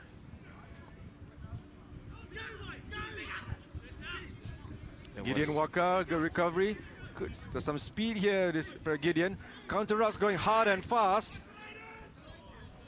Good recovery there, trying to go wide out. There's space, there's an extra man. The mismatch is there, the size is there. Henny Billy was taken down. Say, okay, still with Port Moresby. Knock on.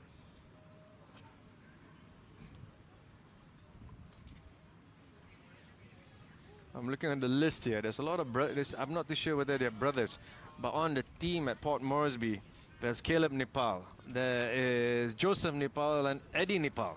I wonder they're all related. Referee Alex calling for some substitutions. You can see here, Henny Billy having tackle. And then there's a knock on there on the supporting play.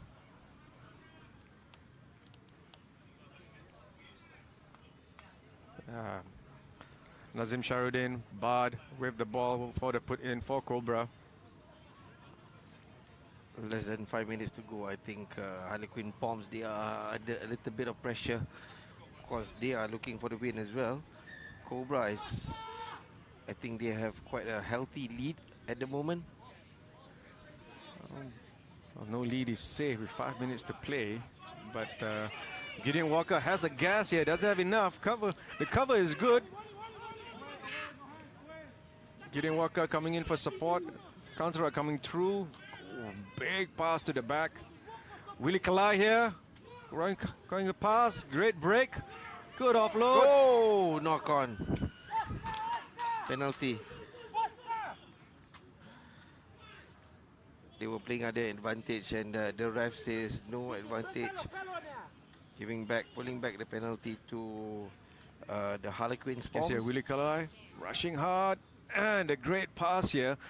Support there coming through for Caleb Nepal, just could not catch on from his pass from Bovoro. So now we're back in the action here.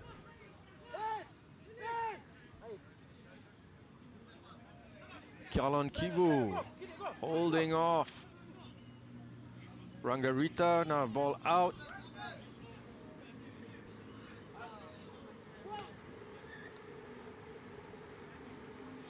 A little bit scrappy here. I think a little fitness. I think the heat outside is wearing down on some of these players. The coach is calling for some substitutions here for Port Moresby. I think the link play, they're finding some issues with the speed of their distribution here. And in comes Ron Butler for Port Moresby, jersey number 22. You'll see him coming along soon, who's been an instrumental playmaker for Port Moresby. But right now he's filling at the wing. You won't see him just yet. But it's a scrum put in for Cobra. There we go. Port Moresby is able to put some pressure now. Here we go. Ron Butler doing the chip and chase. And the referee's called for a penalty here. Disrupting. No, it's not. Penalty to Cobra. Penalty to Cobra. I guess I misread that one. Ball is hoofed back. Kalon Kibu. No, Pushon Agavua just now back. managed to break through. He'll be mine now. Pass through. Ron Butler with the ball. Finally. Ron with the big run. Do Ron, say do Ron. Okay, I got that. I got that song from Rashid Red Saleh, who's hovering in the background here. As you can see just now, yeah, they trusted their speed, and you know, having seen that there was not many people at the back waiting, so Ron, as we say it, had the opportunity to run and get their first try of the game. And probably, I guess, we're looking at the time, this will be a consolation try for them. Well, I can say Ron Butler, or can I say the Butler did it? Okay, here you go with the kick. Great, good attempt here. Willie Kalai with the recipient here. Christian Bovoro finally taken down. This is a great move there. They could not complete the phase there. There's a couple of seconds left in the game. And it's a scrum down to Cobra. Great move there, quite great link there. Willie Kalai picking up the ball and on to Bovoro. Then Bovoro finally taken down and the tackle coming in. Great recovery. Here we go. Can we see this again? Look, Willie Kalai with the ball. He finds Bovoro. Christian Bovoro with the step on the right. And then the tackle coming in from Te Rangarita Wai Tokia. And the scrum now. They may have pushed some pressure. There's a penalty. And they've opted to finish the game.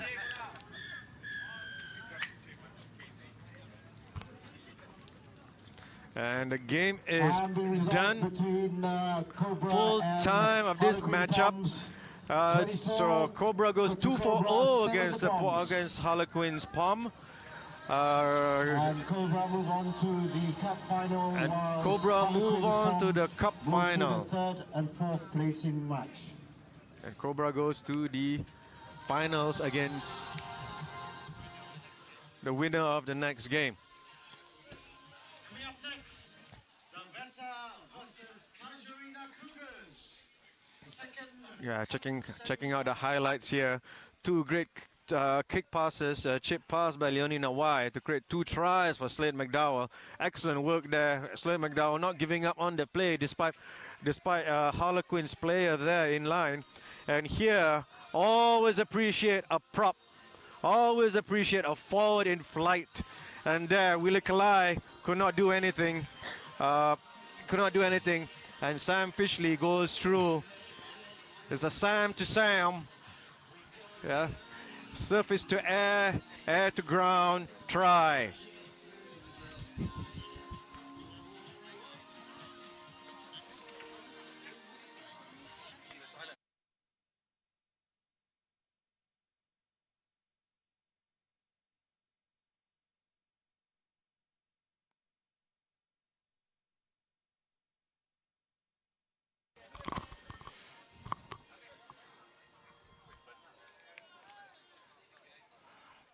This was the try scored by Ron Butler from Harlequin Palms for the consolation. Now we have, it's the second semi-cup final men's match between the Veta Rugby and Casuarina Cougars. Of course, the winner of this match will, of course, advance to the cup finals.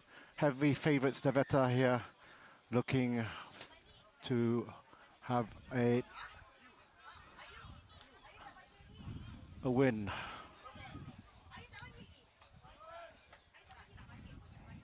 The Veta again just probing, trying to find space.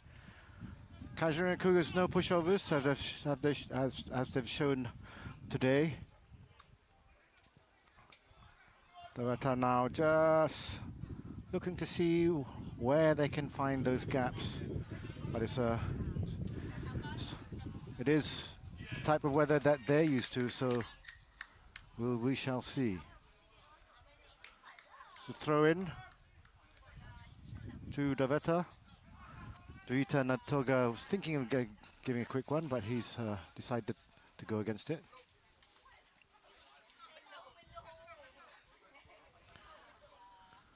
Of course,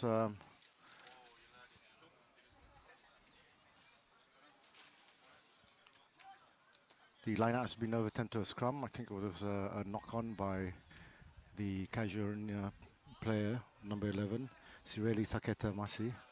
So it is a scrum down for Deveta to be put in by Anari Tuitwai. So again, they're getting the free kick. Finding that space. Moving the ball from end to end. Now, rare mistake there by Deveta. By Watali Tuina Gia.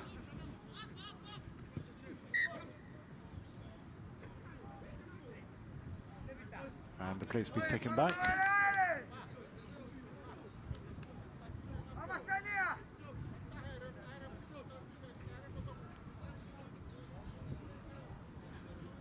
One o'clock, and it's pretty hot out there for those of you watching.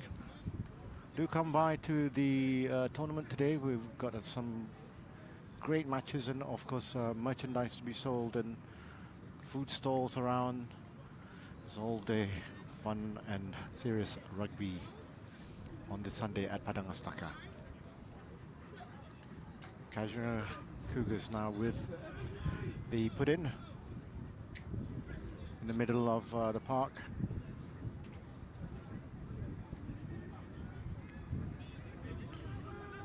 Great passing. Oh, good breakthrough there by the Cougars.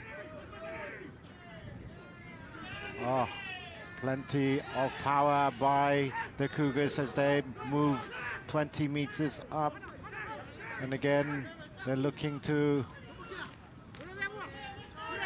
go through fast. Penalty given, so that they'll opt to kick the ball and gain some ground. Welcome back, Dylan. Glad to be back.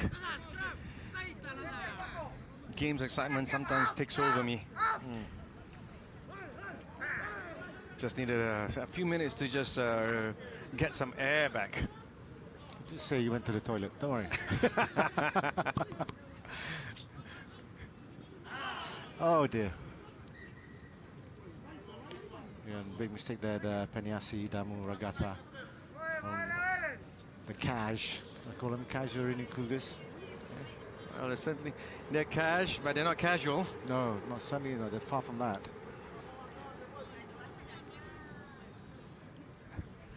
And it's yeah, for all the viewers out there, the weather's pretty hot out here.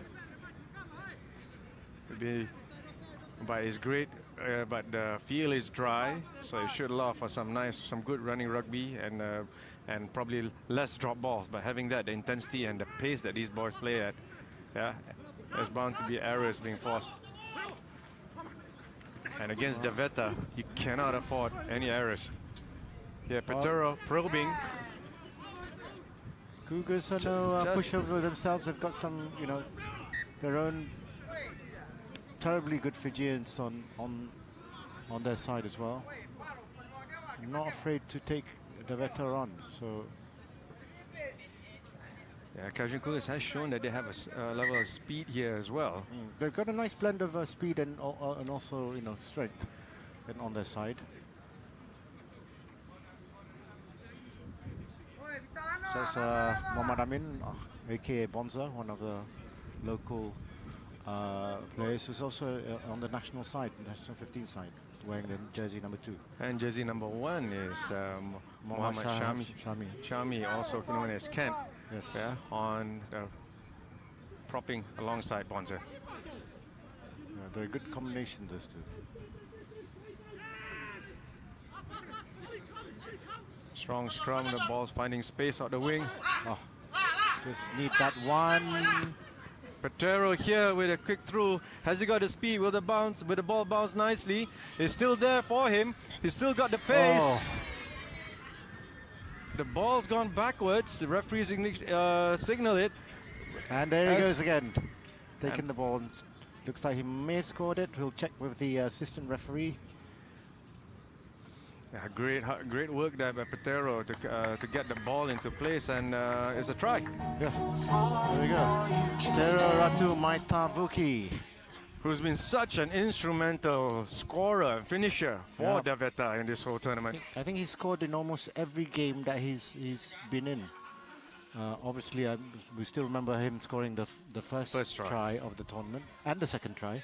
And the second try. Yeah, the first and second try was actually scored by him. So yeah, he is certainly one of the. And definitely a live wire here. Yeah. He was aware enough to kick the ball through and skillful enough to place the ball forward. Never giving up on the play. The ball bouncing in favor and still live wire. To somehow recover the ball from a loose play, and then scoring in the corner. So he's put his team up. He's been so instrumental. It's like he's pretty much the team's game breaker, you could say. Well, Cougars now trying to see where they can find some gaps in between, and he is certainly a speedster. And the passing, good cover there. Just looked like he looked like Petero was just like jogging beside him as he was sprinting. But he mimicked, got the ball. Like he pretty much mimicked the other team as well. Yeah. So it's interesting for a player to stay within the blind side and yet to some degree just stay within, just out of eye shot. Yeah. Here. Yeah, Petero doing well to recover that ball and then moving out the ball to Alipate Karanikyo, but got taken out for a line out.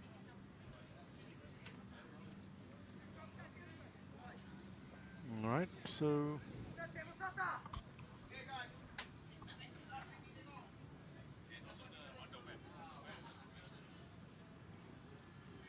great line out take here. Nowhere to go, still straight up. Yep. Still within their 22. Oh, ball was a bit too high. Going in. So now, Casuarina Cougars trying to find a way out of this 22. Daveta is very organized.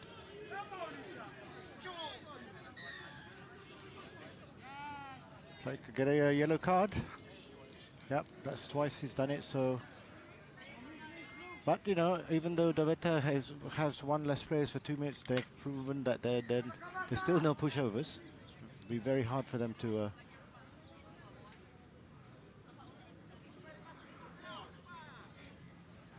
So Daveta with that Asiarugby for a couple of minutes.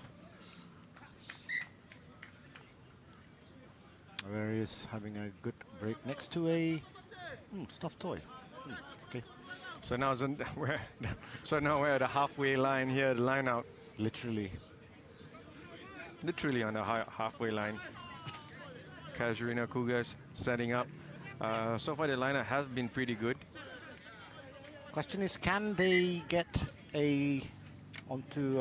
get a score before the half time? Well, defensively, the Veta's been pretty good. So Skili Kaukau here with the pass. Great leap here by the Veta. There's a recovery there, moving the ball. Every time they're in space, there's always a threat. And here, Petero again. Just enough, by catching him just enough to stop him. Again, they're finding gaps. Nieri with the distribution out. Here we go. Ball still in. It's gone back. Still in. Still probing. Oh, there we go. And Couple of tackles there. The offload is there. Is there support coming through? Gone forward. Yeah. No support in play. Casuarina Cougars survived the last few minutes of the first half and holding off Deveta to just one try and a kick conversion, 7-0. Finally the clear out. Ollie Spicer with the clear out.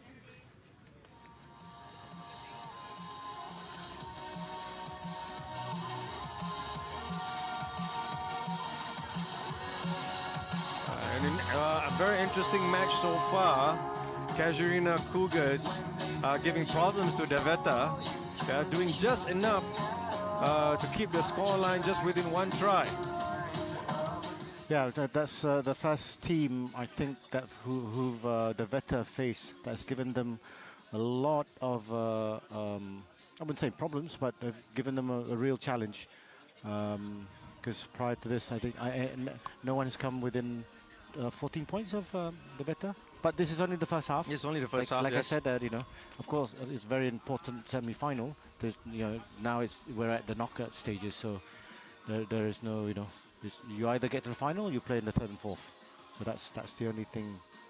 But Deveta, you know, coming off that SEC win, they will want to be in the final, of course. So, but we have a slim lead, so there's still all to play yet for the this game in the second half. And they're all on form. The Deveta has been on form throughout the tournament. This is the first game where they seem to be tested by Casuarina Cougars, who seems very determined. There's some what do you call very determined defensive effort. And we'll see how they adjust in this game. So the players are about to come on the field. Second half is about to go underway. Yeah, well, you know, just remembering that Deveta is still playing with 9 men at the moment. But I'm quite sure asiarugby will be coming back on in a few seconds after the restart. So it's all still to play for. Still only a goal between the two teams. Deveta, of course, leading Casuarina Cougars 7-0. Paniasu at number 6 with the ball. Amin Jamuluddin just there, watching, ready for the chase. Our referee on the field about to blow the whistle, Achai. On the sidelines, assisting with, on our end is Tetsuya. Oh wait, there we go. It's a nice break in the middle here. They've opted to do a chip and chase. It's a 2-on-1 right now. Is there enough to catch? That's a slip.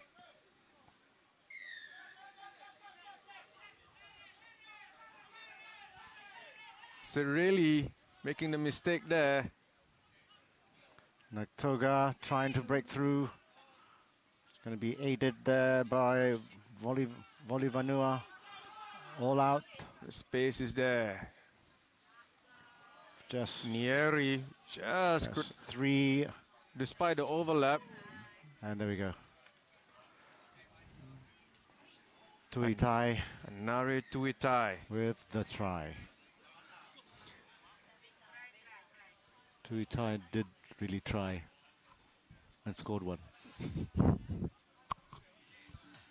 Yeah, we're on this for not just for the fun, but for the pun.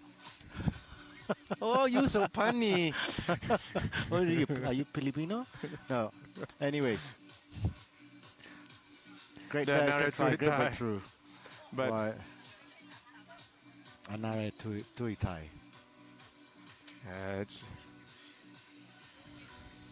so 12-0 so far. 12-0 so far. Opening good scoring count in the first 2 minutes. Conversion was not good, so it's 12-0. Tuitai now with the restart. Play on. Nice high ball. Very high. Good take there.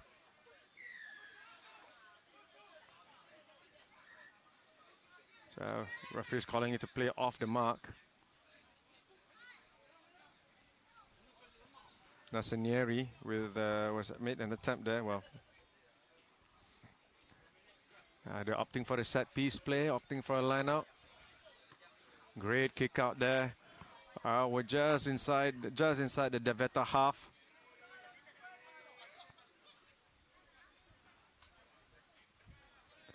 Referee Tetsuya from Japan, flag up. Assistant referee. Assistant for referee, this match. apologies. Yeah. Not a touch judge. Sorry. Sikeli Kaukau with the ball. Good throw. Well, he's offside. Offside there. I think they'll probably look to gain more ground, I think. Yep. Nassanieri now with the kick. Nassanieri to Raga Vulo. So Mr. Vulo looking to go left or right? Looking to go left. Giving a bit of work for our assistant referee Tetsuya. Not too much actually. Oh, you try doing that under the hot sun. Which is why we're under the tent. We can see. Yeah. That's why we're under the tent. Tetsuya heard us smiling. Good steal. Trick play there didn't work.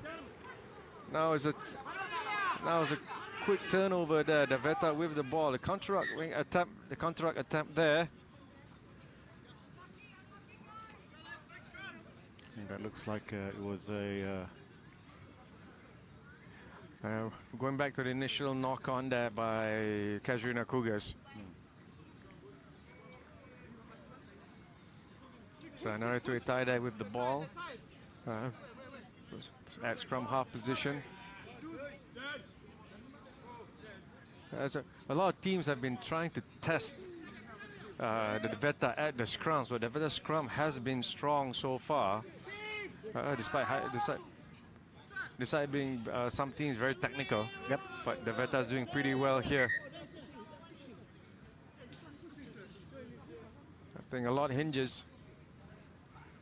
They got a very strong. There's a lot of reliance on. There's a lot of skill and experience on a Deveta front row there. You know what I find surprising? The hooker, Meli Niori, who's done so well as a distributor, hard worker, and he's been in the game. He's been instrumental in all the games, and even holding up that scrum. Here again, Deveta in flight. Petero, has he got the space? He knew the defense was coming in, decided to kick pass. The chaser is there. Good recovery by trying to set the ball back. Coming in from the side, actually, and that too. Looks like there might be a try coming up here, through the middle. There we go. Karunikio, Alipate Karunikio with the third try. We can see now the heat and fitness is now bearing down on all the players. So they're slow to get up at every juncture now. Well, except for Deveta and the Fijian players are actually quite used to this weather. So especially Deveta players playing in Fiji. And I would say Deveta also. Well, having said that, both teams has had a chance to acclimate from coming from SEC sevens. Acclimatize, yeah. Acclimatize. Yeah. And Ollie Spicer on the ground. Feeling the heat. Feeling the heat. And Deveta is turning the heat up. Yeah.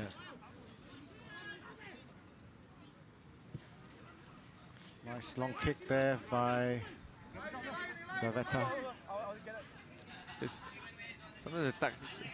I'm always interested in what the tactical idea here by sending the ball back. Either make it harder to come back, or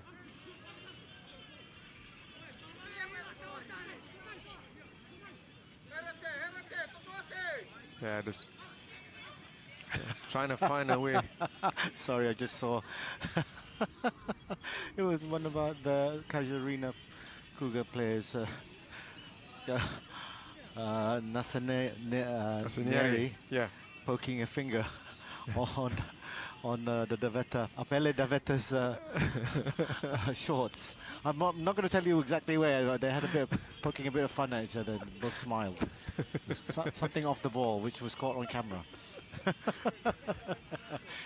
Which you don't, well, you know how they are, but Yeah. they're all the same nationality and probably they're well know each aware of other. all this. They're well used to, and Yeah. probably if a little bit of friendly ribbing. yeah, and probably if they don't do it, like, hey, why? Why don't you do it? Yeah. Sorry, I was trying to concentrate on the game, but I watch everything. And I see it, so had a good laugh.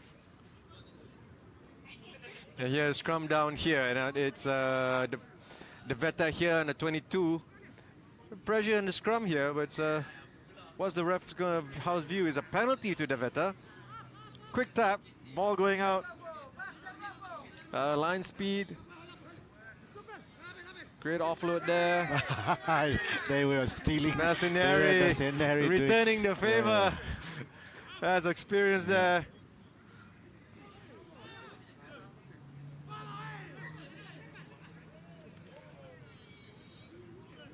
Slightly the timing was a bit off there. Harith, like a Malaysian boy there, just could not catch the ball. We call him his nickname is Serum. Here, Nasaneri with the steal, with the intercept. And here they're looking to pass. Oh. And probably unexpected. Need probably got an injury again. Nasaneri, I think he's pretty much needs to be taken off.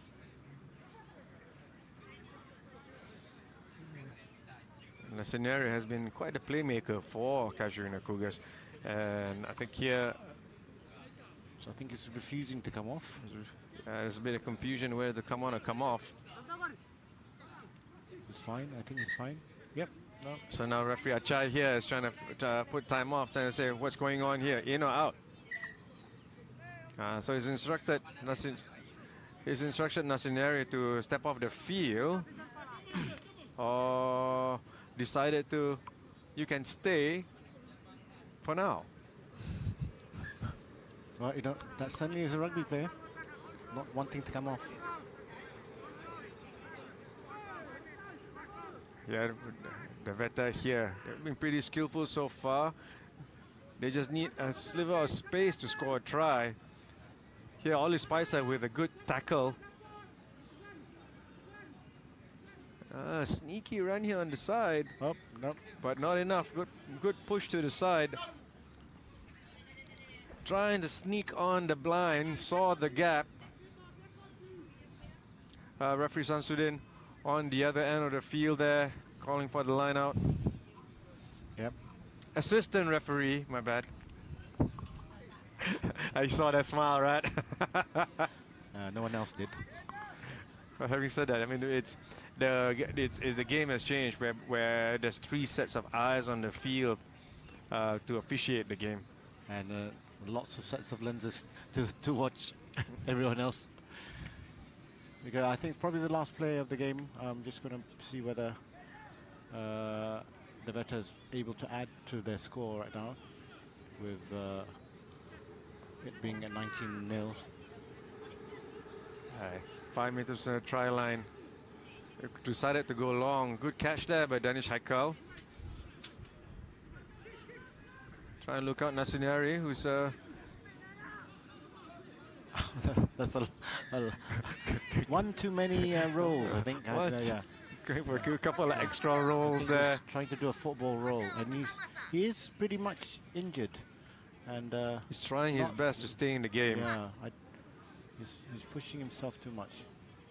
But this old man, you know, he's quite an experienced player, so.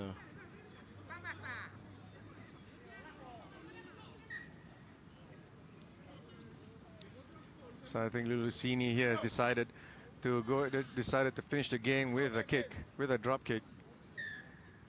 And the game is done.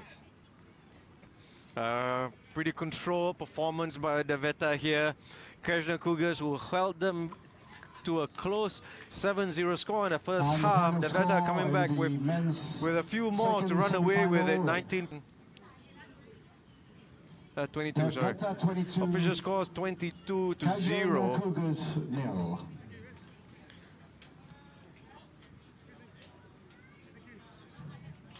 Coming up So next the final is scores, the Bulls finals that between settles the this Rugby particular group. and Global Lions. So the first and second place will be determined. Well, Cobra will play Deveta for first and second. Casuarina Cougars will go up against the Harlequin Palms for the third and fourth placing. Yeah, great work here by Petero, who's been such an instrumental figure for this Deveta team. For a team that is fast and fluid, he's definitely a level above when it comes to applying his skills at that level.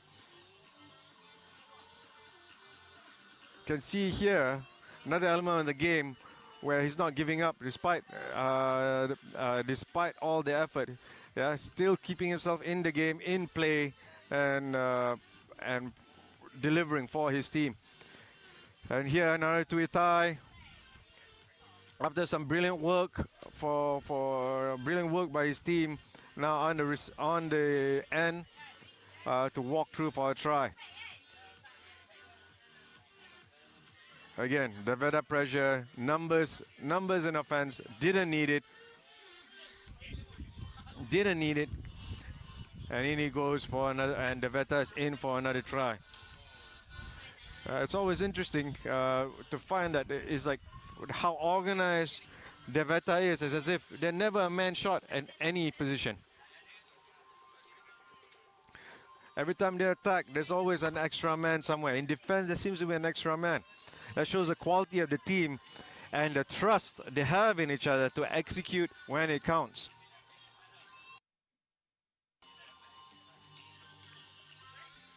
Speaking of execution, we'd like to thank everyone who's the tournament organizing committee here. We also like to thank all our sponsors, all our sponsors and key partner at this 50th edition of the Cobra Tennis International at Padang Astaka, Petaling Jaya. So now, we look at the road to the final. Okay, as I mentioned before, Cobra beat Harlequins, Deveta beat Casuarina Cougars, and our Cobra will meet Deveta in the final of this 50th edition. So I expect, and Cobra, who lost to Deveta earlier on in the round robin, will be working hard to find a way how to unlock a dominant Deveta team. Well, it's not going to be any pushovers. Deveta has already proven to everyone here at the tournament that the heavy favourites to win the 50th Cobra Tennis, and it'll be quite an honour to do so since winning it last in 2018. So we'll be looking at basically a match where we have the defending champions against the past champion, immediate past champion. So that's already another reason to want to come over to the field, to Padang Astaka or Padang Utara, to watch the match live, because it is a spectacle to be able to watch these players live in the flesh, because it's such a different kind of feel when you're there at the Padang with the type of atmosphere that's going to be that we're going to be having at 4 o'clock at the final, and a lot of people are going to be here cheering them on. And then if you're able to come, you should come to the field and enjoy the atmosphere, because it's not every day that we get to watch quality rugby here in Malaysia. So I do encourage everyone to come to Padang Utara. We're based off the Federal Highway, and there you go. That's Chico there for Global Lions, getting ready for the ball finals against Rangabis, who are in their traditional orange jerseys and green shorts, while Global Lions are in the dark navy blue stripe with white and red. So it's going to be an exciting match because these two have got they're pretty even in terms of their squad make and also quality of their players. Yeah, one thing for sure, right, when it comes to, if you're here, you got it's, if there's a time to come down to watch some good rugby, this is the time. And nothing beats watching rugby live. The intensity of all these teams when they come onto the field, it's something to experience live itself, not something you can catch on the screen. That's right. So we're seeing now Rangabees and Global Lions take on the field. It's going to be quite an exciting matchup for these two. They've got their various playmakers and a big set of players who we've seen over these past 2 days. And yeah, this is going to be quite interesting. And we've got the kickoff from Rangabees, who are on the Crystal Crown end. One mistake already by Global Lions. Moving the ball along. Van Wyk there, very dangerous when he has the ball. He's a crafty player, Mickey Van Wyk, and there's quickness there. And here in the contact, Global Lions has always been proven themselves quite very physical in contact. In terms of their performance throughout the tournament, that's one of the areas which they've really put some work in, and they're able to stop the Ranga's advantage, and then the referee has to call it back for a scrum. Well, you know, these two teams, it's pretty much like both teams from Auckland, so they probably will have known each other anyway. So it's not just playing for the results, but playing for bragging rights as well. Yep. Of course, this is also a big year for Global Lions. Great breakthrough there. Antonio Popo Ali. Yes. There you go. With the first try. Great run there. Picking the ball up. They're smiling at each other, see? So Chico and Popo Ali, Antonio and Chico having a nice friendly rib. But it seems not a try there. Oh. The referee's called for a knock on somewhere. Interesting. So it's a scrum down. There's a sense how Chico was smiling there. He's like, oh, good run, mate, good run, yeah, but no dice. Yeah. Just saying this, it's a very big year for Global Lions this year. They're celebrating 10 years of rugby with a passion and purpose. So celebrating those who have taken up overseas contracts and also celebrating the lives of Lions who have passed on. It's a close-knit community, the Global Lions. Yes. And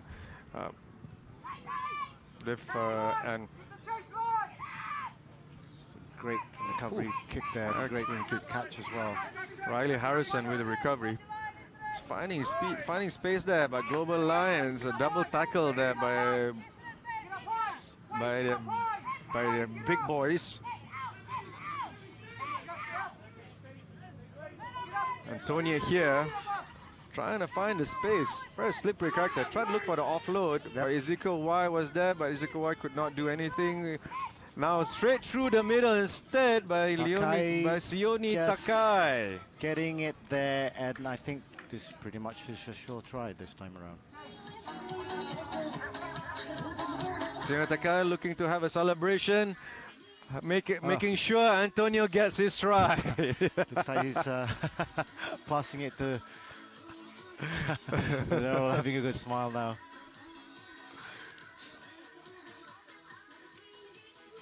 Mick Van Wyk with the try, with the conversion. We got 7-0 to the Rangabees from Pakuranga, taking the lead with this dummy and a breakthrough. Look, Sione Taka has done some great work for his team. Great ball carrier. He's got good hands. He's trying to pass that. That's when he passes to. Not too sure what he was doing there. Oh, big man. By Tessie. Talafekao Tessie. Good right now. There's some space here on the wing. It's a bit high there. Referee's not seen any, not judged it as a high. Abdul here. Abdul Karim here with Boris, nickname Boris. We used to call him Boris. Yeah, we used to call him Boris on hailing from Uzbekistan. Yeah, and he last played with the Johor in the Agung's Cup just recently. That's right. So it's a scrum down here. Ranga B's ball. Yeah, Riley Harrison at 13, Chico at number 10. They're both very crafty playmakers. It'll be interesting how this matchup here.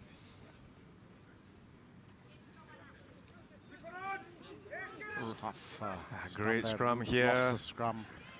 Global Lions now just pushing through. Great take here to secure the ruck. A bit over eager there for Pakuranga.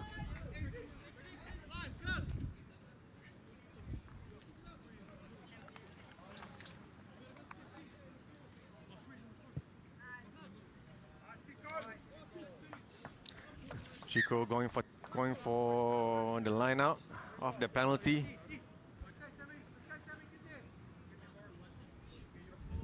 I'll give some instructions to Telefikau Tersi. What's the game plan going to be? Now the good thing about this year's,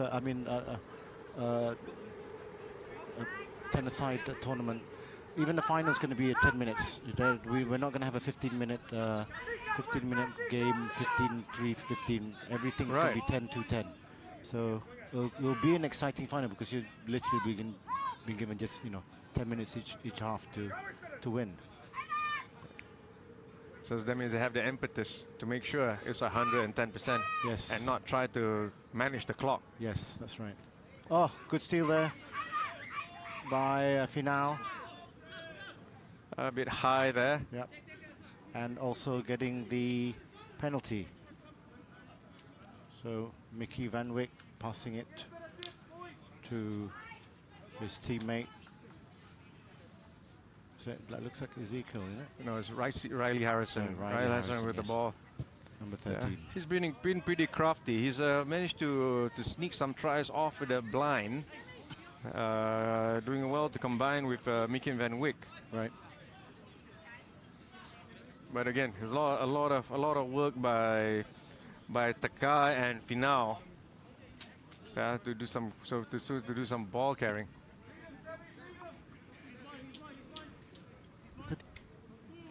So here the ball here is with Callum Diamond.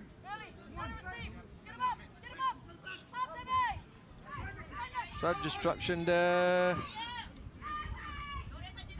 Looking for some space under Tuitopu. Pushing the ball out, trying to keep the ball in. Referee's taking the flag out. Good effort there by Essendon. Very near the Cobra Legends corner, that is. Yeah.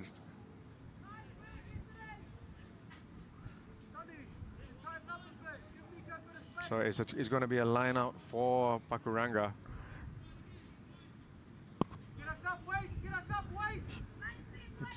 Callum Diamond has been quite a consistent performer. Yeah, wouldn't it's like almost like a jack of all trades for the team. Yeah, it's a knock on here by Aranga. There's a call. There's a slap down. Our referee's termed it as a knock on. So here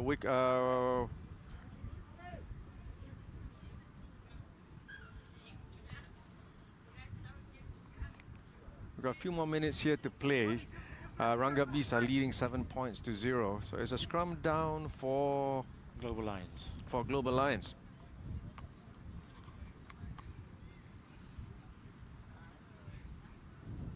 See in the top right corner there of your screen just now, that's the tent for the Cobra Legends. It's Cobra Legends corner.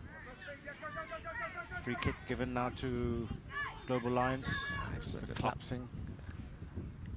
Great pass there, nearly good timing, through. but Mick Van Wyck with that quick, sharp reaction there. Now the ball still, Chico's trying to find space. He's got some daylight here, but not enough. Ranga pretty resolute so far. Ball still traveling back. Little bit nice, good work here. Taisi being brought down, going through with Wayne Fong. Nico Buckley, Nick Lefoli. So that's an error here. It's a bit scrappy here. Doing such great work to get to that point.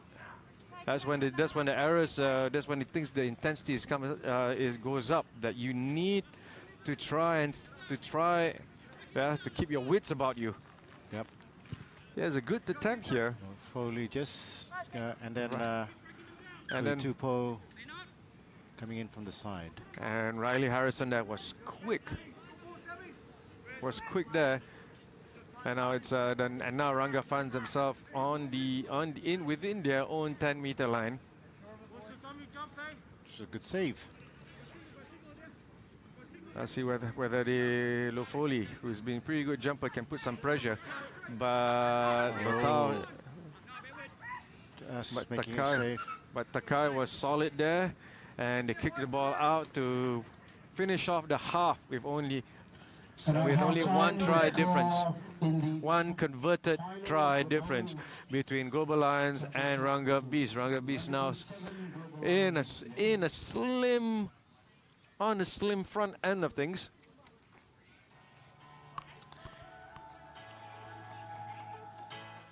It's pretty hot out there. Yeah, need some cool drinks, I think. I hear you. I'm wondering for the ones not just cool drinks, but cold drinks. Okay, there's a signal there to our Legends Corner that your fellow legends here may need some refreshments. Thirsty, that's what we are. We are thirsty. Yeah. Weather's hot. So let's go to the highlights. Halftime highlights. There we go. Sione Takai with the only try of the match so far. And Mickey Van Wyck making sure with the conversion. This of a dummy and then breaking through the line. That's a brilliant move for a big man there. A big man, he moves like Jagger. And of course, he didn't score that try. Remember, he passed it to Popoali. Popoali. I was like, he's probably waiting for his teammate for Takai to score, and he suddenly gets handed the ball. All right, with the Lions guy coming, with the defender coming in.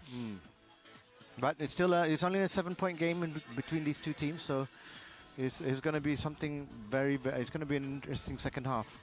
And on that note,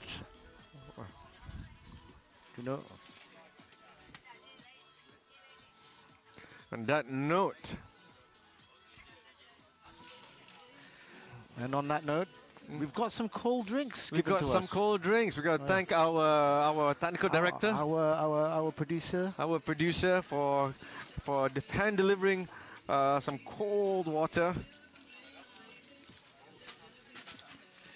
by Perry, one of our strategic partners. Perry Water, not Perrier, but Perry Water.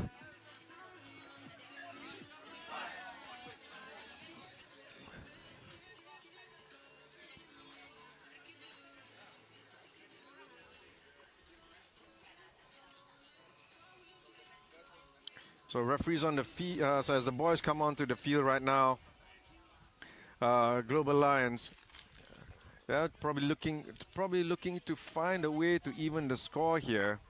Ranga Beast has been generally on form here.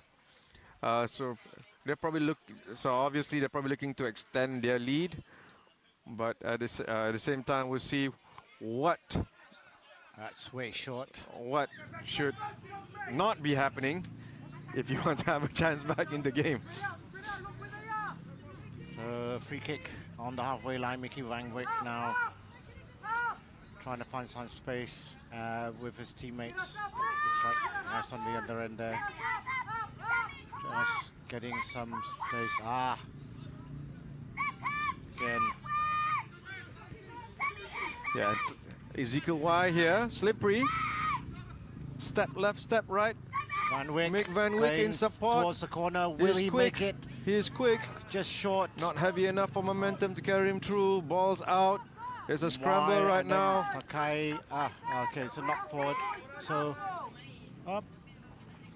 So referee Abdul Mujib calling for the knock on. Mick Van Wyk here in support. Almost made it. Zavan Nena with the cover defense.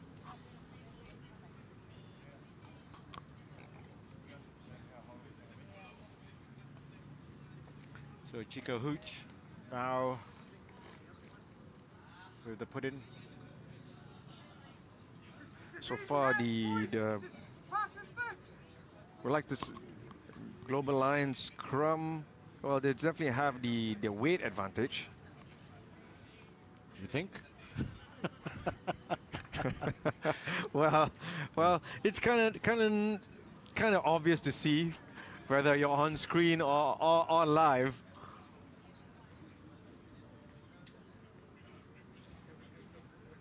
So it's Chico Hooch going down the blind.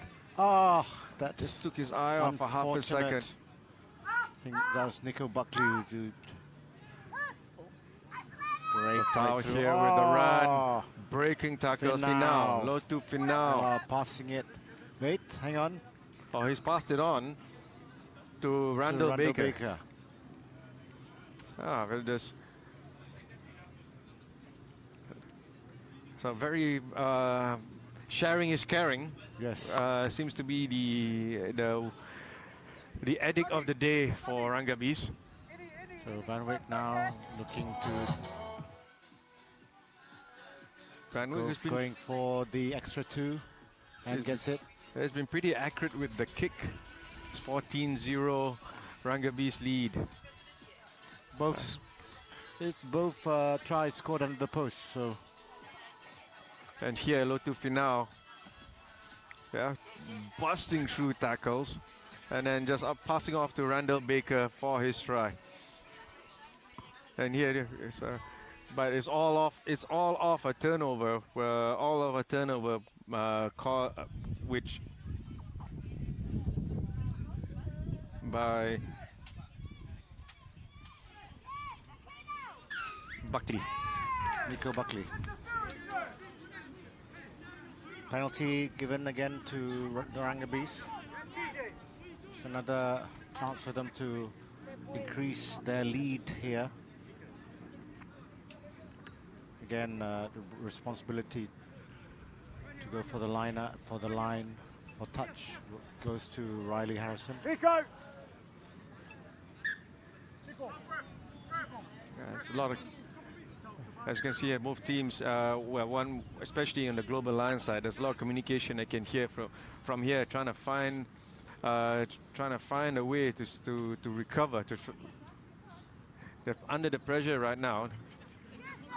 But they've managed to get the ball off the line out.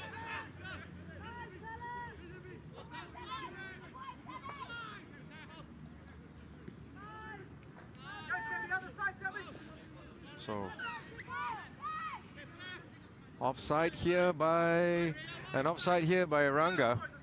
Rangabis, giving it a penalty to Global Lions. And Global Lions now has a chance to exit. Right. Less than 6 minutes to go to this ball's final. The winners, of course, will be there'll be a prize-giving session at the main tent, which is at the back of our screen for the winners of the ball championship of this year's tournament. So, which will be presented by the president of Cobra Rugby Club, Darryl Sinapa. Not straight here, called by the referee. Because 5 minutes to go, right? What do you think? What do you think it needs to happen here for Global Lions? obviously was going to try, but what can they do here against a Ranga Beast that look pretty organized at this stage? Well, I think at this stage it's just a matter of just keeping the ball, keeping things simple. I mean, it's something that New Zealand players have always been renowned for. You know, making rugby simple. And ten-a-side is pretty much like that. Yeah, but you've got to have possession, which is what Ranga Beasts have had most of the time. They've had possession and they've made full use of it. You know, so this time around, the too many perhaps individual plays here by Global Lions. But again, they keep the ball. They're always keeping the ball, whereas Ranga Beasts have been, you know, making sure that the ball has been spread out amongst the team. So, but you may get individual runs like this, and if it does, he pulls it off, and now he's alone. So he's sending to Tupo here. Chico, who's there, just clearing the ruck. Clearing the ruck, but not enough. But great effort there. Sending to Tupu on the run, doing the chip, getting the ball back. Ranga Beast scrambling in defense, catching the ball back, but Chico tried to come in. You can see here Tupo done well to get the ball back, trying to secure the ball. Chico trying to do the clear out, but a little too late. A little too late. And look. Once again, Riley Harrison just making sure that they get the time. They're just, you know, it's another form of time wasting, but you know, professional time wasting. Just take your time, get to the line. Managing the clock. Managing the clock. That's right. Managing the clock. So terrible throw in just now. Knock on. We'll see whether there's still an advantage, but good yards here. Global Lions making a game out of it now. It's like I'm taking it on, but there. Tupo. The referees called for a forward pass there. Great work for them to win the line out, but they could not convert.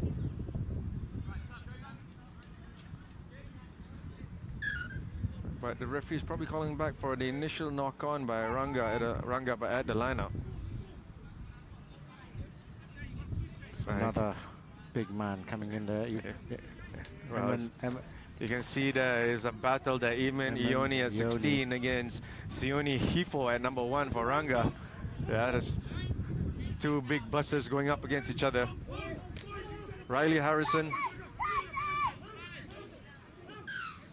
trying to get the ball out, but he scrummed. It was strong scrum here by Global Lions.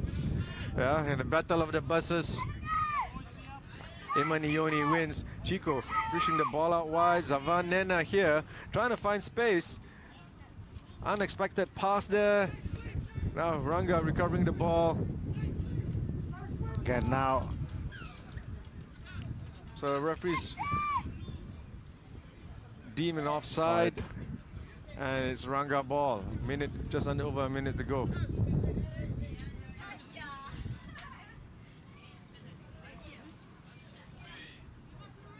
Just going off. I think he's thinking about going for the line out. So quick tap here. Sione Hifo with the barreling run. Imani Ioni trying to put his weight in. And Imani Ioni winning the ball back. Chico taking the quick tap, making move. Mick Van Wyck, he's small, but he's there for every tackle. He's up for it. Quick distribution there. Chico looking. Trying to get the ball moving. Some continuity here. Knocked forward there. Pity. Wayne Fong just unable to make something out of that one. As you can see, there's a substitution coming through here. As one bus leaves, another bus comes through. That's a big bus. You can see here, jersey number 3 there. Helu. Hello, Simone Helu. Hello. Veg in for the scrum. If there was a time for, if you have the time to scrum, if I was on the other end, I'd be concerned about that. And there you go, the impact coming in. And the scrum pressure coming in. This literally is the last play of the finals. Last play of this finals.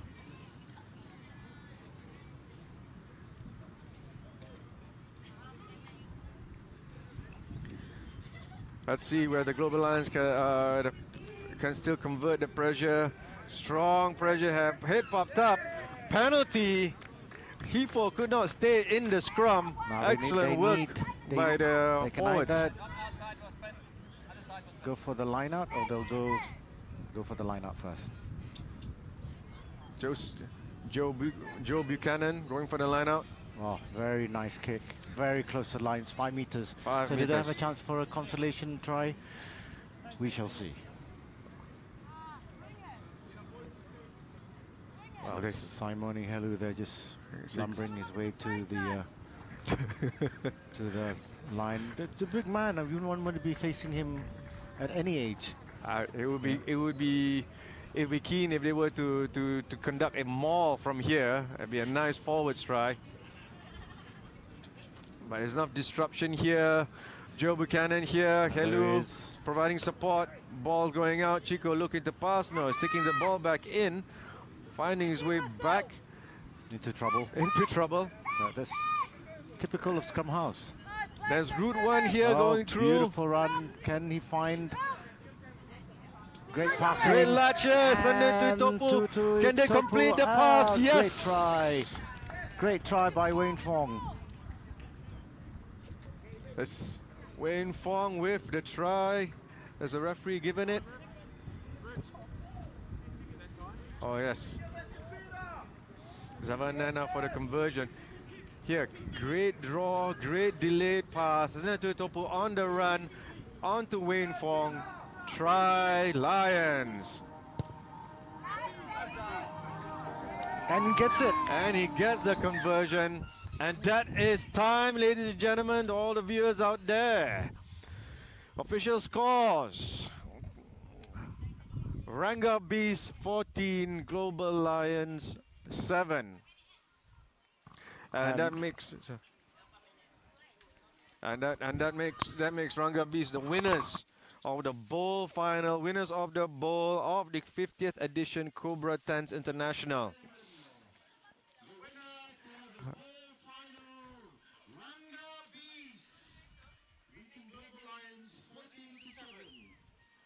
Excellent. As a team here, salute each other after the game. They'll be heading off to the main stadium to collect their medals. You can see here some excellent play here by the players. Here you can see Takai, big man with the twinkle toes. Yeah, with the moves like Jagger. Here, sharing is caring. Not sure who he's looking for, but in the end gave to Antonio Popa Ali'i, who earlier on missed a try opportunity.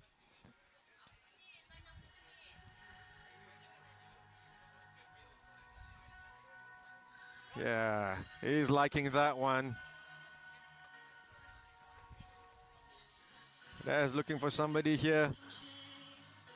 And I think Peter Leilua decides to force the try happening. Here, Lotao. Lotu Finau punching through. And again, sharing the ball to Randall Baker for his try.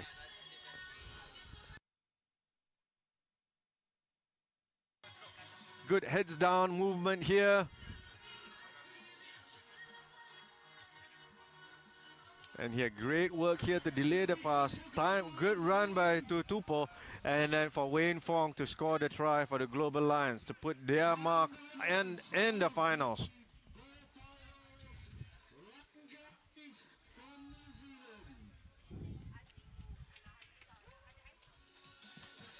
So here, bowl finals, the champions of the bowl finals, winners of the bowl finals, Ranga Beast here shaking hands with President of Cobra Rugby Club, Mr. Daryl Sinapa. Saluting the winners as Memphis Garuhe and all the rest of the Ranga Beast management coming through.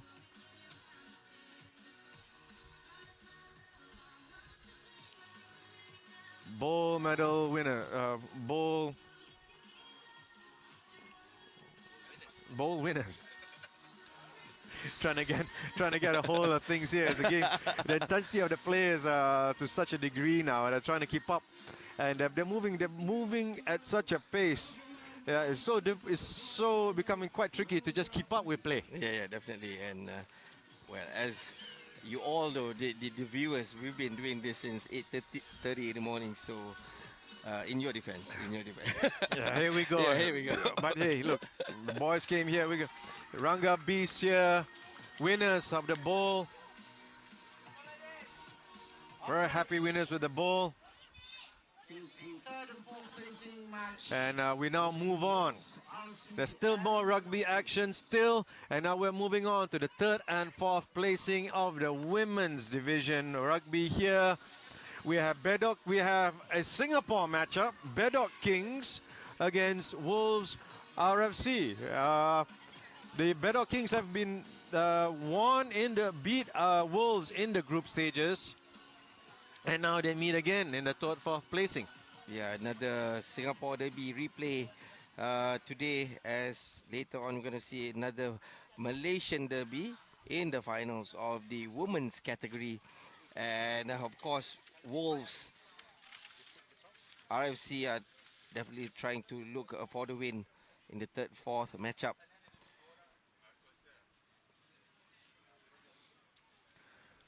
So here we have Bedok in Wolves in red and black, and Bedok in blue with white stripes, with red and white stripes. It's been quite. It's pretty much a rematch for these two teams. And Wolves has been slowly improving day by day, from game to game. But surprising the Bedok Kings in the earlier game at the breakdown. But here, Wolves taking the ball straight up. An errant pass here. They're trying to secure the line. Offside here, now it's Bedok ball. I think they have to take the quick tap here. Nicole Tan there with the ball to Crystal.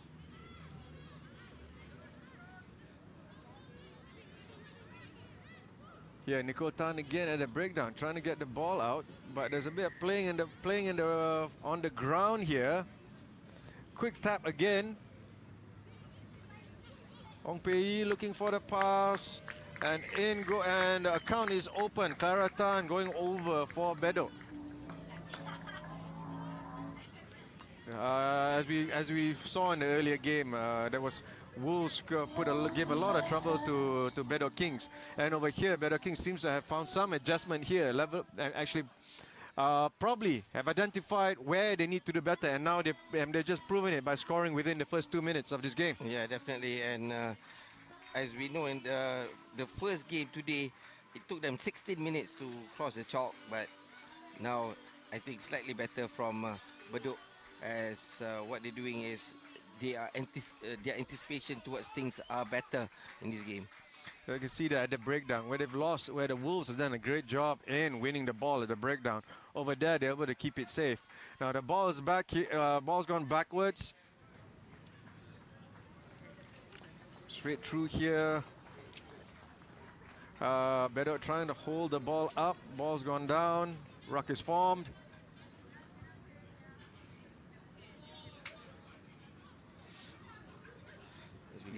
Bedok's line very organized so far. What the Wolves are doing is they are trying to slow the ball down. They are trying to keep themselves calm before starting the attacking mode, which is good, I think, for them, so that they can lessen the mistakes.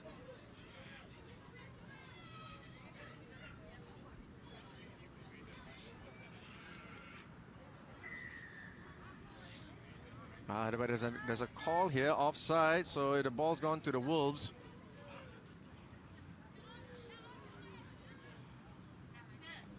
Wondering who the offender here, but the ball goes to Bedok Kings now. They've gone for the tap, they've gone for the run. Wolves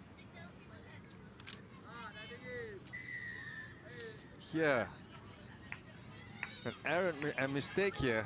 Now Nicole Tan, active as ever, moving the ball out. Again here, Clara, number 12. Wolves able to organize and defend. Nicole looking again. Now Crystal Chang, excellent ball carrier for the team. Done some brilliant work playmaking. Here she's putting her body on the line here. And here, Shirin Hashim, the earlier try scorer against the Wolves. Here finds herself on the scoreline here, on the scoreline. And I thought that was quite smart by Shirin Hashim. Looking at the dummy just now, where we can see that from the ruck, taking the ball, trying to pick and go, and changing direction. And I guess that was when the Wolves RFC was caught off nap, and they took the chances and went to the underpost for another try. Brilliant step there. Brilliant step there by Shirin Hashim. Here you can see here again. Look at the step, and in she goes.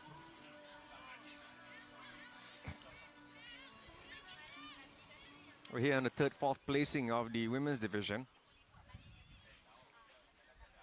Crystal Chung with the kick. Great catch there by Avery. Now she's balls out. Ball's gone knocked on a bit. Wolves a bit out of sync here. They did pretty well earlier. They had a good game earlier on, but able to put some phases together. Over here, struggling against Bedok, who's up the defensive intensity. Yeah, for sure. And like you said, in the first game, I think they did pretty well, defending themselves against Bedok for the first 16 minutes. But no, they are. It's a battle of the 22s there. Ara for Wolves and against Nicole at 22. Crystal Chang there, guiding the team, directing the team. Can see here the defensive ruck coming through. Is Bedok able to sustain and hold? Nope. Bedok got the ball back in. There's space now. Ong Pei Yi finding her space. And she's in for the try. Ong Pei showing her experience from out wide, stepping in with a handoff. We can see right now Ong Pei with that cheeky handoff, propelling herself forward, getting the third try for Bedok Kings. That's pretty much how they managed to unlock the Wolves' defense in the previous game. So I think that there's probably coach's instructions. Like that's where the gaps are. Find the ball in the backs. And I think probably during the intervals just now when they were waiting for this game, I guess a lot of the coaches would definitely asking questions. Why are you guys so scared? Why are you guys so scared to do this, to do that? And I think this is a good answer by the players, from the answers, questions by the coaches. And definitely a positive thing for them. Like I said, sometimes like when you're playing against familiar opponents, it could be a mental block. Yeah, for sure. So right? once that mental block is gone, there we go. Nicole Tan for going blind, finally finding her space. She's constantly looking for options, and there she finds her. There she finds her moment here, going blind, catching the Wolves from half snapping. And a great move there. Yeah, I'm quite impressed so far. Bedok here, upping their game, upping the pace, upping the intensity, and Wolves Wolves struggling to find their fangs.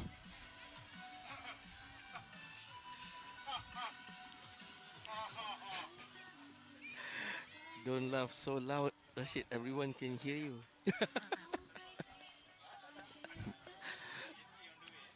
Yeah, again, that's an excellent scrum half try there. Great pickup, great vision, good acceleration. Welcome to the scoreline, Nikotan.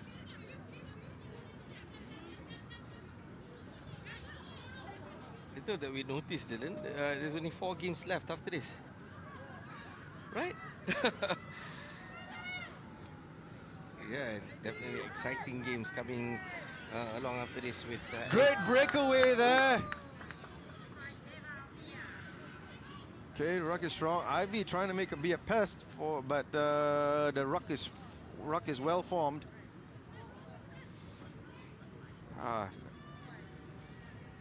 Great contact there. Still Wolves ball. Still finding a way through. Great take there. Avery was trying to do her best, putting some yards. And here,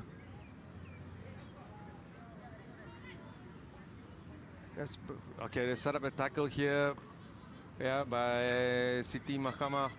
Now his ball's out again. Avery again, and tackle comes through. That's referee's not seamed it over the horizontal, so play on. They're going blind again. Trying to keep it tight by the looks of it. Referee's finally called for the blue rules of offside.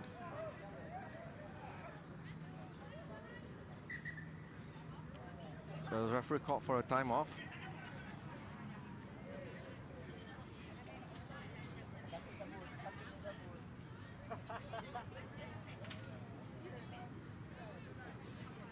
As you can see, the Bedok Kings, the defense, they're rushing up hard here.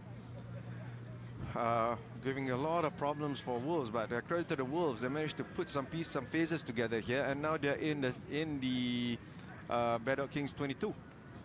So there's a line out here for the Wolves, and it's probably the last play of the game, for last play of the first half. So referee Samsudin there, managing the officiating the ground right now.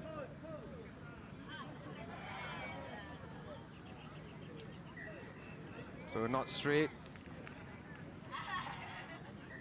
So referee's called time. Call for the time for the first half. Half time.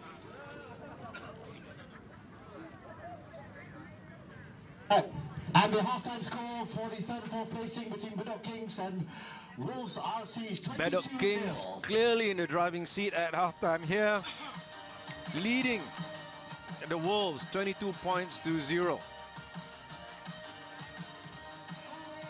What do you think of Bedok Kings in their rebound? For considering what we saw in the earlier matchup, was it actually intentional? Was it a tactical situation?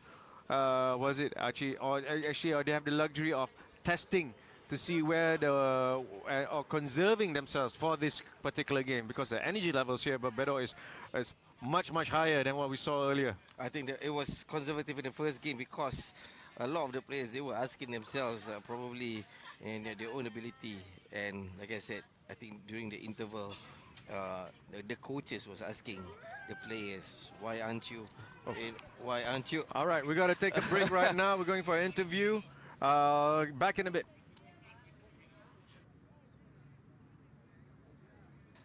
Okay, sorry, we're back, but now we're going to talk to Rashid and Tan Sri Krishan Tan.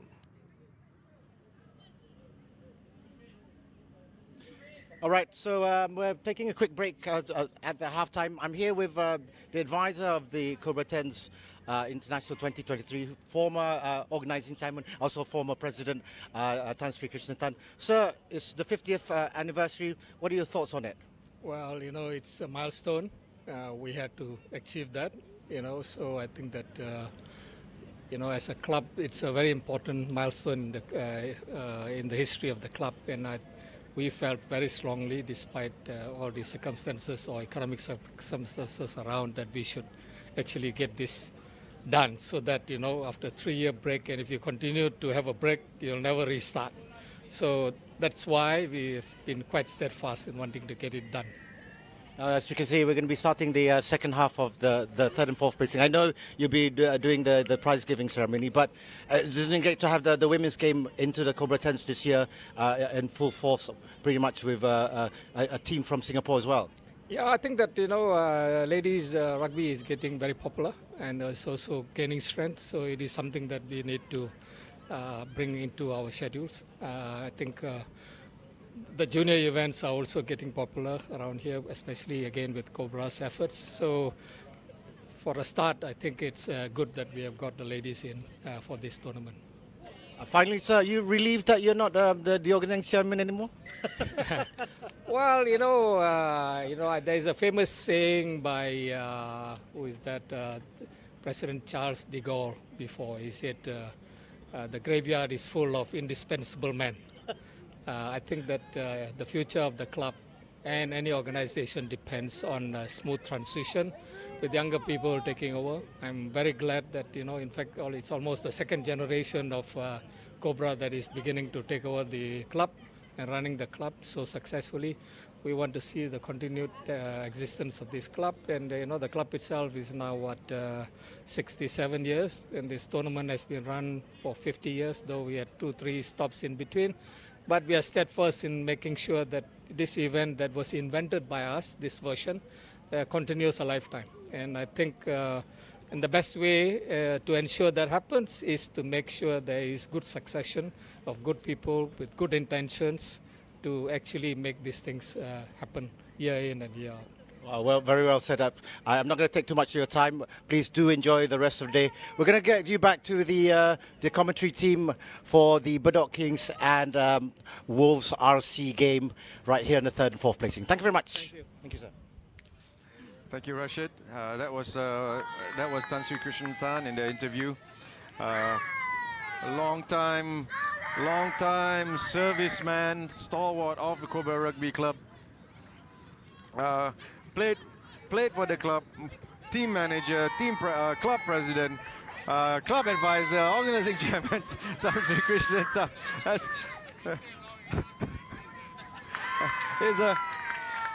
He's an example of once you check in, you don't check out.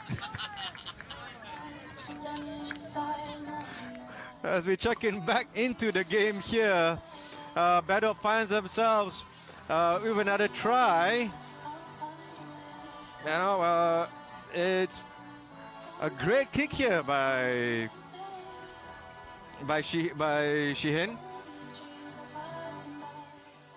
Shirin, and then recovering the ball for the try.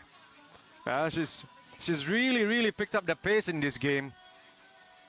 Yeah, proving to be becoming a threat in this particular game maker for her team. Now Wolves will be asking questions now. With 7 minutes left. With 7 minutes left in this thing, what do we have, or what can we do? But what they can do is to take it straight up and go hard. And ensure that they don't, make any small errors, which has been proved costly, as we can see in this game, especially when the recycles are quite slow, like this one. So, yeah, Ongpei just could not pick up the ball there. But listening to the interview earlier on, where we talk about transition, continuity, it's great. It's great to have. We'll come back to that discussion. I'll bring it back on later on, because there's a point I want to make later on. But when it comes to transition, it takes time, it takes perseverance, and it's a credit to any club right now who's still in existence with younger people coming up. Of course, when we say younger, they're not that young. If you talk, they term us as the younger people. but and then slowly putting themselves in position, and then it's like what we call, we're just we're just a custodian of the jersey. Yep, definitely. And I think that's one of the things. Continuity is one of the most important things at play here. When you talk to a club, the longevity when it comes to clubs like Cobra, Royal Selangor, the ability to continue the tradition, and also, like you said, to be the custodian of the jersey, and to ensure that the mana of the jersey lives on.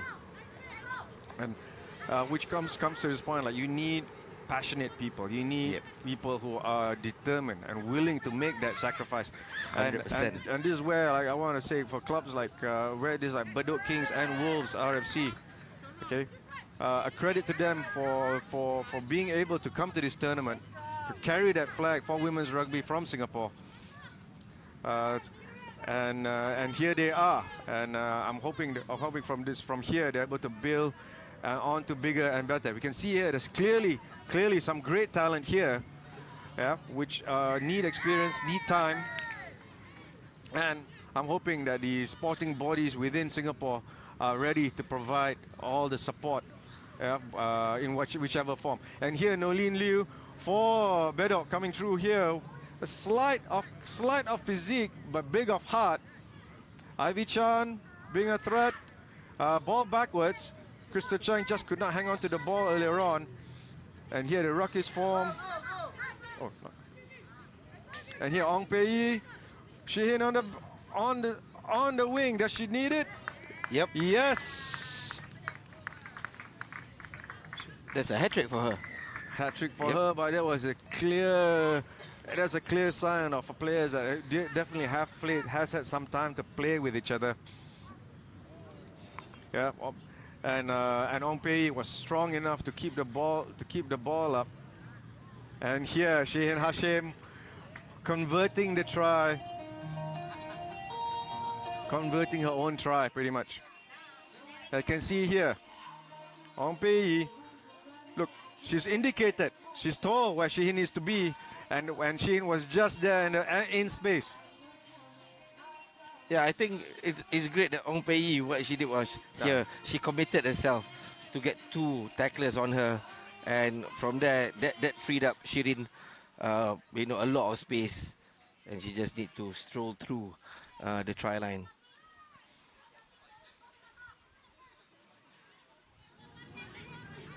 There we go.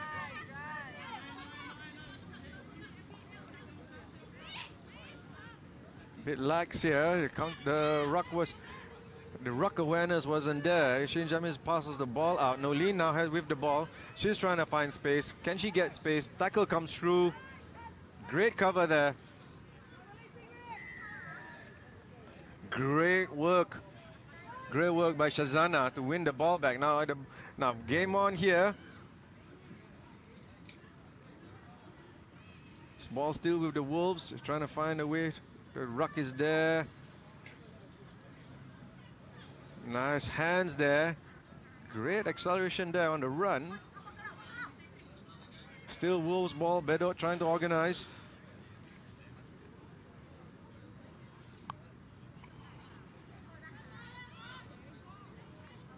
Bedok defense has been pretty organized up to this point. And here, there we go, line speed here. Sheehan, not just a try scorer, but a ball winner in the rucks. Straight down the lane. That was random. No, it's just random. I was like, what's? It's such a rare thing to find a prop. To find a forward in the wings. I couldn't say a step. Obviously I did not spot a step coming through or any side step. So all I saw was a straight line running. So how do you make straight line running sound a bit more interesting?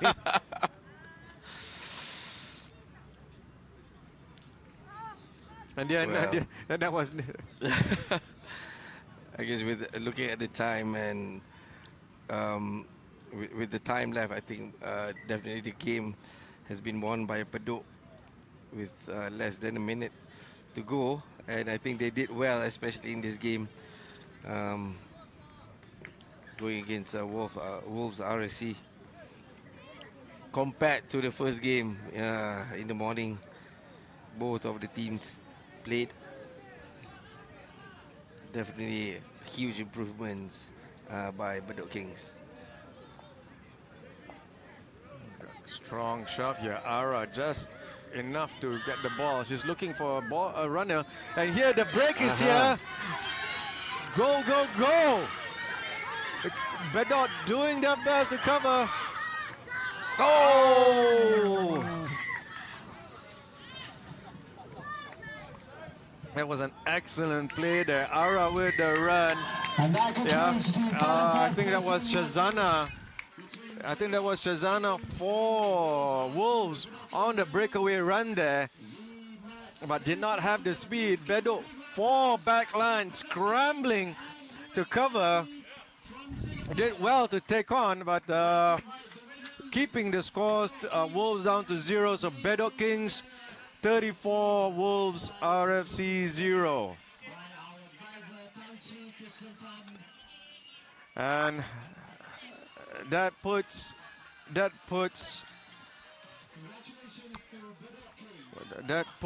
Bedok Kings 3rd and Wolves 4th in this tournament.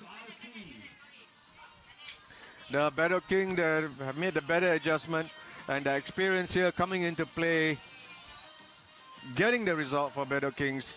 Congratulations. Definitely a well-deserved win by the Bedok Kings. Like what Dylan said just now, adjusting themselves to dominate the second game, the second Singapore derby today.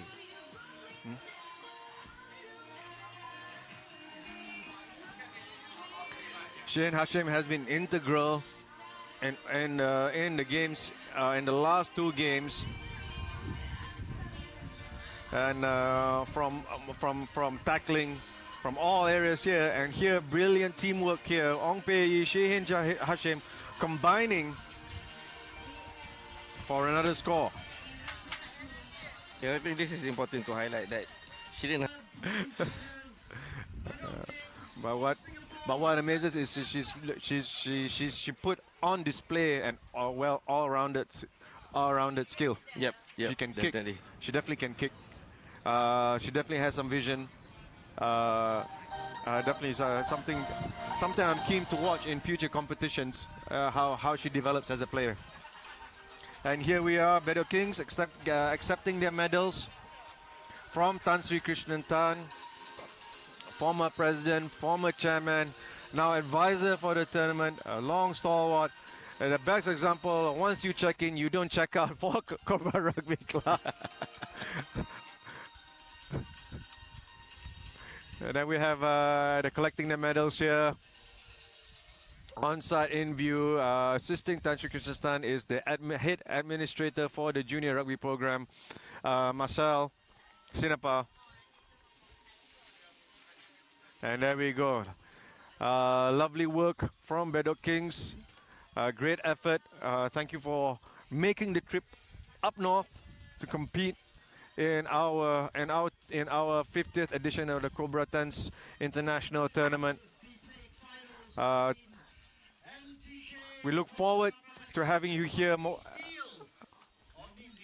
We look forward to having you here again and having you compete in all our future competitions here. And all the best on your trip home. Well done.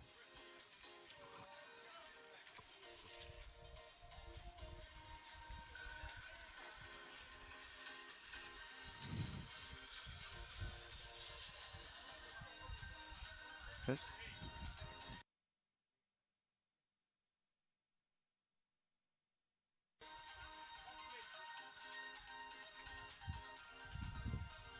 And the 4th place team from the women's division, Wolves RC. And Wolves Rugby Club have, as we welcome Wolves Rugby Club in their livery of black and red. They had a great, I'm sure there's a lot to learn from this experience, from this young team, young club. they've shown determination and grit in all 4 games here. This experience, hopefully, we wish you that that you would take this experience to turn this, to make you guys, for you to take it on and build, to become better players and a better club. I can see the fundamentals are all there, the passion, the determination, the willingness, the commitment to each other to come here to play in the 50th edition of Cobra Tens. It's not easy to go on tour. There's many factors to come through, and for such a young club to come up here to do that is just nothing short of amazing. Right, coming up next is the plate finals, men's plate finals between NTK from South Africa and Palmy Steel from New Zealand. It's going to be an exciting matchup. We've got the New Zealand side against a South African side. Now NTK regulars off in Cobra Tens, and we're looking for the very, very exciting plate final indeed.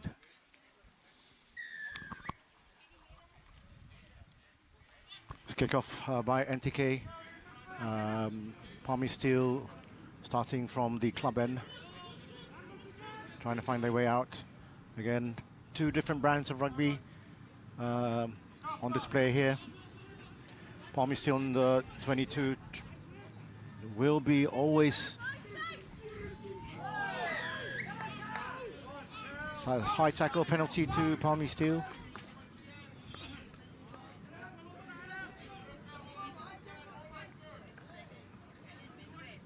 That's high tackle from Swan Raunenheimer.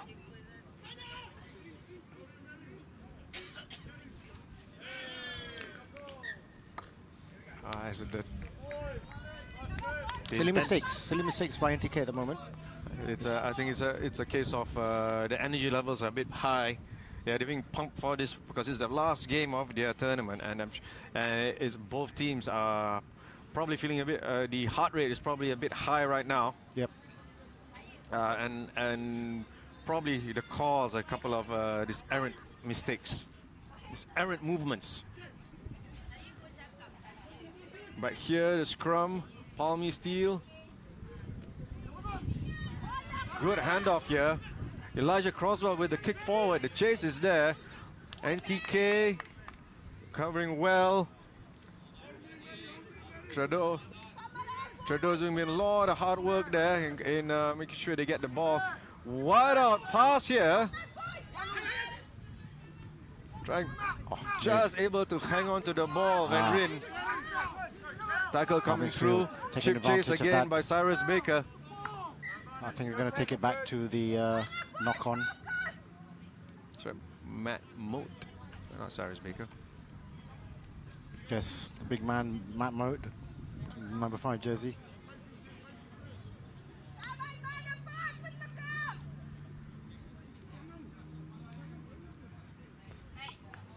So there's a bit of space on the blind. Is 18 champion gonna take a bite? We shall see. Cyrus Baker and Elijah Croswell holding up the second row there for Palmy Steel. 18 champion looking, but not well enough. NTK scrum, they like that one.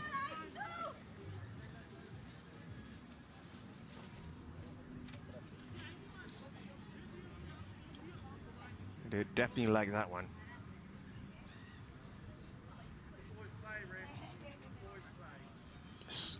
And making sure. Throw it straight out here, down to the 10 meters off Palmy Steel's end. Excellent kick, great distance.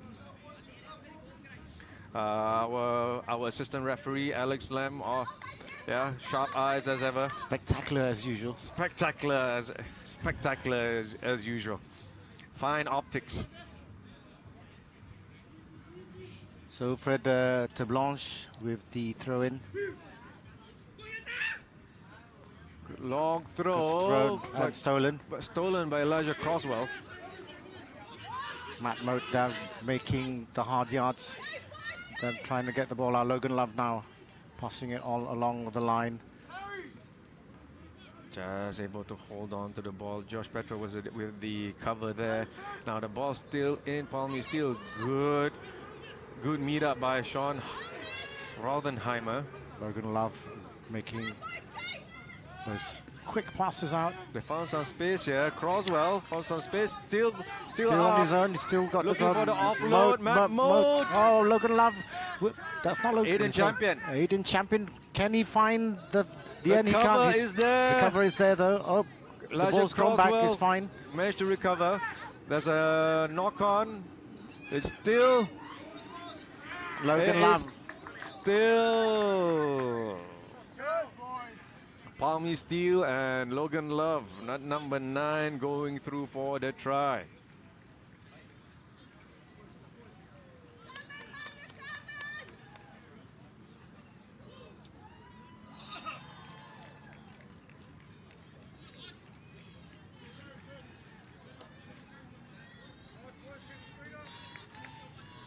So you can see here Palmy Steele. Yeah, very determined sequence of play there, and converting the try. So Palmy Steele's 7, NTK 0. I think every single point in this final is important and will make a difference. As we said, if it goes down to the wire.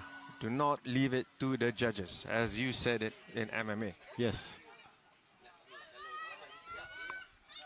It's a big man there, Brendan Smith.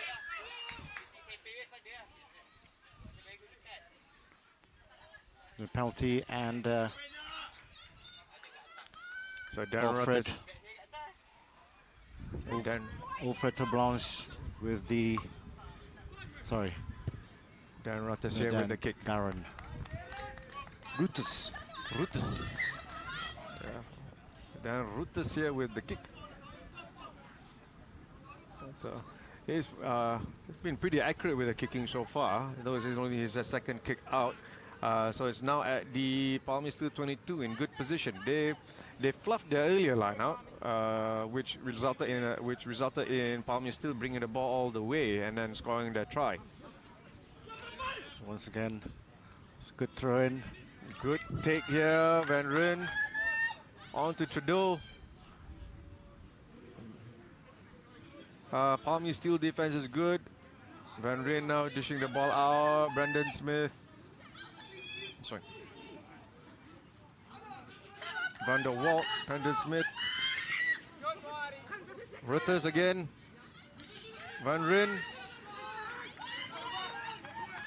There's a Trudeau going for the chip. Oh, not enough. Recovered there by Aiden Champion.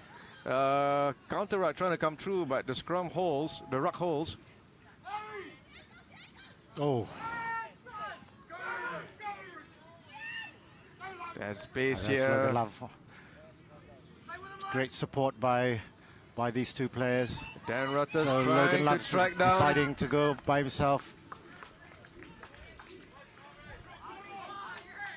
Very smart play there to give to Aiden Champion for the try under the post. Oh, just off the middle.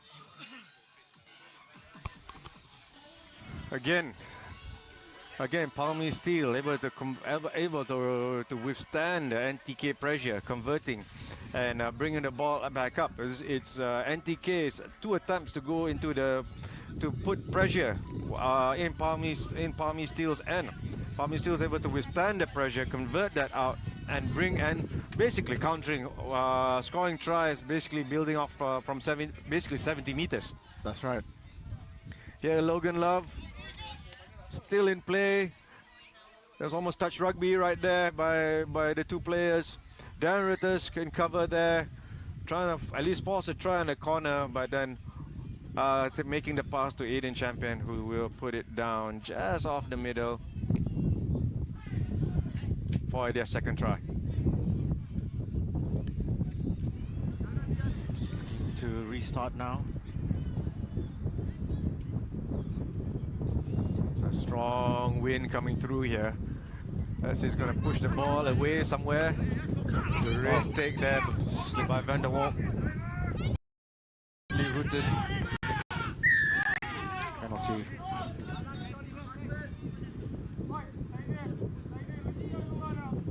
So again, are they going to make an attempt to make to kick the ball to find some meters? Of course they will. Darren Rutis, Brett. Darren Rutis with the kick. 3 for 3 for accuracy.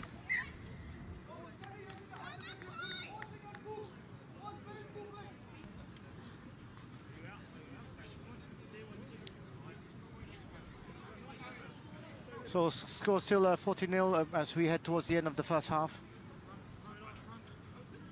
And looks like a one-way street for the Palmy Steel team at the moment. But, you know, you can never discount, that number 11, Jassel van Wyk, once he gets going, he's absolutely fast. He's like a turbo on drugs or something.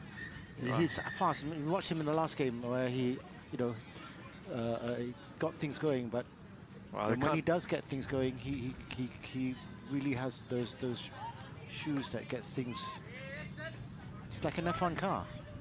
Well, he needs ball to exactly to push his pace. But that's so typical of wingers, you know. I'm like, they can't hold the ball. Oh, you've got to literally give them the ball, and then, you know, if you're a winger, you pass it them.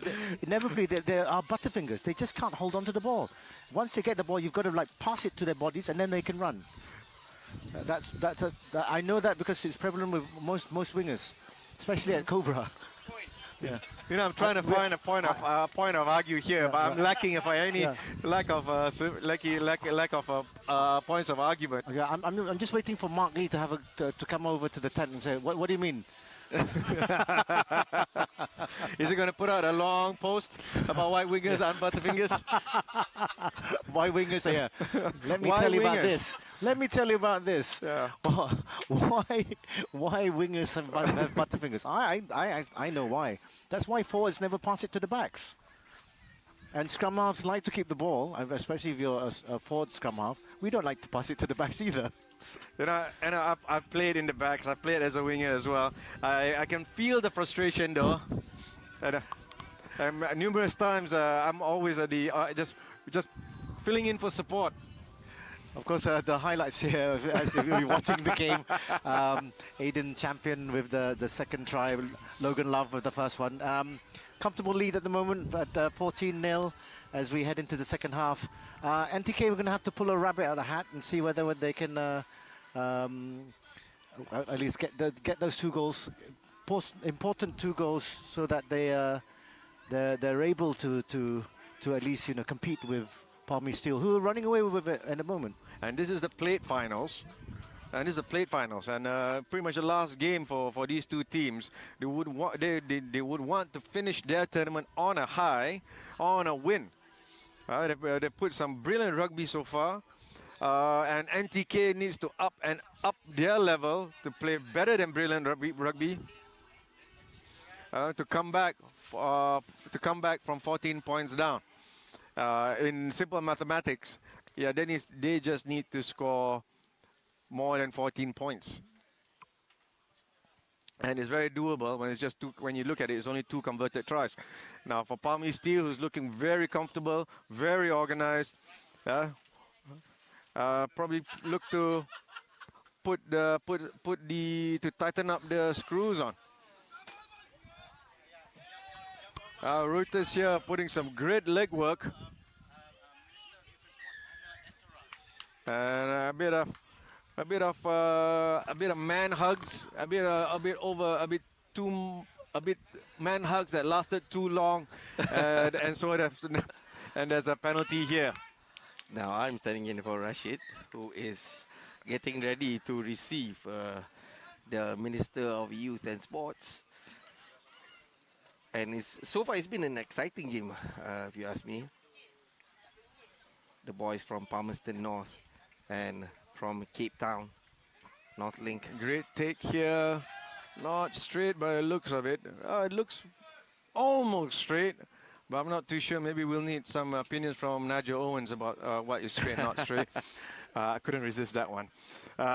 So it's whatever it is, it's a scrum down for Palmy Steel in the finals plate here. Still a long way to go yet to determine who is the winner of this finals plate. NTK looking to put on a bit of pressure on the Palmy Steel scrum here at the Palmy Steel's 22.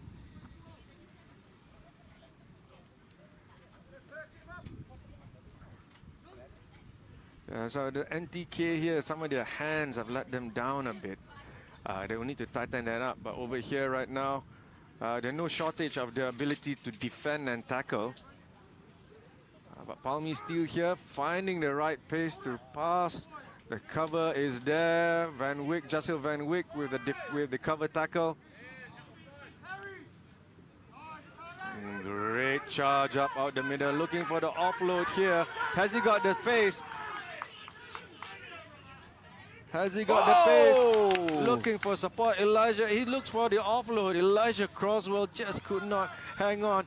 A credit to for NTK not giving up on the play here. You can see here. Sean Aurenhammer charging through, trying to disrupt, and did just enough to force the pass. And at speed, Elijah Croswell could not. At speed, the pass coming out just too low for Elijah Croswell to catch. Yeah, and I think Scott Davison on his part, he should have ran towards the corner flag rather than, going to the first option. As probably if he got tackled, then probably they can recycle, and there's one of the things. Well, it is hot anyway. Sometimes when you're in flight, there's only one direction you can go. Great shove here. Oh, great contact coming in. Yeah, quite high. That was quite high. So just a penalty here. Nothing much more than that. Replay. If you can see the replay, that would be great. So yeah, we got a contact coming in. Great shove here. Ooh, that a little extra in the tackle there. Back in those days, we call it extra. Yeah, yep. But Reece Brosnan did pretty well to still keep the ball in hand. Anyway, the referees, both a referee and assistant referee spotted it as a penalty. Now it's a line out for Palmy Steel.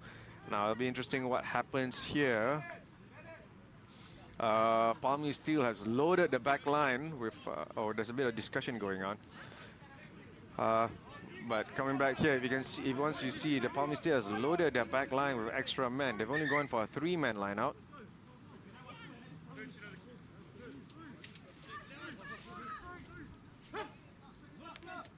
Elijah Croswell here, finally getting the ball. Looking for the offload, wasn't there. The tackle defense was solid. Aiden Champion moves the ball out.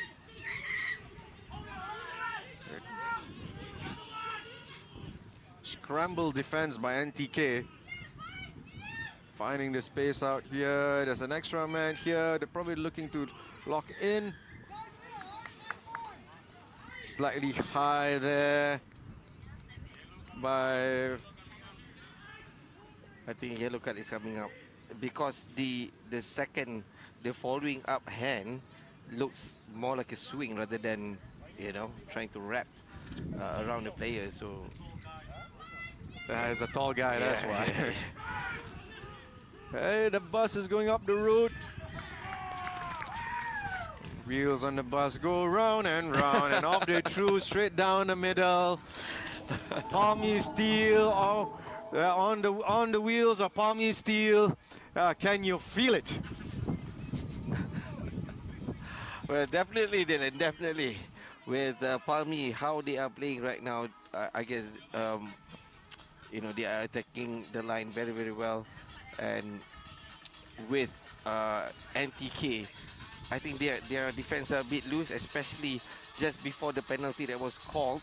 One of the rucks, the first channel was a mile wide, and that gave a lot of space to the boys from Palmy And here Elijah Crosswell, with all the hard work, finds the reward with a try. It's a great distribution there by Logan Love, finding the big man here to set the pace.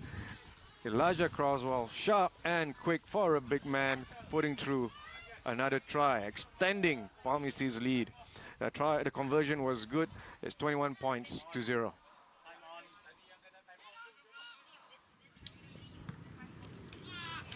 Great take there by the wall.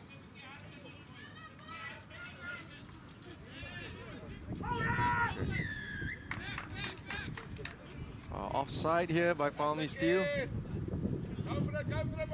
They're going for the run. Oh, still active. Trudeau tries to bring the ball out. Great, good attempt there, but just timing was just a slightly off, and therefore it's a knock on. Yeah. We could have a look again. If they were to, that would have made the game a bit more interesting for put a bit more pressure. There's a bit high there going in by Matt Moat. Oh yeah, that was a Frederick Michalak. Forward pass, marginal inches forward. No, if it was a Frederick Michalak pass, then there would not have been a referee call there. Good point. Good point. It's referee's interpretation, my friend. It's only been 15 years or 16 years. Still in pain, I see. Yes. Speaking of pain, it's 21 points to 0 with about 2.5 minutes left. Aiden Champion here, Logan connecting with Logan Love. Logan Love reading here. But the read there, he was in a position to catch. Unfortunately, not enough to just warrant a penalty. There's 2 minutes in the bin for Trudeau.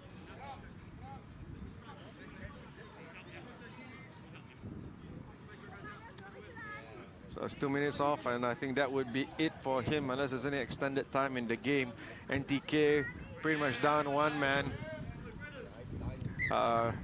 With only about 1.5 minutes left to go. Palmy Steel pretty much in a driving seat. Now find themselves in the 22. We're just inside the 22 for a lineup. I'm on a deep there on the referee Zol. Yep. Referee Zol there. Assistant referee the wings. I'm on a deep again. They've gone to that long throw. Good stop there by Aiden Champion. Running there by Cyrus Baker, doing some hard yards, going straight through. Logan Love looking for options. Is the space and timing is good.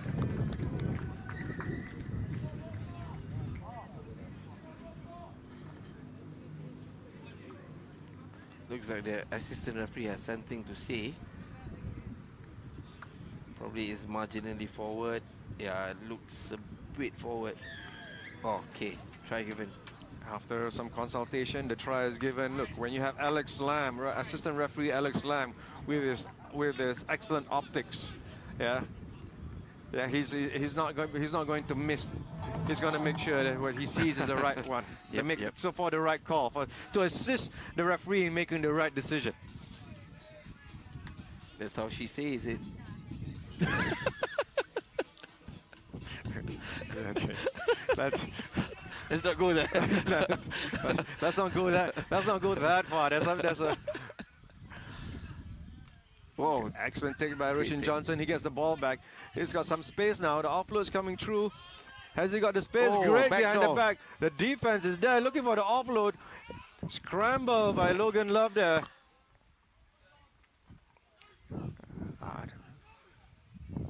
Looking for the kick, opting to pass instead. Timing is there so far so good. Palm is still looking for options. The line is great. Great tackle in. Excellent work there by Claudia Matola. But it's not enough. The game is not enough as the referee blows the whistle.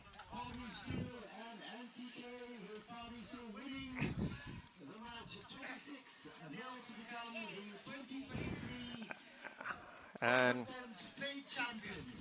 the plate champions, the winners of the plate final go to Palmy Steel or the floor of Palmerston North High School. Palmerston North, Winning off New Zealand, winning over NTK from hailing from South Africa. NTK from South Africa, regulars at this tournament. Always a great effort, brilliant effort for them at every tournament. Always a joy to have them here. Having said that, congratulations to Palmy Steel for a dominant performance. Here Logan Love putting through for a try. I wonder if he's related to Ruben Love of the Hurricanes. Well, almost everybody there plays rugby in New Zealand. Shows a good DNA, Dylan. But Palmy Steel has showed a certain finesse, variety in their game here. Forward strike, back strike, pick and goes. Great work at the set piece. And worthy winners of the plate finals. Yeah, definitely. And right after this, I think another exciting game coming on.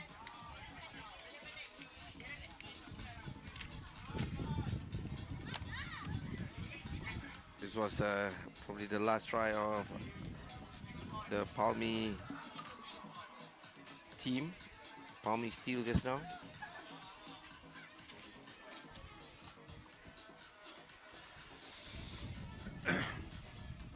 For those tuning in, is Sky. The weather is holding. Do come and check out the scene live, live action rugby. Some of the best tens rugby being played around the world right now here at the 50th edition of the Cobra Tens International. The game created by Cobra for the world. Now we have the cup final, a big match, another local derby, Malaysia versus Malaysia, Dingoes Rugby Club versus here on screen Cobra Venom. So Dylan, when was the first time that women's rugby was featured in Cobra Tens? 2017? Yeah, I think you're right. Yeah, and I thought that was quite historical for the tournament itself. You know, since I think it's a big moment for women's rugby to be featured in an international tournament, and women's rugby have grown in Malaysia, especially grown in the last 5 years, and you could credit ladies like Akilo here, who's one of the longest and still serving ladies rugby players for in the women's category. Yep. Yeah. Akilo, Tiara. Yeah. And so, and let's not forget, Dingoes is the first ladies rugby team in Malaysia. Yeah. Come on, man, you're an RSC guy, you should know. Yeah. Of course, back in 2008, 2009, it was. But before that, as I've learned, the ladies, there was an attempt to start a women's rugby team back in 1970s, late 1970s, if I was not mistaken. Yes, you're right. Yep. I remember one of our members, Margaret. Margaret Helen. She was a state player for Selangor. I think there was a team back then. But I'd say, but maybe she could have a claim to be the first team. Yeah, exactly. So, but the thing is, probably it died off after that because there was not much attempt from World Rugby to grow the women's game. And there you go, YB Hanayo. As a proponent of women's development, right on time. As a proponent of women's development, we welcome YB Hanayo to our marquee here to Cobra 4, to our 50th Cobra 10s International. She's done some brilliant work and been a key supporter in a lot of our youth efforts here. And one thing to note, YB Hana Yo, she's been to quite a few rugby tournaments around Malaysia. The last one that I was engaging directly with her during the Borneo Sevens in Sandakan back in February, March. So yeah, credits to her. I think it's wonderful to have her here to be involved directly or indirectly with rugby. You know, it's she's been very active. She's been hardworking. She's never shy to show up. She's never shy to engage you on the ground. Pretty much the hallmarks of a good rugby player. Yeah, definitely. And I would love to know that we were in the same school. Okay, well, you want to share which school was that? Sekolah Menengah Kebangsaan Subang Utama. Shout out to Sekolah out. Kebangsaan Subang Utama. Yeah. As the ladies team here gather on the field, you're pretty much looking at some of the best lady rugby players in the country right now. Hands down. And it's going to be a hotly contested matchup. And referee and our lady referee from Japan, Miss Hibiki, will have a tough start. Will have to be on form as well, refereeing this game, which I expect to be hot and intense. And some of you might have known in the morning, Venom defeated Dingoes 7-5, just 2 points difference. And in this final, definitely Dingoes would want to prove a point as one of the experienced side. You know, as Dylan was mentioning it right now, Akilo, one of the pioneers for women's rugby, is still playing for the side. As well as the other one is Tiara, who is also one of the veterans for the Dingo side. Referees on the sideline, Achai on the far end by the marquee, on the side where YB Hanayo is sitting, and here on our end here is referee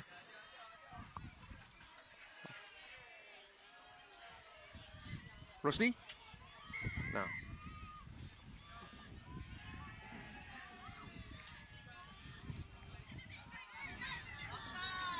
So it'll be interesting to see here as the finals here. The wind is strong, and of course it's the finals, and these teams are definitely very familiar with each other. There's a lot of quality and class in both these teams.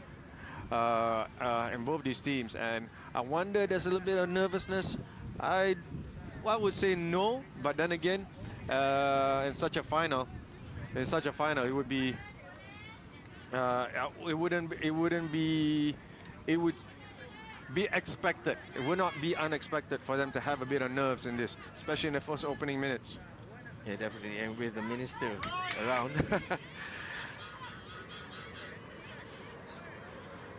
Kajolin, who's been dangerous in the tackle, in the attack.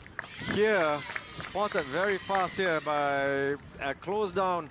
The moment she got the ball, the Venom squad closed her down immediately.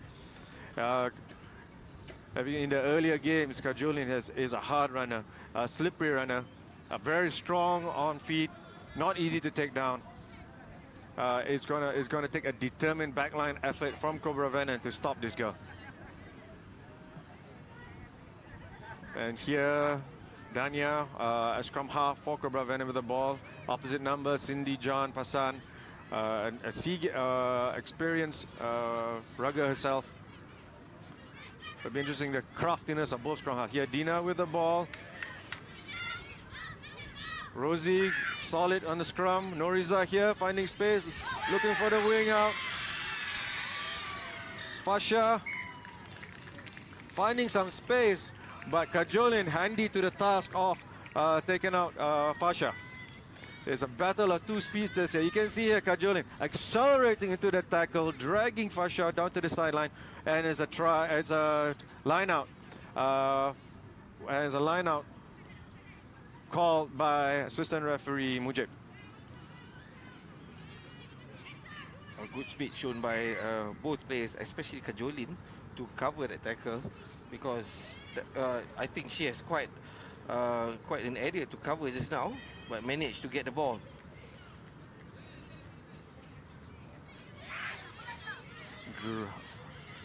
Aggressive effort here. Mastina just able to hang on the ball, strong to hand the ball in here, trying to get some yards, probably trying to find some space for the Dingoes backs to find the exit.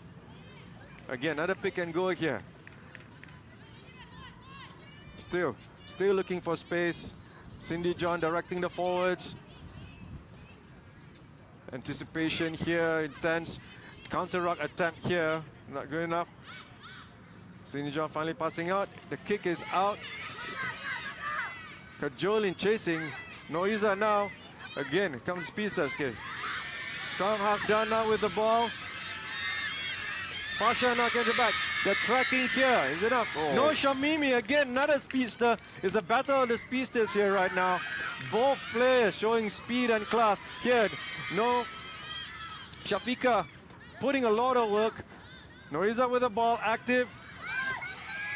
Dingo's defense, Maslia being a pest, trying to force a turnover. Ball still in play. Still Venom ball.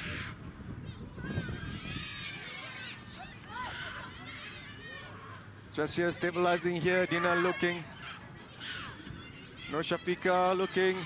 Rosie giving it to Noriza. And now Fasha with the ball. Fasha down for sure for Venom's first try. Well, definitely, it's been a long passage of play, Dylan. Now you can have time to take a breather. Breathe. It's been, but I think there's been some good quality of rugby being shown by both sides. You know, with Cobra Venoms ultimately getting the first try, with Shamimi exploiting that gap at the side, at the wing, and kudos to her for, and also to the Venom team for being patient, especially at attack. Definitely, you need to be calm under pressure here, and that's what they showed. And not taking away anything here from the Dingoes. Their defense was resolute. Yeah, the position was good, but I think in this particular case, that's what I say. The game of it took a perfect action from Venom to get that try. And here the Dingoes look to respond, not letting go. Cindy Pasan takes a quick tap. Cindy John, Maslina with the ball, offload here. Great ruck form there by Cindy. Now looking to shore up Akilo, very experienced veteran of the game.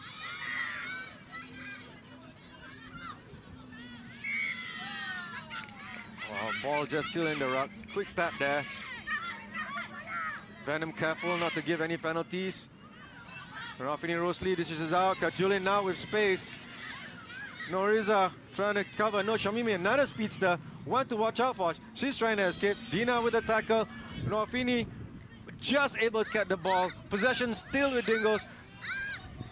They're looking for options, looking a bit lost. Oh, bit high there, no, Shafika. That was a bit unlucky. A little bit high here, I know Shafika. And Cindy John shaken up down on the ground. We need to, medical care is coming in. So no Shafika serving 2 minutes. Oh, yeah, the excitement, the adrenaline is kicking in. Shafika, who's done such great work in the tackle, somehow find herself flying high. And, too high. And the slight form of Cindy John, considering the slight height differential on the rough end of that contact. Yeah, definitely. And unlucky for Cindy John. Hopefully she can continue on with the game. But as BB is signaling, probably Cindy John needs to be taken off and get some medical attention. Maybe it's what you call. Maybe she's going to go off for a head injury assessment. Yeah, and if the physios clear her, then she'll be back on the field. And Dingoes need every experienced and available player to get on the field right now. So there's a head contact there. I mean, she's taken a shot on the head. So obviously, she'll go for HIA. Venom will also miss out on the hard work of Noor Shafiqa, who's been very effective in contact, very hard worker, always there. But I reckon one of the takeaways that we can learn from the Shafiqa tackle just now is for tacklers not to jump in the tackle, and that is probably a bit dangerous. Because it's dangerous, but I think it's an adrenaline. Yeah, it's one of those things. It's sometimes you just react in the moment. Yeah, and I'm sure there was no harm that there was, that Shafiqa wanted to give upon Cindy. It's just one of those moments, And I don't think you'll be looking to try to give a penalty every time. Yeah. But it's a free kick here for Dingoes. Akilo tried a quick tap, but it's off the mark. Akilo now serving at the scrum half duties now. So here, opting for the tap, Maslina Amar Ismail, big hard runner, could not hang on to the ball. And a knock on here. Brave, good step up. Both teams kind of are very familiar with each other. I think they probably know which angles to go in for the tackle. Yeah, definitely. To force that knock on, because it's very rare to see Maslina actually knock a ball forward in contact. Yeah. Both teams, like you said, they know each other very well. Like in the national tournament, one would play for Putrajaya and the other one would play for Selangor, but essentially it's the same faces. So yeah, they know how each other play, and that's the crucial part. Having that experience and having ensuring that they know what to do and know what to expect from each other. Here we go. As you say, know what to expect. There you go. The connection. Look at the connection. That's a telepathic connection here. The moment Rosie got the ball, Noriza was already prime in position. She saw, and Noriza, as you said, is a finisher. She knows which angle to see, which angle to run. She was just waiting for the opportunity, and Rosie did such a great job in holding up the line. You can see here, Noriza passing on to Rosie. Time her run. Look, Rosie's looking. And here, Noriza, nice step out. Norafini tries to come in to cover, but the speed of Noriza was just enough for Venom to get their second try in.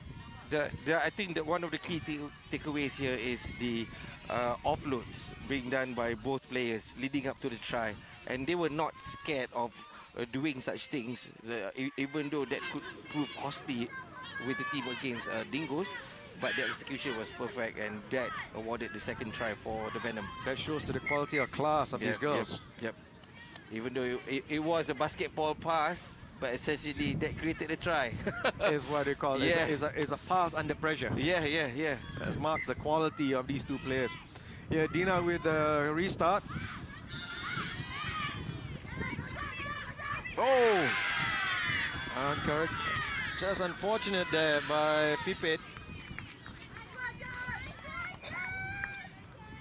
Ayu Lestari. Yeah. The bounce was just awkward enough. She could not catch on to the ball. Well, just a bit unfortunate, I guess. It's one of those things. Sometimes, you take the ball off. You take your eyes off the ball for a split second, and there you go. Unforced errors. There's several things you got to look at in the game, right? So, here the.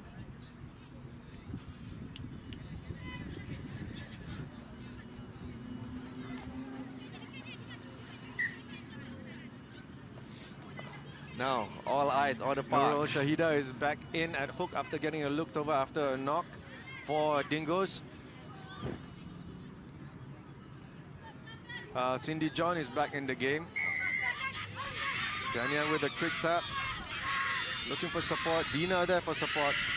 Oh, finding herself alone, so look for an offload. Noriza with the ball here. Tackle coming through. Cindy doing hard for defense. Aki Long putting some body through. Amalina, no, there's a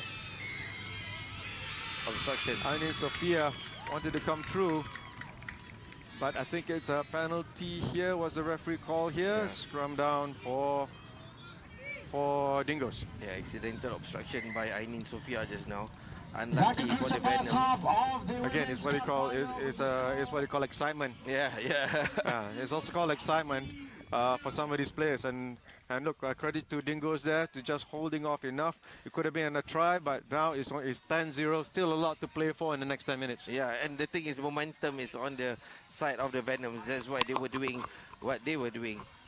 You know, trying to take the chance and trying to finish on a high in the first half to ensure that they have a lot of rooms in the second half. Now you can see here, calm under pressure.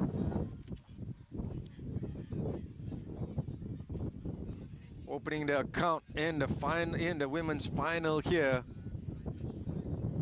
Noriza finding Fasha. Putting in for the try. And here, calm under pressure. Rosie, she's looking. The timing is there. Noriza, once the ball is there, sees the space, boom, booyah shaka, in you go. Excellent work here. The defense was there. Great defense by Dingoes, but better offense. So the halftime is here. Halftime is done. Oh, Coach Faiz is actually on the field. He's actually on the field. Oh, what? Once the weather is cool, you're back on the field? Good spot there. No, I guess he's busy with the medical tent, you know. I'm just covering. There's no audio. Okay. All right.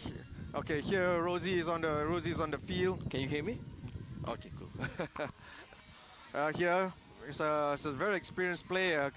National player, ambassador for Asia Rugby. Also has captained as a captain for on the national squad for a lot of the ladies now on the field. And this is one of the national players, SEA Games, and one of the national players here, former national players, Cindy John with the kick. She's back on the field after a head injury assessment. The physios have cleared. She's back on it. And we are about to go underway in the second half. I can say the Venoms are quite lucky to have Rosie as a player.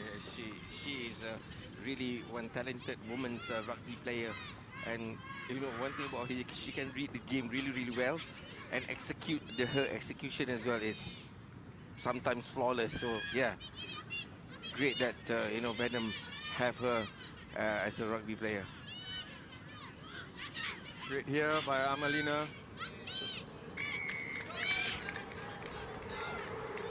But great work again by Dingoes.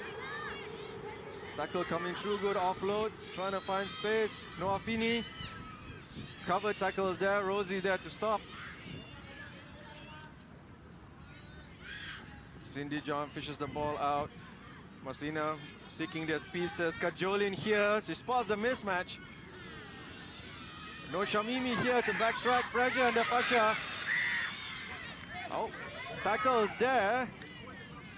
Not held, I guess, so she's able to get up with the ball. No, Shamimi not happy with herself there, tossing the not happy with herself. Such an intense game. She's trying what she can here. Just frustrated. It's just frustration on her part here.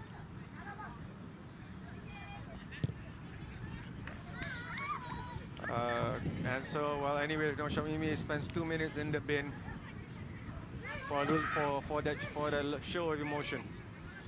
Substitutions coming in. Putri. Putri Fatehah bin Nazri coming in.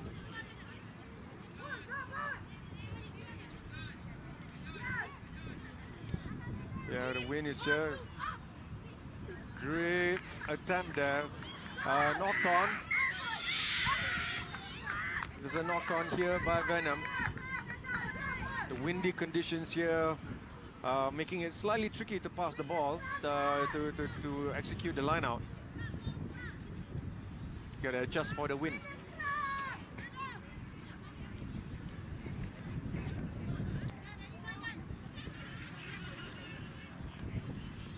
Is the intensity of the game here, the pace of the game here, is like having you lost for words, Rod? I guess it's one of those moments, you know, you're trying to find the right words to say. With the minister on the opposite side. Don't use that as an excuse. Kajolin just finding an escape. Noriza up to the task. Fasha fast to cover. Great work there to I blame Rashid. set the pace. Masina trying to find something. Cindy John recycles. Pipi Ayu Lestari. Some good ball carrying here. Are they able to bring her down to set the ruck? Yes, she has. Akilo now holding the breakdown. Looking. Noafini now. Fakes the pass. Looking for options. Putri goes in for the tackle. A reset, forcing a reset here for Dingoes. Pressure coming in. Hard and fast by Cobra Venom. Pushing them back a bit, but the sealing off, Rosie sealing off the player. And the rain has started to pour. Hopefully it's not that heavy. Probably it stays like this until the end of the finals. There's a light downpour coming through. So they're calling off a ball to go out. Dina looking out. No, Shafika is back in. Where the ball's affecting. Amelina here. So the ruck. They're looking for the ball. Dina asking for the ball. Looking for options. Here Rosie has the ball. She's looking for Putri again. Putri has the ball. Manages to catch on. She's just running through. And down the middle post she goes. Putri Fatehah off the assist from Rosie. Again, Rosie instrumental in setting up a try for her teammate. Oh, you know what? Rosie was very, very smart. What she did was she pulled the last defender out together with her, and she pointed to Putri. Just stay there, and that offload easy, too easy for Putri Fatehah to finish that move by Cobra Venoms for their third try. And Dina there making the converting the try. Here we can see here again. Dina here holding the ball. Passing out to Rosie. Rosie, look, he found the defender goal, just dragging a defender, one hand pass, shovel pass off to Putri Fatehah, and off she's in for her try.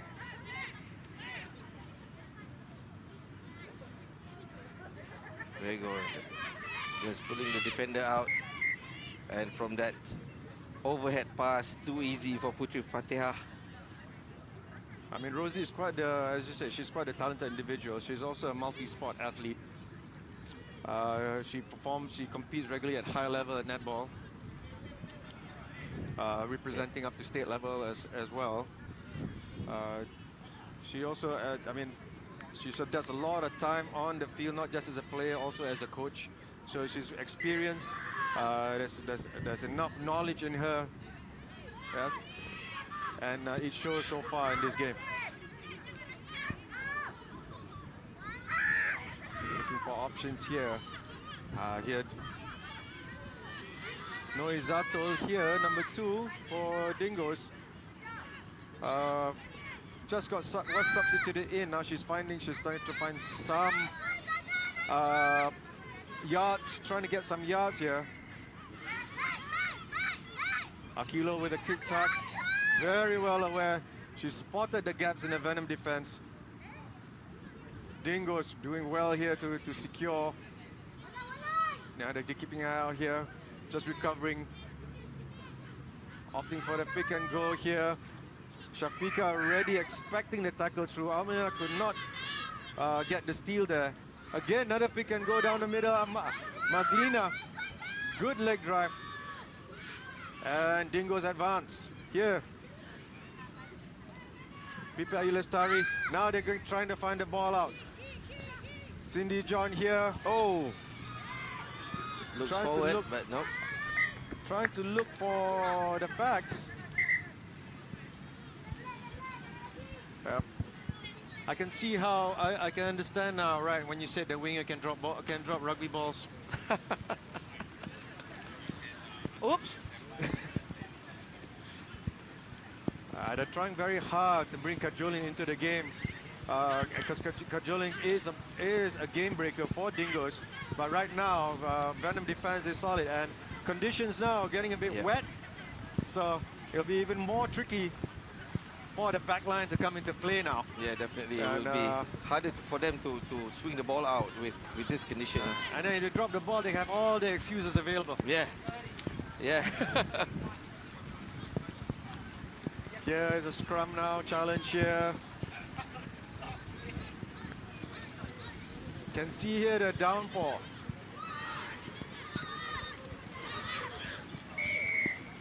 Great effort here. Dingoes forwards showing their power. Norizato. Aisha Jasmine showing her power now. Showing her power now. Maslina here, ball carrying, taking the ball into contact. Aisha Jasmine with the pick and drive, supported in. Maslina Ismail, Norizato there. They're going for another pick and go. Every yard counts. Venom there, ready to put their shoulders into the tackle to drive back. Not rolling away. Quick tap here. Maslina going through. 10 meters, 5 meters away. Norizato here trying it. Sorry, Aisha just been covered.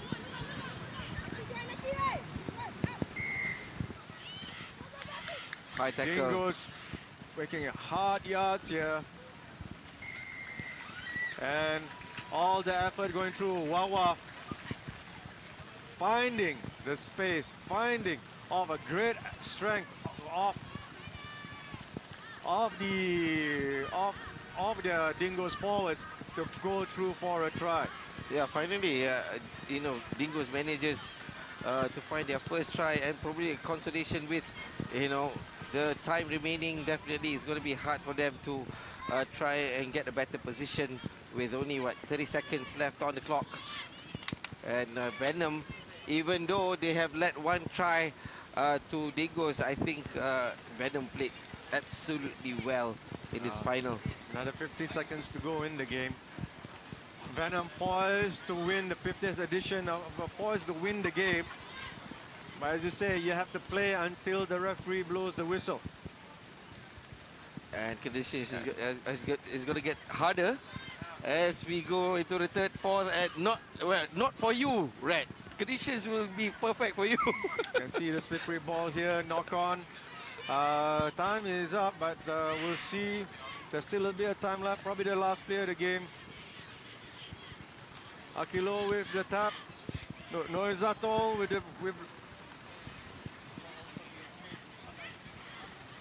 the ball lost. Dina here, Noriza. With the ball, hands are up. Women's Cup Finals with Cobra Venom winning 17-5 against Dingoes RC. Congratulations, Cobra Venom. And you see the celebrations here. Here we go.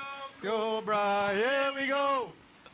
Here we go, Cobra, here we go. I'm just going to keep Here we quiet. go, Cobra, here we go. Here we go, Cobra, here we go. Okay, full time here. Cobra Venom 17, Dingoes RC 5. Great sportsmanship here among the two extremely great competitors. Dingoes forming a tunnel for Cobra Venom here. Venom and likewise. It was a great match by both teams. Great match here in the rain. Congratulations, Cobra Venom, for winning the 50th edition of the Cobra Tens International. Great thank you to Dingoes Rugby Club for an awesome tournament. And you know, the quality here, Rod, the quality here of both teams here, it's just simply great to see. We had a combination of everything. The forward play, great passing, great communication, tackles hard. Dylan, I think the best takeaway that I can sum up, it's great to see that where women's rugby is at right now for Malaysia especially. Like I said, Singapore last time, they were always the front runners when it comes to Malaysia and Singapore, but now it's great to see that our women's rugby is doing really well. Of course, it will take some time for us to compete with Thailand, the likes of Thailand, Japan, China, but I guess with the momentum that we have, we can get there someday. Like I said, here, we have to start somewhere. Yep. You know, Rosie's, there's an experience, we have quality player, quality rugby individuals, like Rosie. Yeah. Okay, and then you got some, and you have a lot of young talent within both teams right now. The girl that got sent by Noor Shamimi, she has some speed in her. Okay, you can see the frustration, probably due to inexperience. There's a lot to look out. There's a lot to look out for when it comes to women's rugby here. Yeah, definitely. And with Rosie, I think kudos to her as well. Even, she is a talented player, and also with her taking up the mantle of being starting right now as the assistant coach for the national team, that's probably one of the steps forward for women's rugby in the future. Hi guys. Yeah, we're here at the 50th Cobra Tens International. The women's just finished their finals match here. In attendance, YB Hanayo, who will be handling the prize giving ceremony today. Such a fitting, as you can see here, Hanayo, who's been a great supporter, advocate of women's rights, women's development, and she's been very active as a minister in sports. And here she is presenting the medals. It's a great day for rugby. And here we are back for the fourth men's placing, Casuarina Cougars against Harlequin Palms. I think Hanayo, she will be presenting the plate medal winners to Palmy Steel, the boys from Palmerston North, New Zealand, and followed up by the women's category. And as they're doing the prize giving, Wicker Snell just blew the whistle for Casuarina Cougars here against Harlequin Palms. Another high quality rugby at stake. Harlequin Palms debutants. They're looking at a finish here.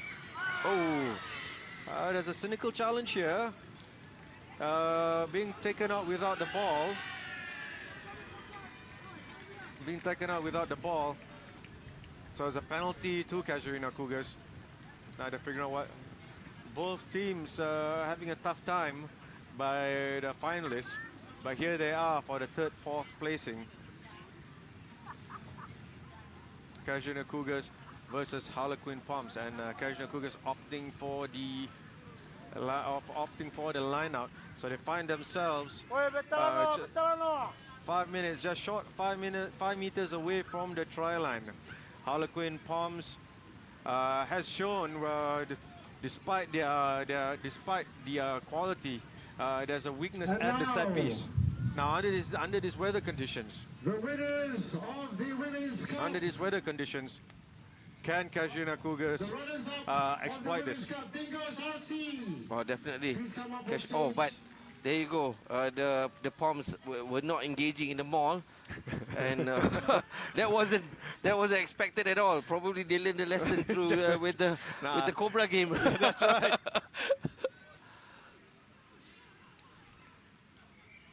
And that's one thing, right? What this rugby plays. Sorry, the medals, Oh, the yeah. prize giving here. Right behind her, you're giving the prize giving for the for the Dingoes rugby here. Runners up. Runners up for the women's for the finals of the women's category. Congratulations, Dingoes! And now we're back into the action here. Harlequins still under pressure. Trying to defend. Nasineri here, looking for options. Playmaker still looking for options. Still the ball with Casuarina Cougars, and then Casuarina Cougars managed to come through there with a try. Is Muhammad Shami Kent going through? A local boy, Malaysian boy here representing Casuarina Cougars. No stranger to Cobra 10s, as I've mentioned before. And here, receiving end on the wing. As you can see, he is definitely not a winger. No way he's going to drop the ball, proving Russia's Rats point yet again. Well, he was at the right place at the right time. Kent, you know, he was at And the here, wing. Dingoes RC, congratulations, runners-up women. Brilliant tournament from the ladies. Great dominant performance. Thank you for the tournament. We'll see you again soon. And now, we're back. We're going to hop in and out by Casuarina Cougars now. One try up.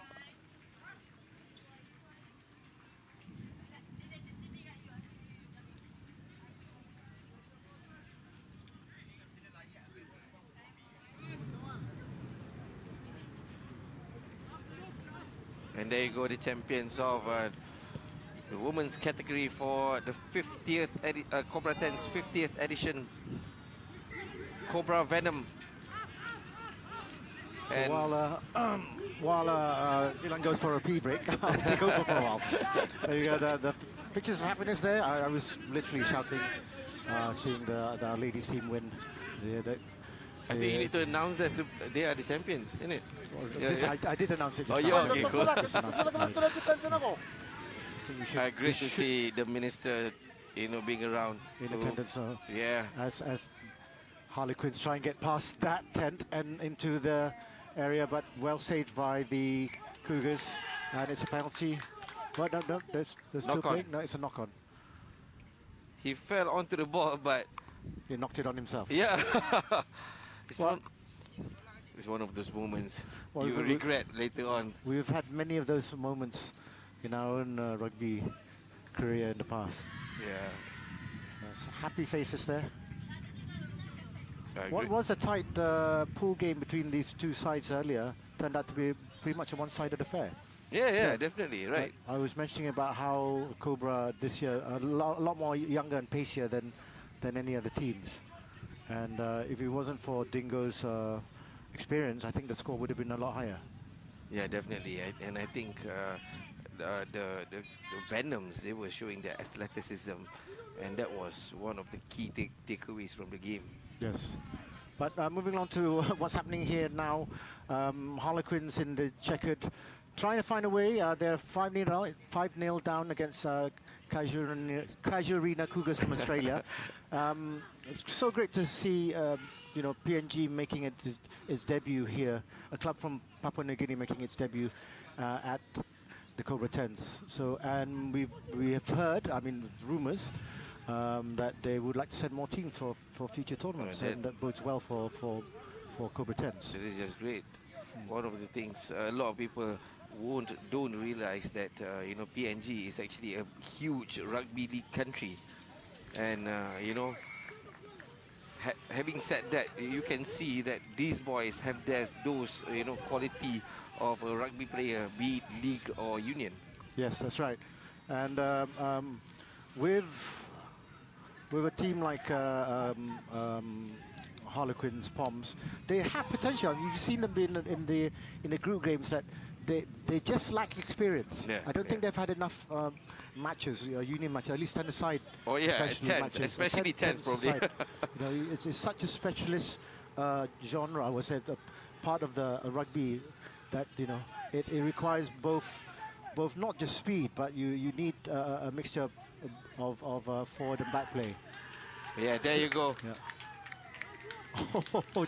Literally, that's Ron Butler, I think, jumping over. Yeah, Ron Butler. He's been quite a playmaker for Harlequins over the past 2 days. He's shown his guile against a lot of teams, and he's created quite a lot of chances for his team. Yeah, definitely. You can see this now after giving that pass. He still continue on with the support play, knowing that a try can be created from that move, and of course that gifted the side their first try in this game. And I think another thing to note that this side, the PNG side, they are quite athletic as well. As I said just now, they are really good in rugby league and rugby union. They have produced some good players as well, like the likes of Will Genia. He's a Papuan as well. That's right. So, that's right. And then this particular Harlequins, they're actually premier champions in their country. So it bodes well for them. But like we said, 10-a-side rugby is a different kettle of fish altogether. And you've got to. It's not sevens. Yep. And it's not 15s. It's not 15s. But I think let me say this on record, Rashid. 10s should be in the Olympics rather than 7s. I agree with you wholeheartedly, because I think we've got one guy going to Sinbin. He's going to be in Cobra court later. Yeah. But but I totally agree, because I think I wholly agree with you, because it makes it more of a spectacle. Because sevens, what's happening with sevens rugby now is that it's become too far-reaching for developing nations to be able to join. Whereas 10-a-side, you still are given chances, especially the smaller nations, so-called smaller nations, tier 3 nations. They have a chance to compete. And you can see big boys run on the field. Yes. Yeah. With sevens, you won't be able to see big boys. And when I say big boys, 100 kilo plus big boys running onto the field. And we had that today. We saw that in some boys who are 100 kilos, and they can still run. Of course, they are still mobile, but the thing is, they are forwards essentially. And I would love to see that in the Olympics, to show that is the real rugby rather than just sevens. Well, that's what we're saying. We've had boys such as Bonza, and Edan. They're actually very mobile, and but they wouldn't be selected to play in the sevens unless they were younger. But but they're still very experienced. So we had, if 10s was in, if you put it into the Asian Games instead of sevens, I reckon it'll be a lot more popular than what it is now. And that's one of the things probably World Rugby needs to look into, rather than just promoting the games of 7s and 15s. I think they need to look at 10s as well, or probably have a rebrand or have a think through what they need to do to promote the game. As the recent Rugby World Cup had a lot of questions whether are they really growing the game. So yeah. Well, good passage play here by Harlequins. Still keeping the ball and trying to get the that extra flying. Now we've got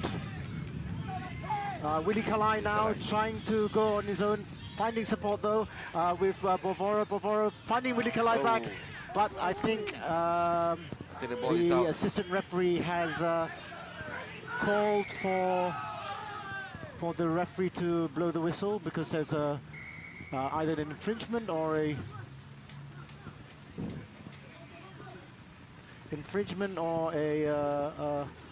yep, I think they're going to have a quick conversation. He's probably telling the referee, he's wet, so it's raining and I don't really want to stay on too long. Can we have a break? So that's what's happening now. We're half time.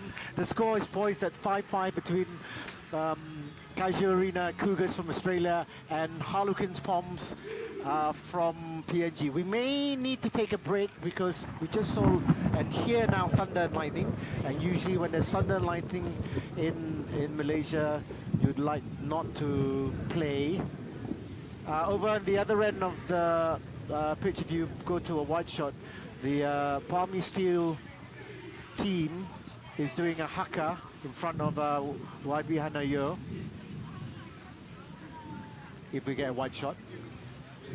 There we go. I think it's a particular haka.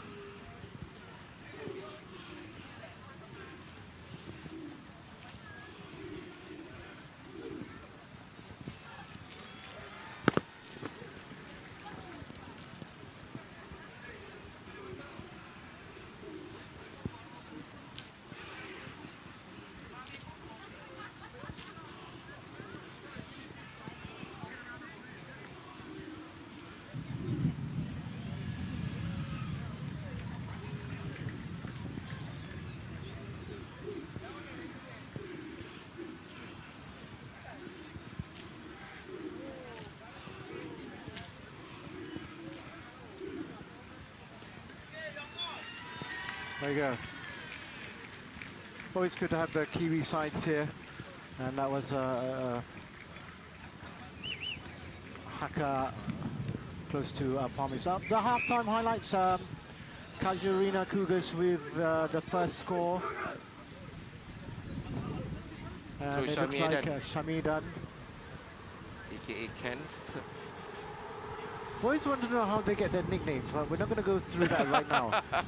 And of course, Ron Butler working alongside with Bovoro and passing it back to Ron, just avoiding that last minute, probably injury-related tackle, if that ever happened.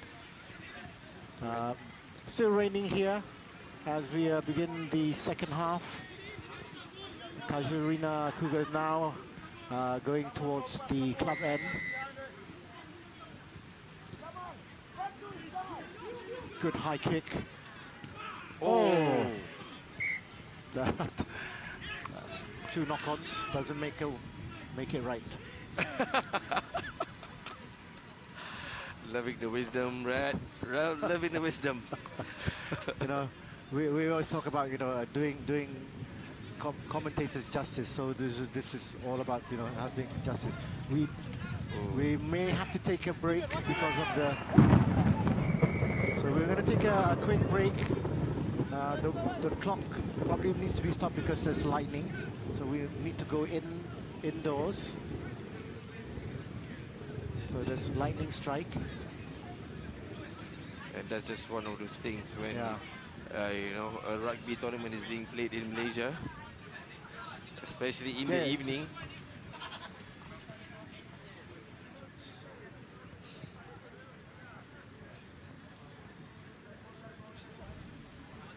And hopefully this will be for that long. Ladies and gentlemen, please stay under the tents. It's a lightning warning.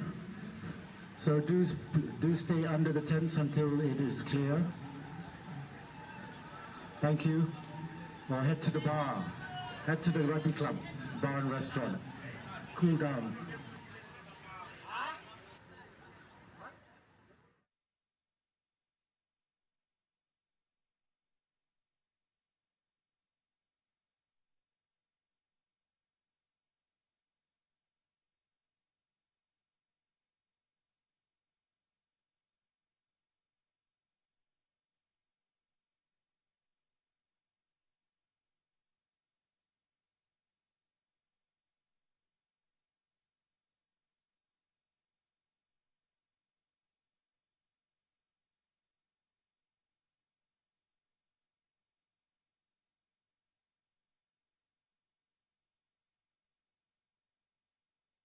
So there you have it, confirmation of the match temporarily suspended due to adverse weather. It's not the rain, but it's actually the lightning.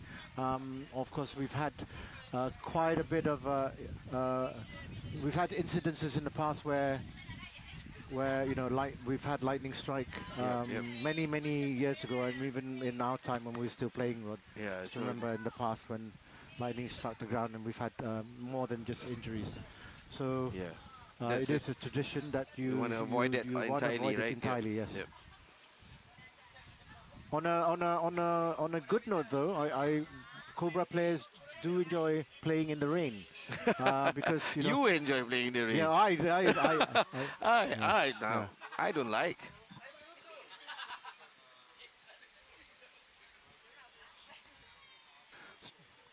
So we're going to take a quick break. We'll be back soon. We'll keep you updated on what's going on with the weather.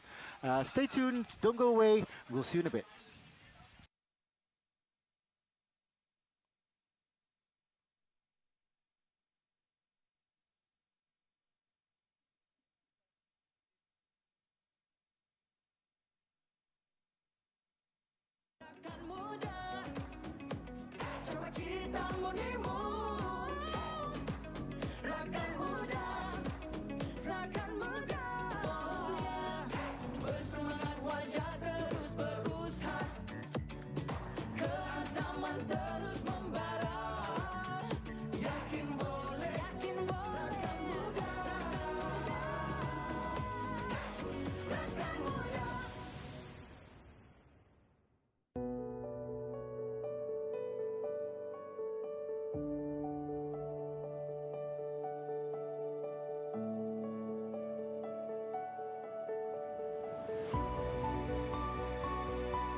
Malaysian hospitality.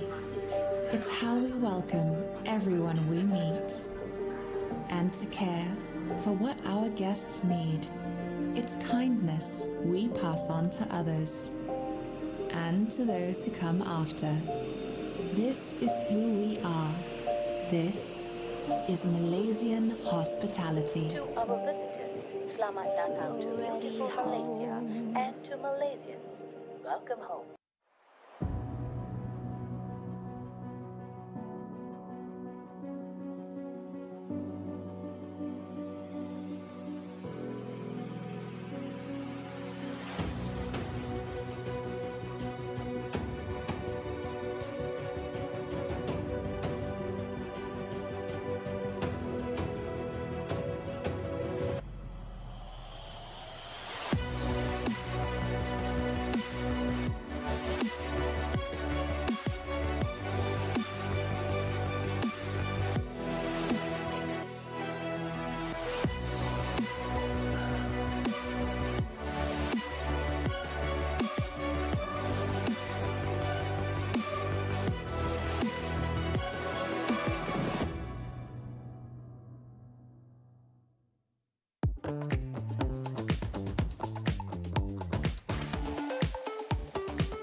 Hai semua, ingin tahu perkembangan terkini projek pembinaan Lebuh Raya WCE?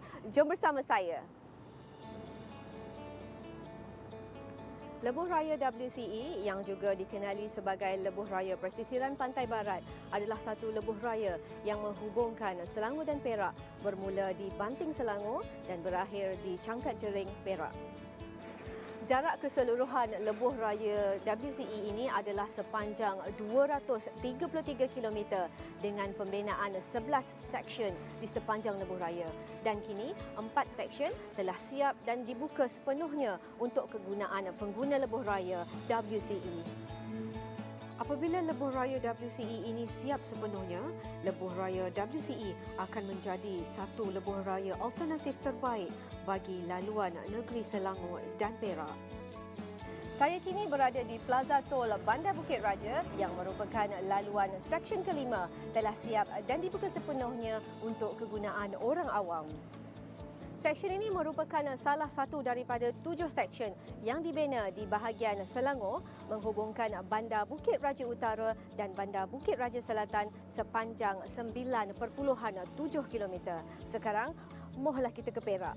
Kini saya berada di Hutan Melintang yang menempatkan lokasi Seksyen 8 menghubungkan Hutan Melintang dan Teluk Intan. Seksyen 8 ini yang dibina sepanjang 19.1 km telah siap dibina untuk kegunaan orang ramai.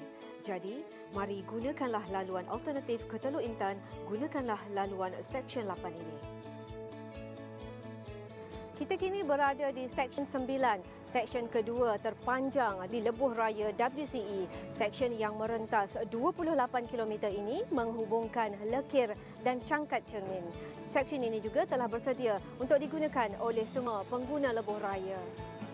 Semestinya suasana menghijau di sepanjang laluan ini memberikan ketenangan dan keselesaan kepada pengguna lebuh raya WCE. Dan seksyen keempat yang telah siap dan dibuka sepenuhnya adalah Seksyen 10.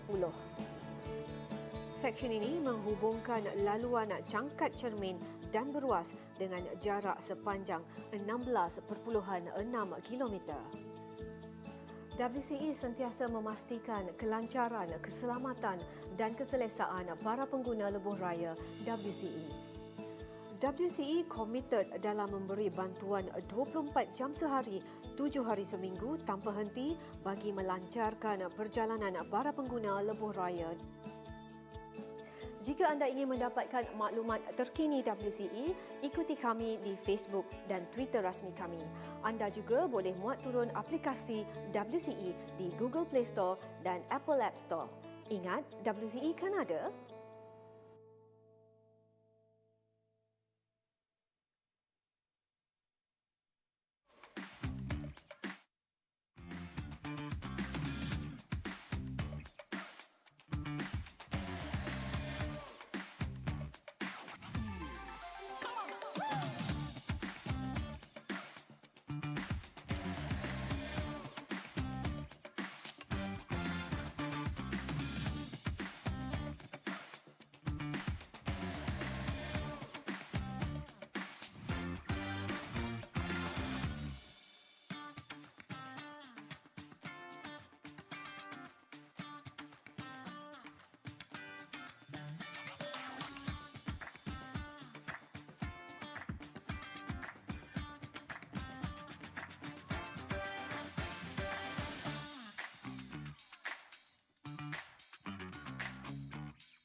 Welcome back to Padang Astaka, Astaka Field at Petaling Jaya for the 50th edition of Cobra 10's 2023.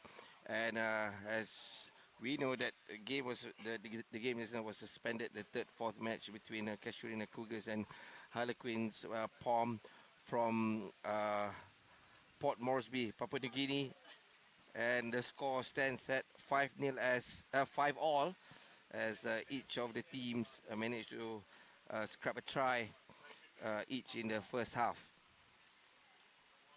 And as we started the second half, just a few seconds in the second half, the game was suspended as there was lightning, and hopefully probably in a few moments we can restart the game to find a conclusion who will be the winners of the third, fourth match of the Cobra 10's 50th edition.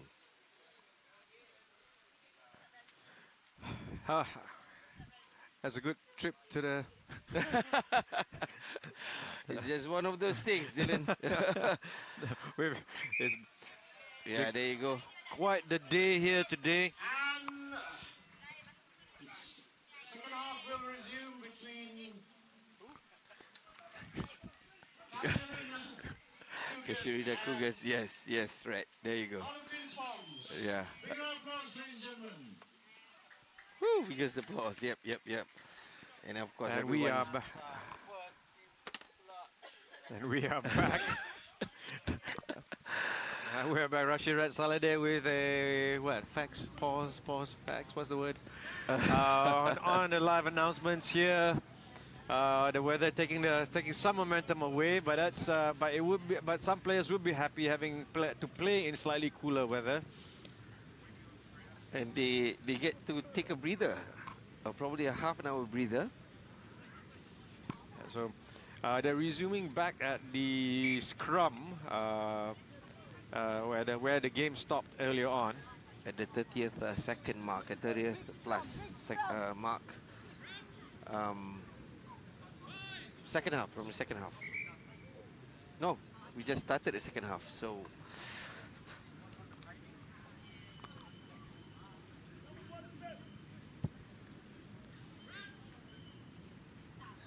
So as both teams trying to reorganize themselves here. We're actually in the second half. At pretty much near the start. Nasinieri taking it straight through down the 10 channel. Kau here. Always Kau in contact.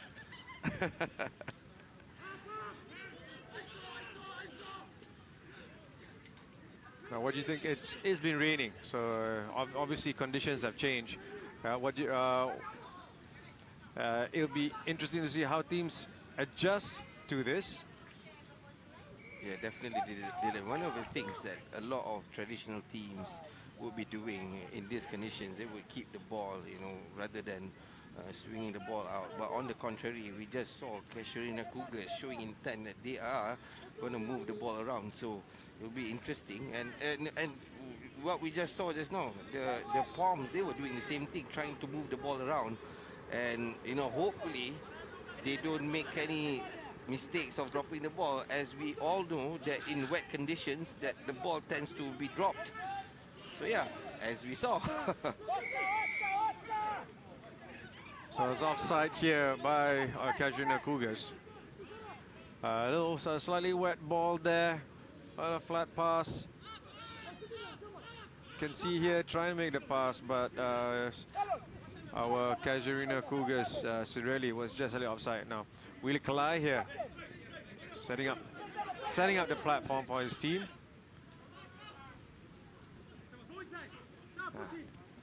They're trying to find some pace here, especially in this weather. It will be interesting to see how they adjust.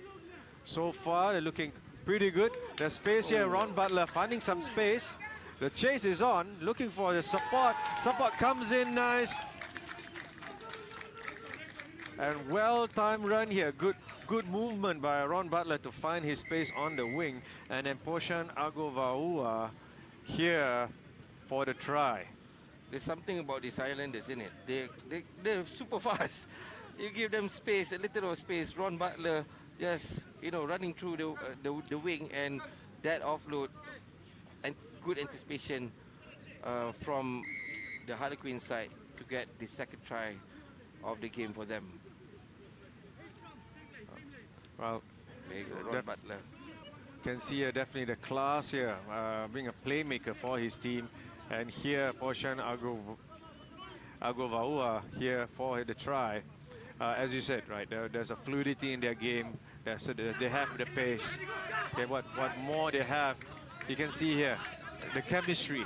Yeah. The chemistry. And we tend to wonder whether is it trained or is it culture? Yeah, there's a synchronicity in their style. Yeah, and one of the things I would like to highlight this as well, why the Papuans, they are not as standout comparing to Fiji, Samoa, Australia, is because they are in the same division. They are competing with these guys. If they are competing in Asia, I'm sure they'll be one of the top teams in Asia right now. Fair point, fair point. But here, we're in the Kajuna Cougars try line. Willie Kalai with a great jump there. Ball not straight. But the ball was not straight, so it's some scrum down.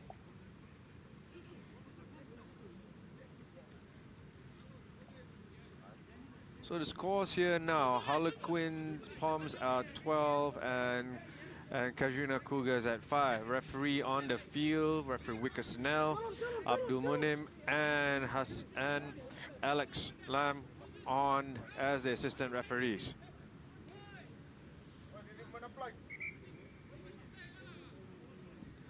Yeah, here's Steve Yamun here as scrum half for the Palms. His opposite number, Cirelli with the ball.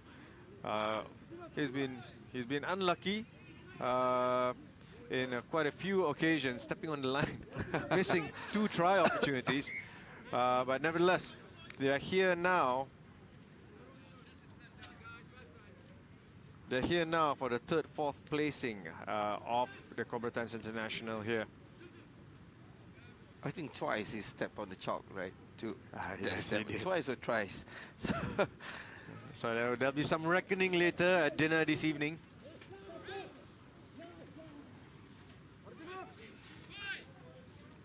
So the scrum is on here. Wickers doesn't like calling for the tap. Calling for Wickers blowing for the free kick. It's really, yeah, uncharacteristic mistake here. Sort of basic error. And then trying to pull the, it wasn't me. Not yet. It was just a practice test. Yeah. Because now, not buying it.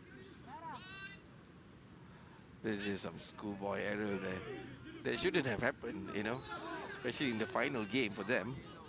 Well, a lot of players, after they probably find themselves slightly cooler than after playing one half, they're having to stop. Some of the bodies might take some time to warm up again. And then all that flow, all that momentum, gone. Another knock-on. And now the Cougars will have a chance to put the ball in the scrum. A little shout out there, jersey number 15 with the headband, Danish Haikal playing hook. Not his natural position. Learning the physicality of the international game here.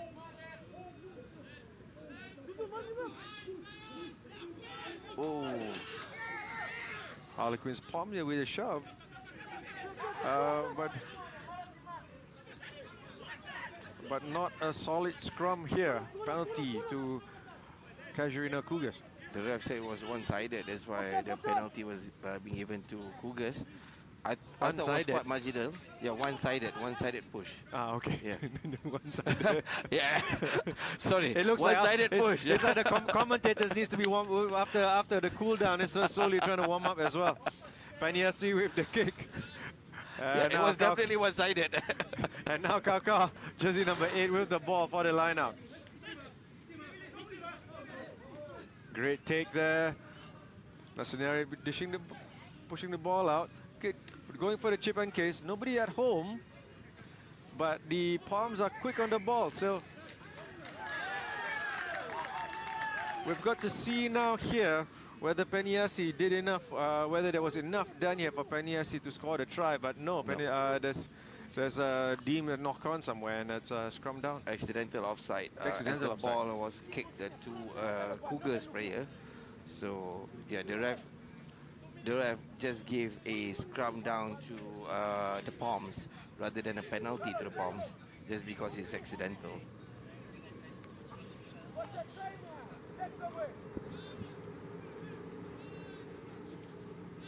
So both teams are slightly sluggish, but there's still a minute left to play. Cougars got the ball now. They're good. They're still within range. Peniasi taking 3 in contact. Still isolated there, trying to adjust. Danish Hackle quick to the ball to get the ball back. Looking for space here. There's a little step here.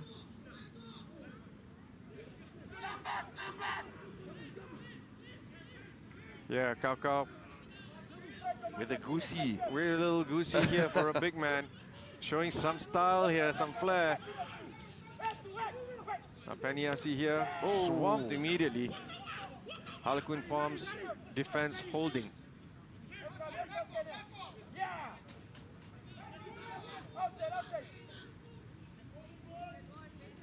Danish Hackle doing enough. Ollie Spicer with the pass out. Now the tackle is in. He's coming in for support.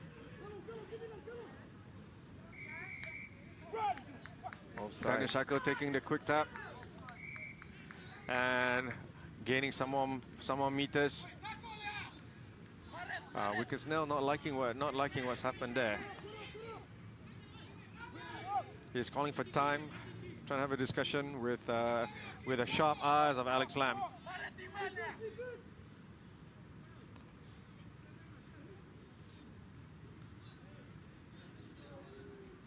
So there's a cynical play here. What could have been a try scoring opportunity for Kashana Cougars. Still in it there. Look. Eddie Nepal. Quick tap here. You can see the highlight here and here. Knowing full well it was an advantage to Kashana Cougars. Went in for the rip. And now he's 2 minutes in the bin for Eddie Nepal. And we are into injury time with Harlequins Palms. They are in front. 1 try and 1 conversion down. So it's absolutely crucial for Casuarina Cougars right now to level the scores.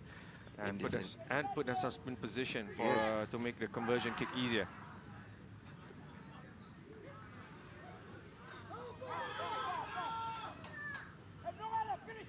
Nassinieri trying to find some space on the wing. Hard running there. Referee's got his hands up, not like, probably something high or offside. Here, Goosey there, setting the platform, trying to find the offload, but it's just not enough. So it's just 2 meters short of the try line. Now they're finding space here, looking. Oh! He's calling back for the initial offside. There's an initial infringement. So it's time off again, consulting the referee. Great try there, but a great attempt at a try there. I think one of the Palms players are being cited for high tackle at the far corner. Probably another player is going to the bin, is it? There was an earlier infringement. Here's the attempt. Going for the try, the ball spilled out. If that was a great defensive effort. Unfortunately, there's not. Or there's all to naught now.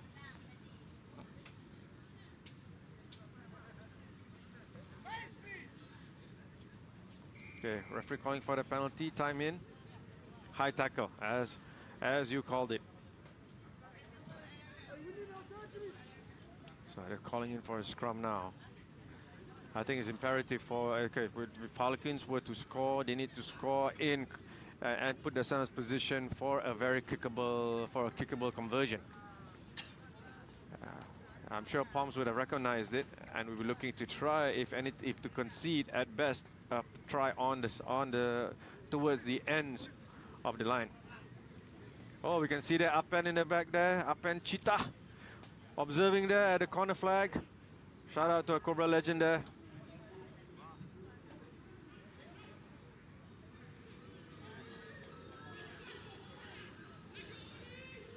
Not letting go of the tackle player. Yep. Having a tight go here. Tackles coming in hard. And the try is through. Penalty, playing the ball on the ground. Ooh. Looks like it. Close. There's a close one there. So now referee's going to take a second look because now conversing with Aiman Adib, assistant referee. Wasn't it a great leg drive here? You can see here the attempt. No, so right now, as you can see, he was stopped, and at that, if the ruck wasn't formed, probably the benefit of the doubt is he had momentum to stretch, but as of now, I think how the ref is putting it is that he was playing the ball on the ground, so that's why penalty to Harlequin's Pomp. Yeah, there you go. Yeah.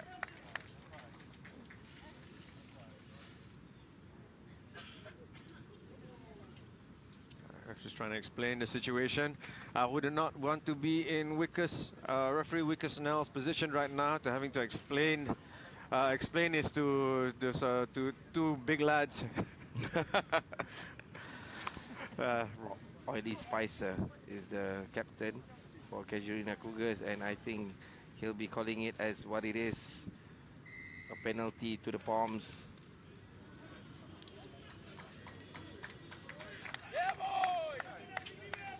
So all the Poms need to do to win the game is just to kick it out. And that they have. And that is it. A valiant effort by Casuarina Cougars, almost able to level the scores towards the dying minutes. But Harlequin Poms sustaining several minutes of pressure, conceding penalties, one man down, and holding off the Casuarina Cougars. And at full time, Harlequins Pom 12, Casuarina Cougars 5. Under pressure, they still managed to defend against a determined Casuarina Cougars. But the more determined side from Papua, took away the win, and I think. Credit to them, they showed a lot of grit and a lot of spirit going into this game. Yeah, Casuarina Cougars, Muhammad Shami, proving Rashid Saleh's point that as a forward, he's not going to drop ball at the wing. And here, great reply here from the Poms. Ron Butler coming in through for a try. Great support run.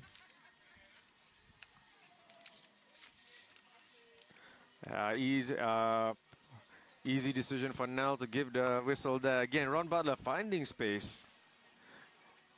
And then finally finding his running teammate to score. So based on the full-time results here, the third, fourth placing match, Harlequin Poms find themselves, has earned a win to put themselves third in the tournament, and right behind them is the Casuarina Cougars coming in at fourth. Now next up is the cup final. Woo! Cobra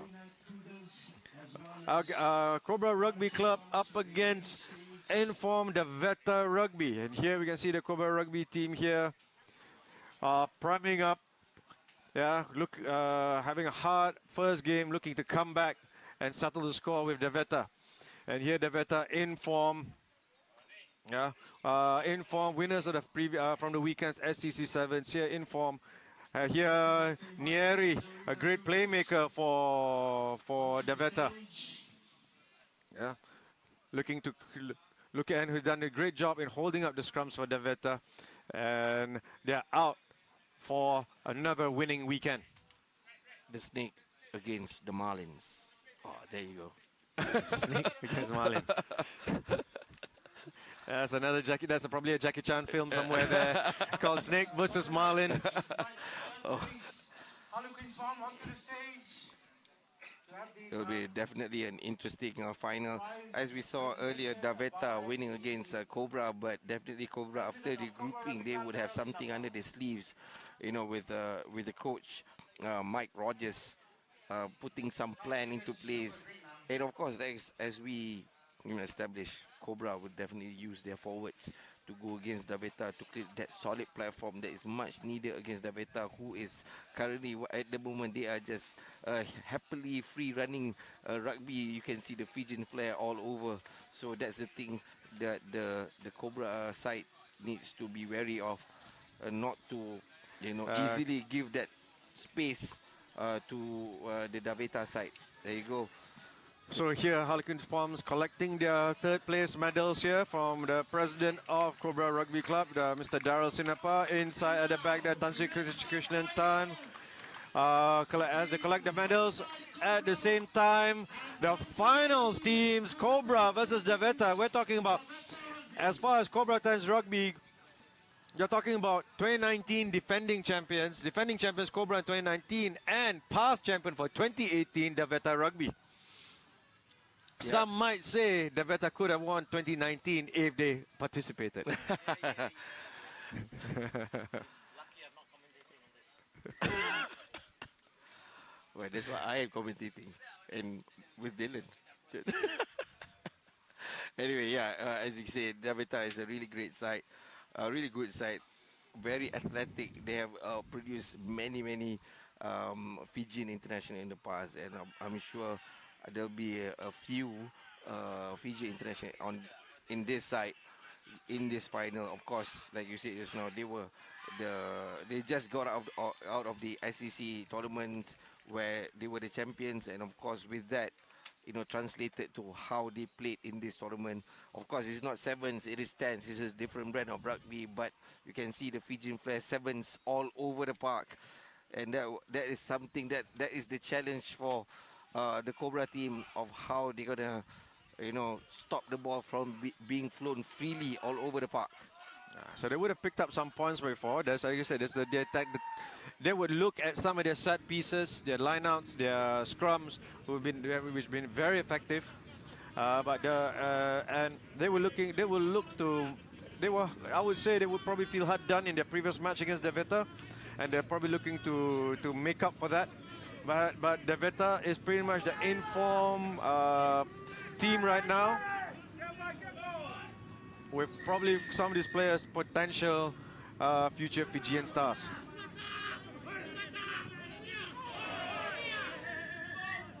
Slightly high there on the run. Philemoni taking a little slightly high shot. Oh, that was a scary one. Reached in the wrong pocket, could have been the wrong color, but no. It's just 2 minutes in the bin. Tavita Natoga in the bin for 2 minutes. Slight excitement there for a final. Philemoni could talk. Ooh. Yeah, he knew Natoga knew that he made an error there, and immediately pretty much was on his way out even before the referee pulled out the card. Good take there. Sling McDowell, scrum half. Leonie Nawai, Penava'a, dragging a few Fijian defenders in. Nawai looking. Sling McDowell, who's putting some great run for Cobra. Rual passing to Nawai. Now they're looking at place now. Penava'a here, finding some space, trying to look for the offload, but the cover defense by Daveta was solid.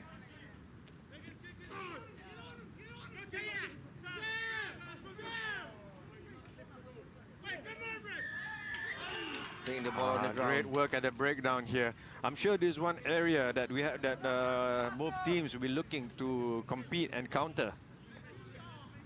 They've shown excellent work here at the breakdown.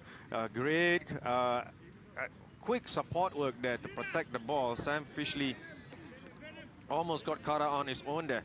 And as we said, look, they've gone for the line out. Let's see if Cobra can convert.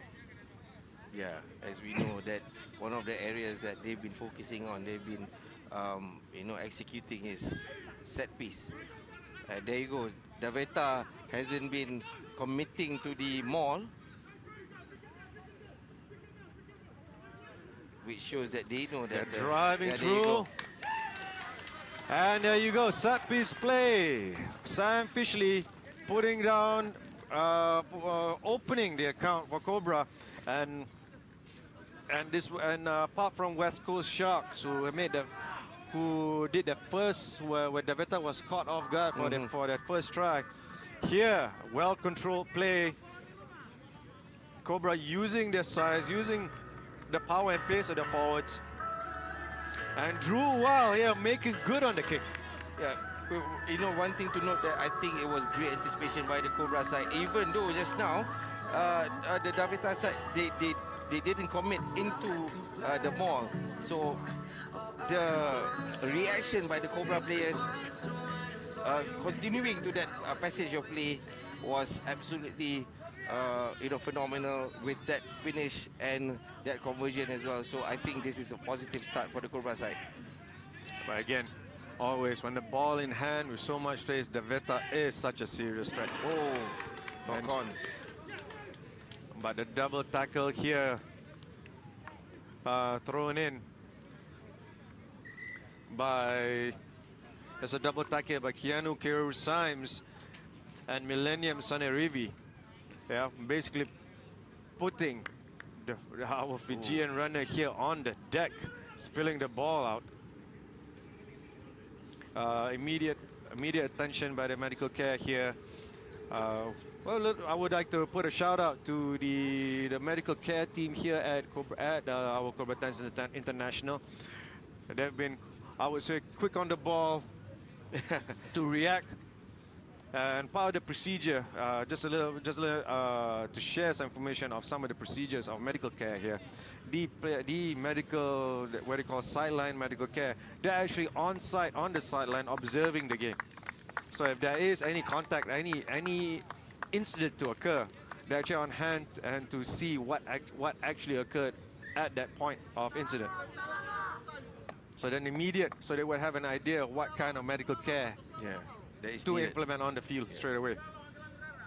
One positive thing to note, Natila Bakewa can continue on with the game. Probably it was just a small knock that he had, and it's something that's he's probably Cobra had a little bit of extra in that one. Yeah, probably it's just one of those things that where the tackle slipped up or the head clash just happened.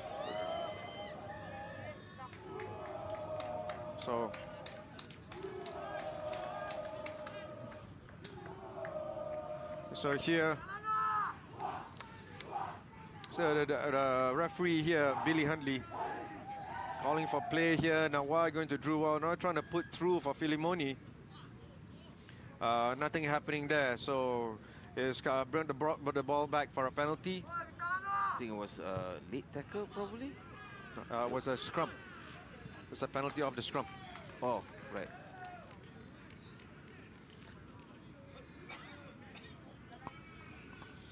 And here again, the Cobra find themselves 5 meters away from the try line. It's crucial for them to make use of all these set pieces.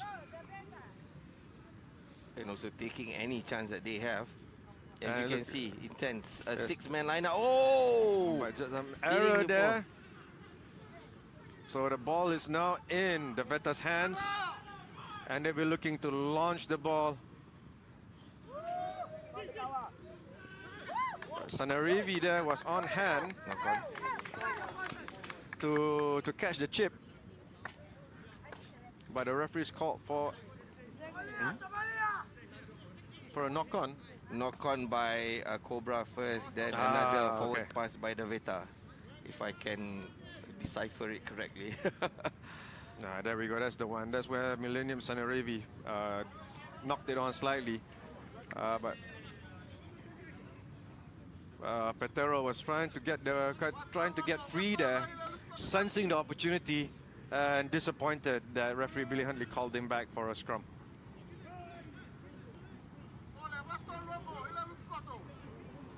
Another Tuitai with a put in. Good pressure there, good turn.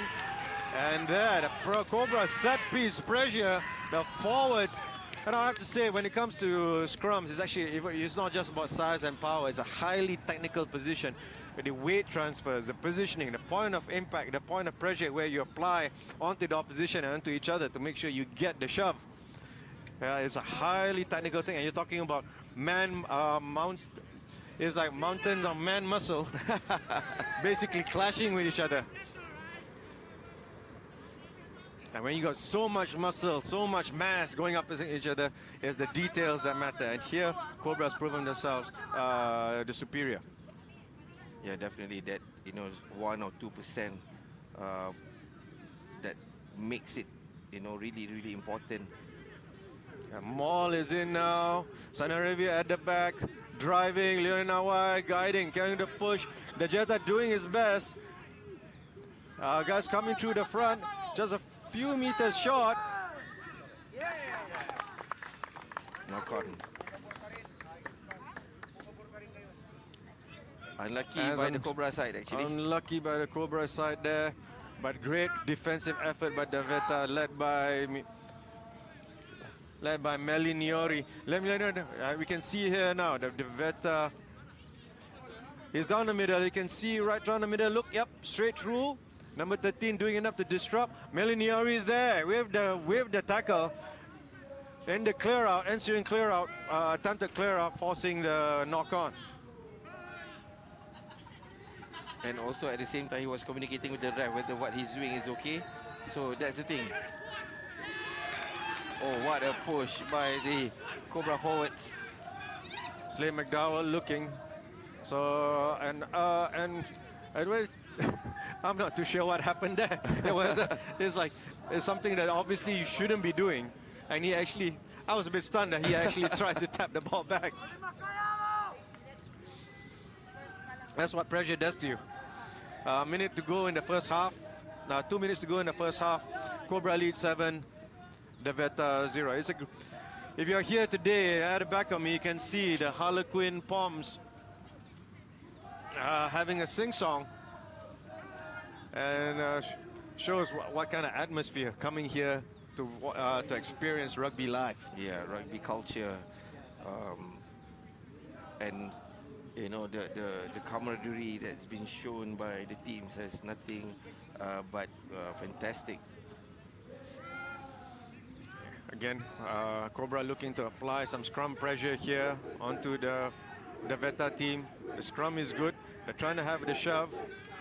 Leonie Nawai decides to play it. Drew Wild on the wings, on the wide wings here, and Drew Wild, Leonie Nawai, pinpoint pass to running Drew Wild for the try in the corner.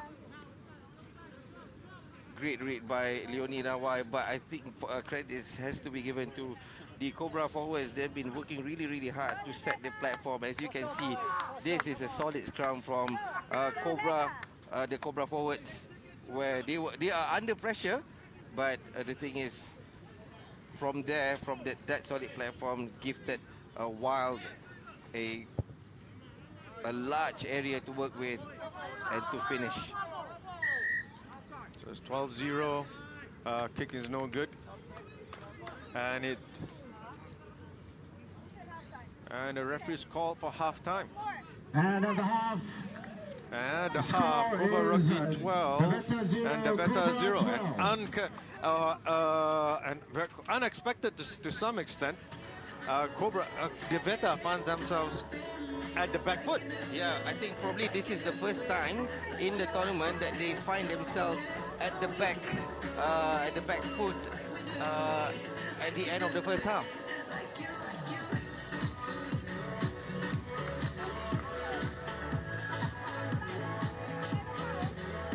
A lot of conversation here going on by the Cobra team here.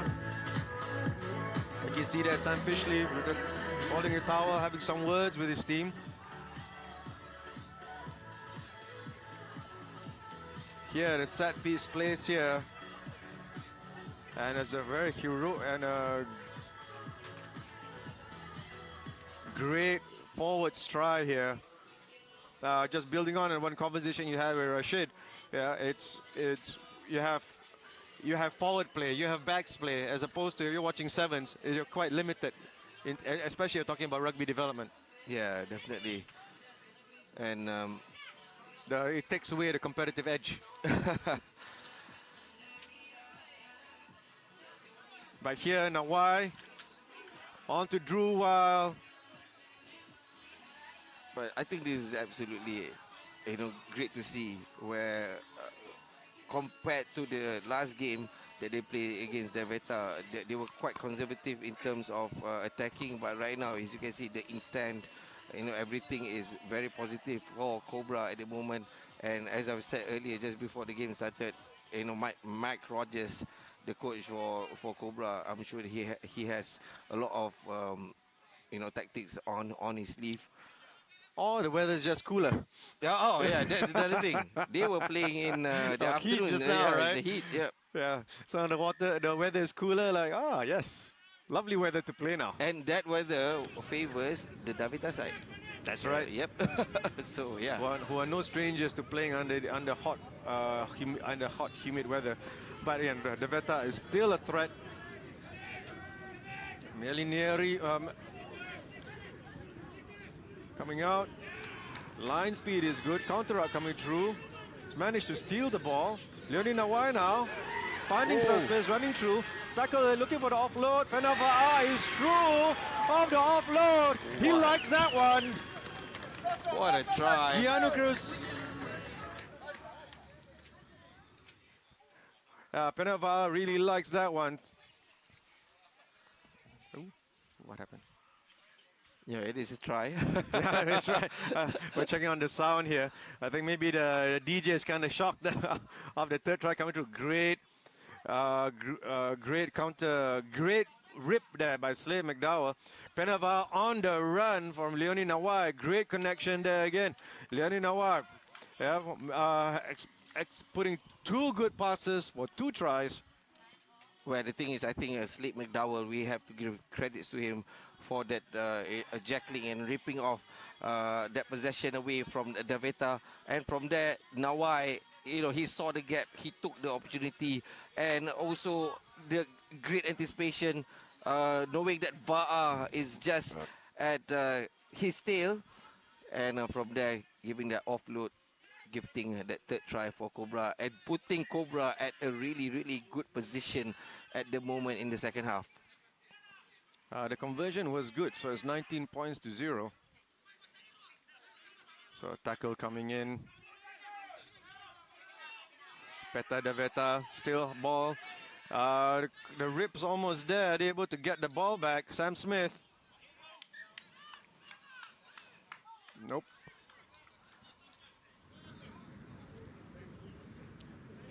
Sotea Peta Daveta with a catch and drive there.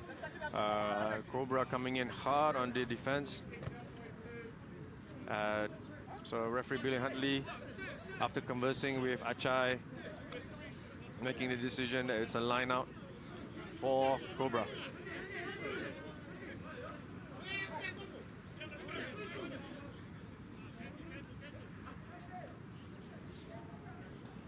Sana Ravi. Ooh, Nawai recognizing the defense is there. Or went to jump to at least delay the tackle coming in. If he took it on the ground. Route one here, loose ball, knock on. Daveta, ball for Daveta Rugby. Now you can see the boys getting more creative. As you can see, all these short passes, all this, running through the gap, and two plays going on, and also that probably marginal offload will be coming in as Cobra is at quite at a good position right now, and quite a healthy and comfortable lead. Immediately Bari coming in, jersey number 5, Sarah fielding at second row, replacing Watile Tuinagiagia. Here, Petero with the, Anari Tuitai. Namani Lulusini trying to find on the blind. Yeah, getting caught out and ragdolled off the field. Okay, Lulusini here saw the gap, making the run. Nawai read it there, and the thing is, both are strong runners, and he was giving Nawai quite a bit of a handoff, but Nawai, you know, he stayed on, and also what a great tackle Nawai did. And then of course, being probably hailing from the same country, yeah, there was a little bit of he would understand extra what they're doing. of contact. Set piece here. Oh, just off here. Emmanuel Bari kick punches it off. Filimoni tracking back. Petero on the speed here, but Filimoni at task on hand. Well recovered the ball. Petero there to cover. What skill. Drew Wild looking to exit, kicking the ball, finding some yards out. Oh, pinpoint precision, but they're looking to play it quick. Yes, the Veta looks to play it quick. They want ball in hand. They got not much time. They can take a quick tap because the ball has touched one of the spectators. So a bit hard luck there, but it's a great kick by Drew. Yeah, definitely. With that limited angle, he managed to kick, and the ball was out after at the 10-meter line of the Veta. So if there was an exit kick of the tournament, that was it.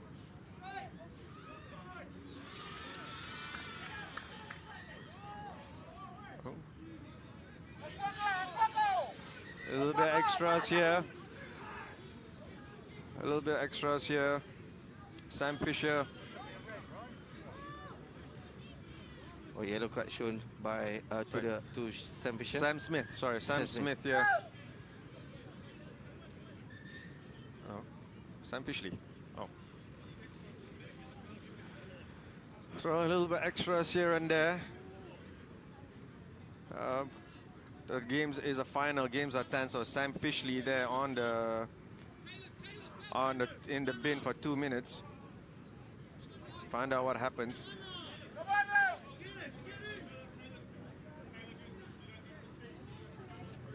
So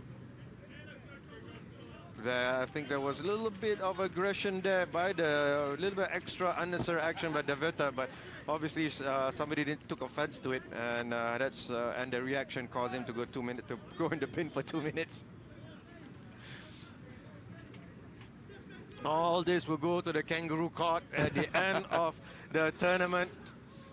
There will be the lawyers and the judges. There will be calls, the charges put forward, and they will all have to account for whatever they have to account for whatever misdeeds they would have done. Definitely. And I would love to see it actually live, but one of those things, yeah. Oh, what a tackle. I didn't like that one. Filimoni there. Petero had to acknowledge the defense was good. You can see here, he knew he had the gap, but Filimoni was on time. Yeah, a high five acknowledgement among top competitors. Sanarevi with on the pass, and here, great leg drive there. You can see the priming of the run there. So ball still in Cobra's hand.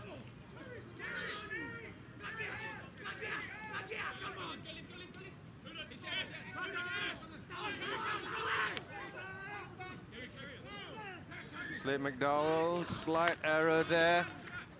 There's 2 minutes to go, Rod. Yeah, it looks like Cobra's in the lead, is in position. Yeah, but I can't help it, but still feel a bit tense.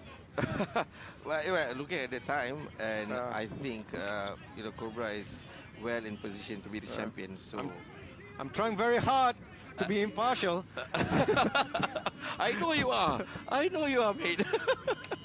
But here the scrum here, which has been such an effective weapon for Cobra Venom, and I can hear the shouts on the sides there, but Nazim Shahruddin Bhatt coming in is on the wing for Cobra. It'd be nice to have him score a try for the team. It'll be a great lift But Nazim Sharuddin, Cobra player, also named Bud, also coaches at the junior level here, alongside me actually. With my under 13, so shout out to my under 13 boys all around the park here watching the game. There we go, Bart right there. Anticipation. But here, here the Veta is on the winning end of the scrum. And here, the Veta looking to put the ball in flight, 30 seconds to go. They're going to try and look for a quick score. Petero has been wonderful here. Managed to shake away defenders, trying to shake away. Sam coming in now. Counter rock coming through, but held pretty well. Knock on.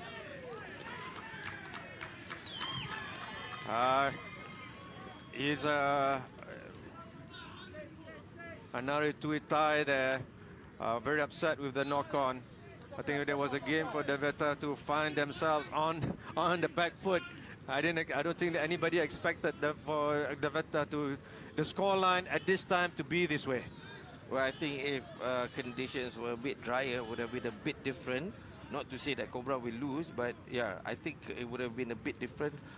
You know, probably we'll have more competing or more competition from both sides. But now, as you can see, Cobra is absolutely... it's just the weather is cooler, so they can play a bit better in weather cool. Mat Saleh can handle the weather. Yeah, Mat Saleh can handle the weather. So then the game is level. Because of that, the game is level. Under the hot sun, a bit. But I think still there's no excuse, you know. Last play there, Meliniori, wonderful player for the Veta. Here taking the ball forward, been brilliant at the rucks. And there again, quick ball here. The Veta trying to get their name on the scoreboard here. Petero, uncharacteristic for Petero to drop the ball forward, who's been such a consistent performer. And that is it, ladies and gentlemen. That is it. And still. And still. And still. The champions, the cup champions for the 50th Cobra Tens, Cobra.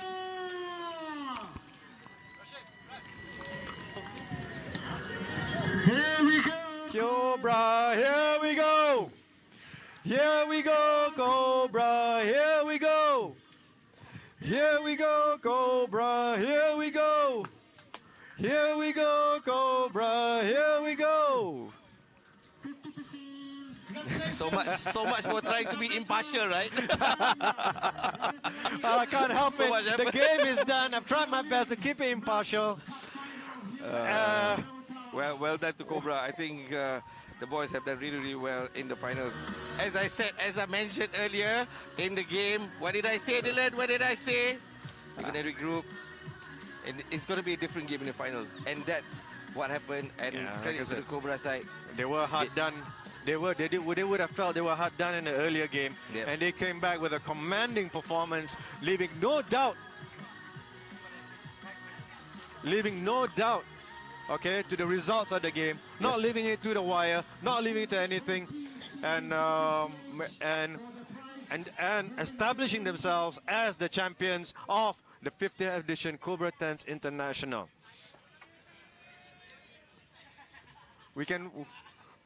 The Veta, who has been on form so far, finding hard under the pressure here. Nawai, who has been scintillating as the playmaker, loving that try by Drew Weil again. Nawai, as you can see, Drew Weil making the switch, spotting the mismatch.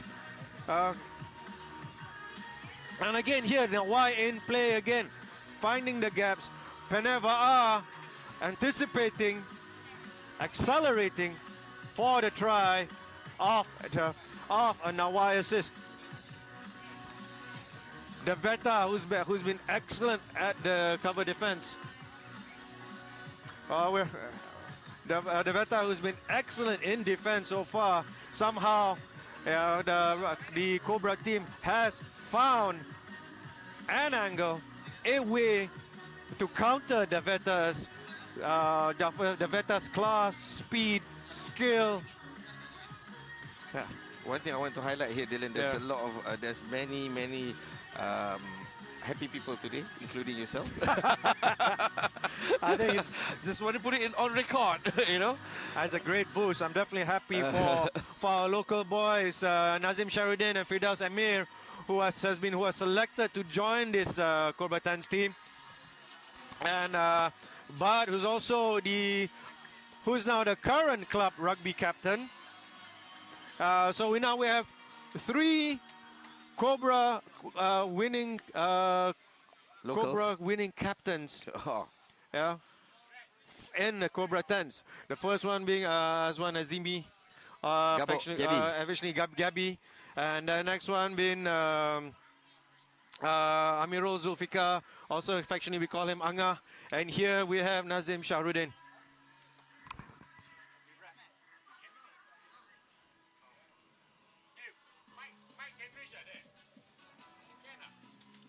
So these are the day 2 fixtures.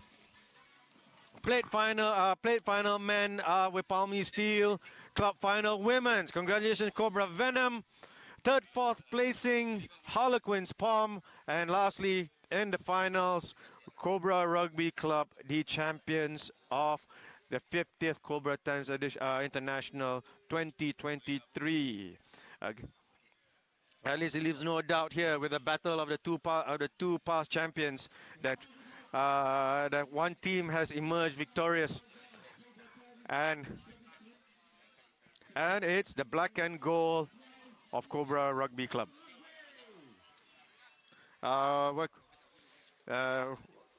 Here you can see here jersey number 4, Filimoni Taniela, who's been a great ball here with his strike partner Penava'a.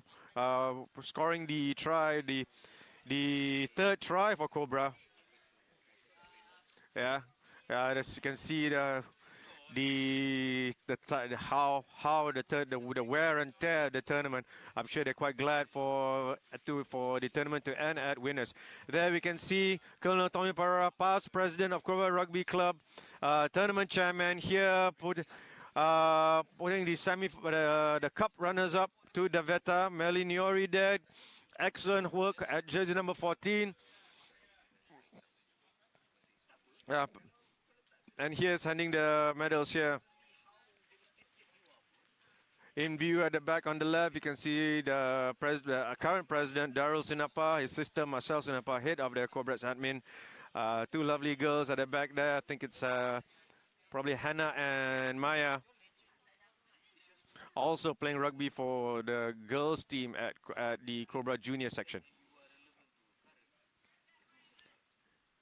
Yeah, the winners here, the Veta, who has been on song for most of the tournament.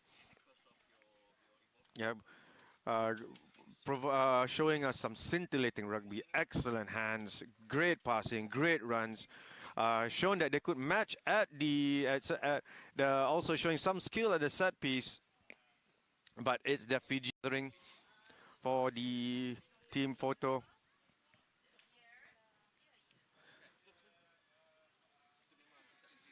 Coming back here as the current as the Cobra team is just overlooking the proceedings here.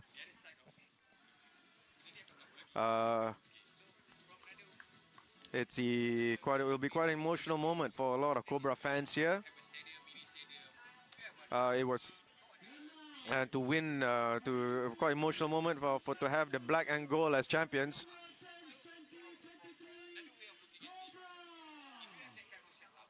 And the shout here, Cobra Rugby Club, and some of these boys here that representing the team here. I'd like to shout out to some of their clubs back home from New Zealand. Like Taranaki, the Manawatu Turbos, boys from the Ponsonby, they're all here. Some returnees as well. They're here. They're going to collect the medals. Of course, not dismissing our 2 local boys there coming up the steps. Slade McDowell. Providing excellent leadership for his Cobra team, hard, putting excellent work on the field. And here, collecting the medals here.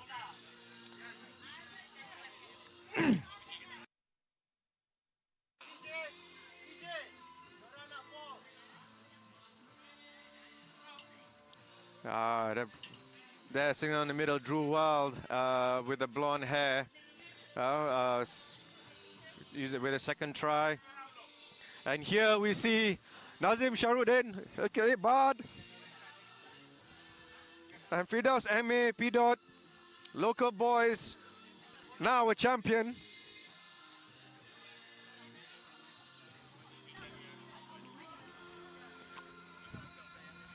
Time and time again, the same song is being played at the end of Cobra Tens. Time and time again, never fails. Well, Queen. Iconic song, yeah. Queen no is doubt, an anthem. No doubt. Queen only does anthems. That's the Cup Trophy, the Champions Cup Trophy for Cobra Tens International. Nestled in between Slade McDowell and Drew Wild. So Cobra, double champions. All right, that's right. It's just brought to note here. We are double champions, both men and women. So Cobra takes home both the men's and women's double cup. champion, double champion. So here we are.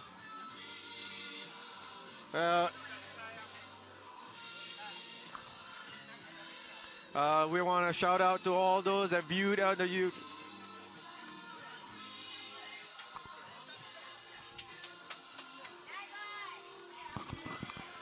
Yeah, I'd like special thanks to all the people,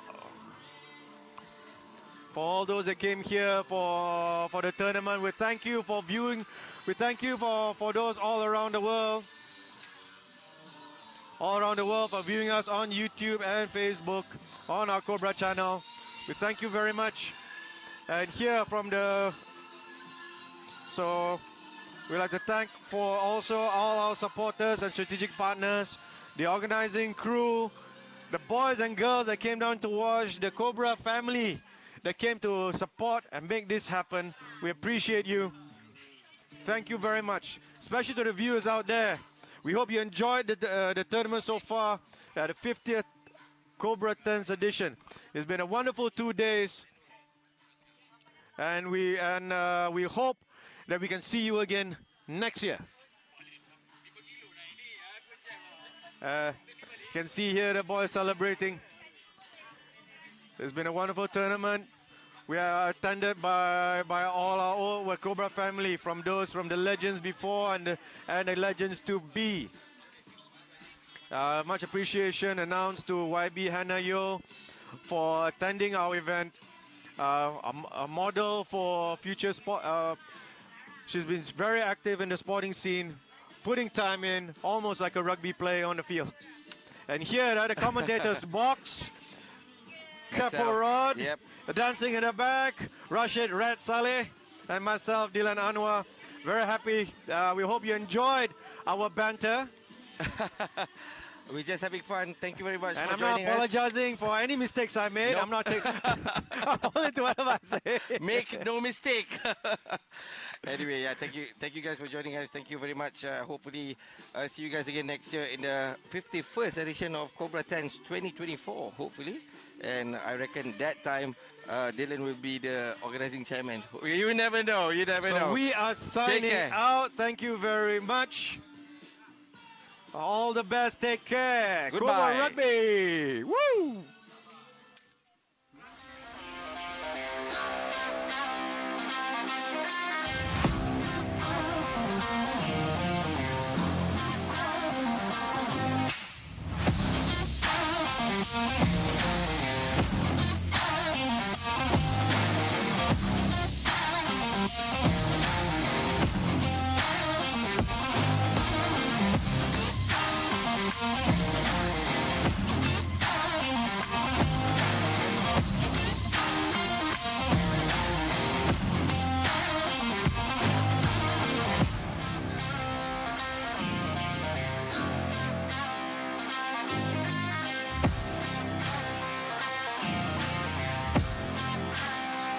Malaysia.